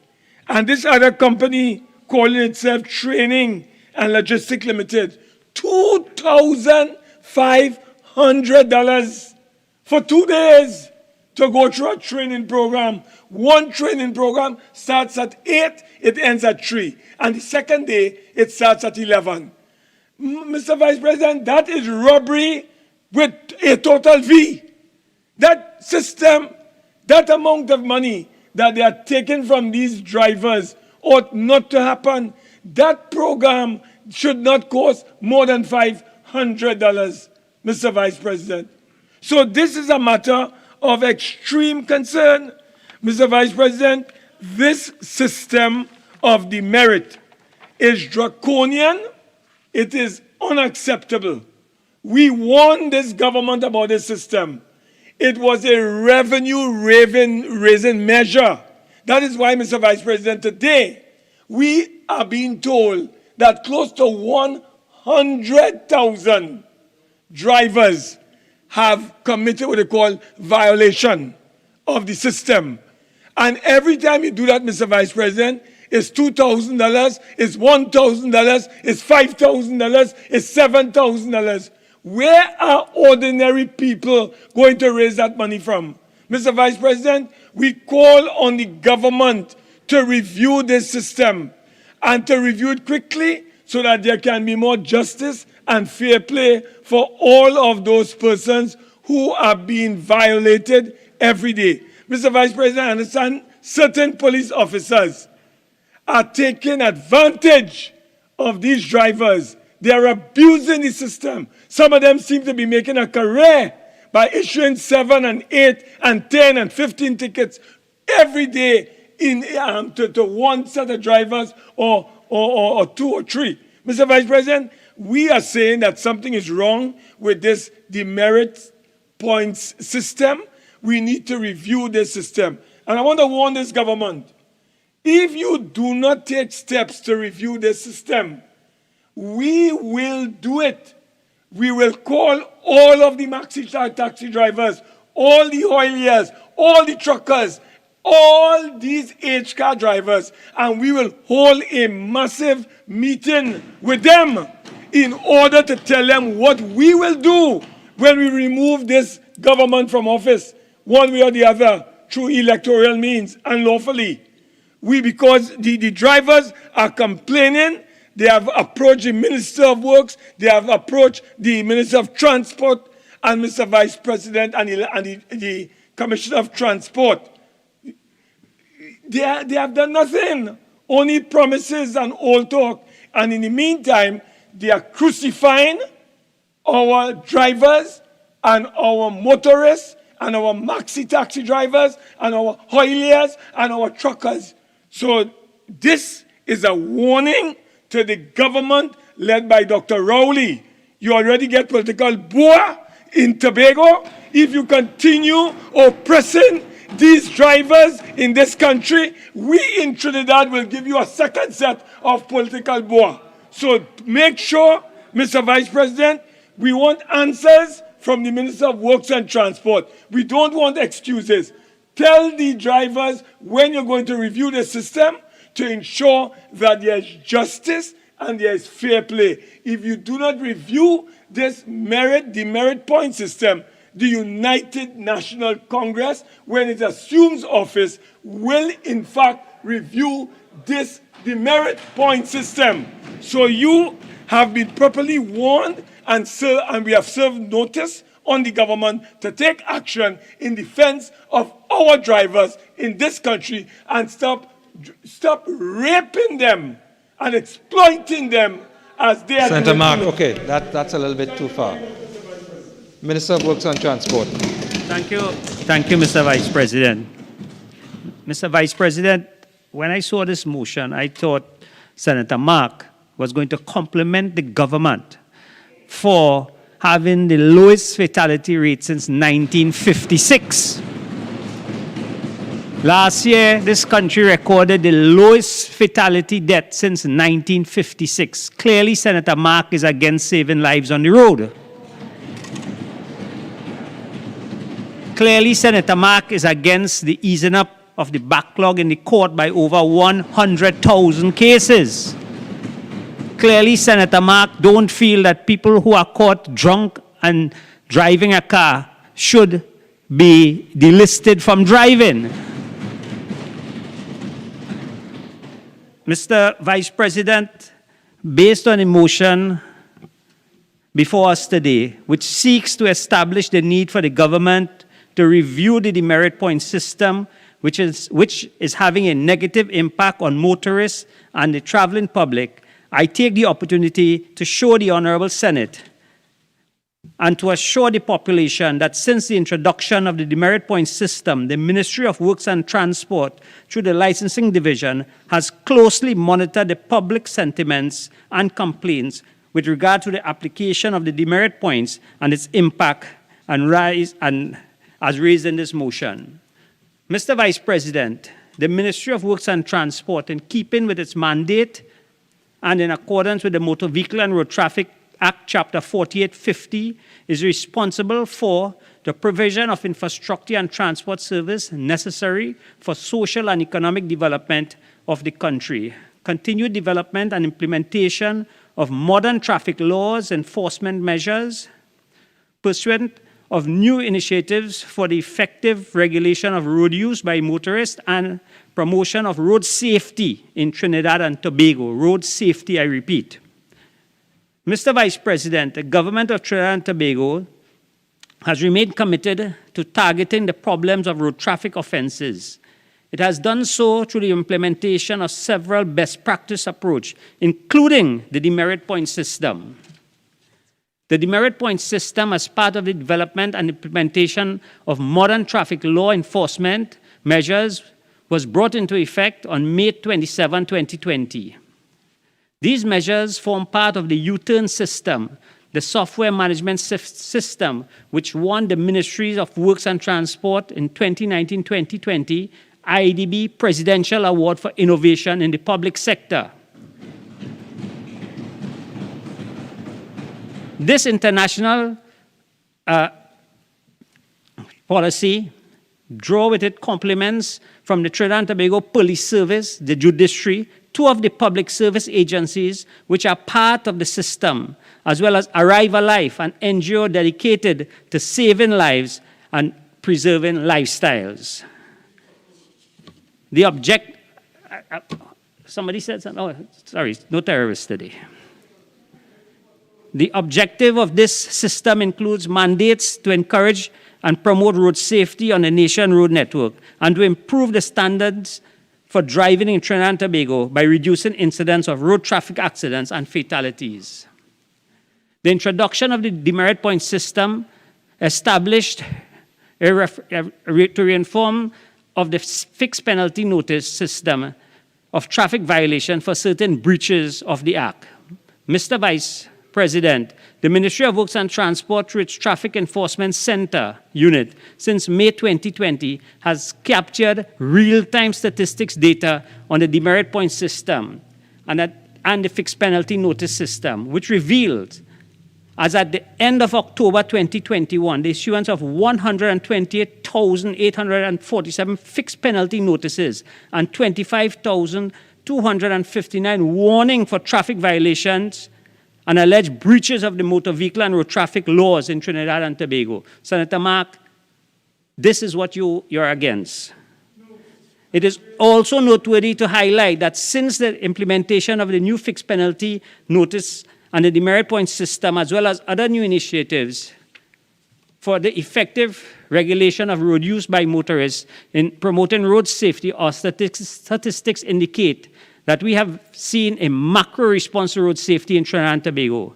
In particular, Mr. Vice President, fatality road traffic accidents have declined considerably from 233 in 2008 to 88 in 2020, and a further decline to 66 to date in 2021. Again, to repeat, last year, the lowest figure since 1956, and this year we are even lower than that. Mr. Vice President, the Ministry of Works and Transport has been monitoring the effectiveness of the new demerit point system. In addition, we have been taking note of the significant number of complaints and negative public reactions to several minor traffic violations, which were arguably beyond the direct control of the driver of the vehicle. One example of this is where a driver is genuinely unaware of the existence of a defect and may receive a fixed penalty notice for such a traffic violation, which carries demerit points. In such instance, it was perceived that the number of demerit points attached to that violation were harsh and unreasonable in the circumstances. In this regard, Mr. Vice President, and after conducting periodic review of the demerit point system, it was recommended and consideration is being given to alter the number of demerit points for several minor traffic violations, including complete removal in some cases. And this refers to cases like where a light is blown or windscreen wiper have flown out, things that you can leave home with, and by the time you reach to work, the light is blown. We are looking at considering removing the demerit points from some of those items. Mr. Vice President, in summary, I wish to point out that the proposed amendment would relieve the court of having to adjudicate on many of the cases of drivers contesting the fixed penalty notice issues to them, which occurred at present. In addition, the proposed amendments would facilitate the further streamlining of the demerit point system and fixed penalty notice system, re-engineering of the driving habits of motorists so that citizens will no longer be frustrated with the system, but continue to work with a system designed to create a more safety-conscious people. Mr. Vice President, I thank you.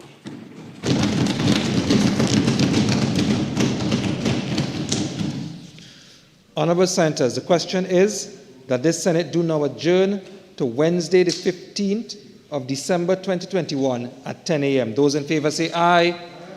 Those against say no.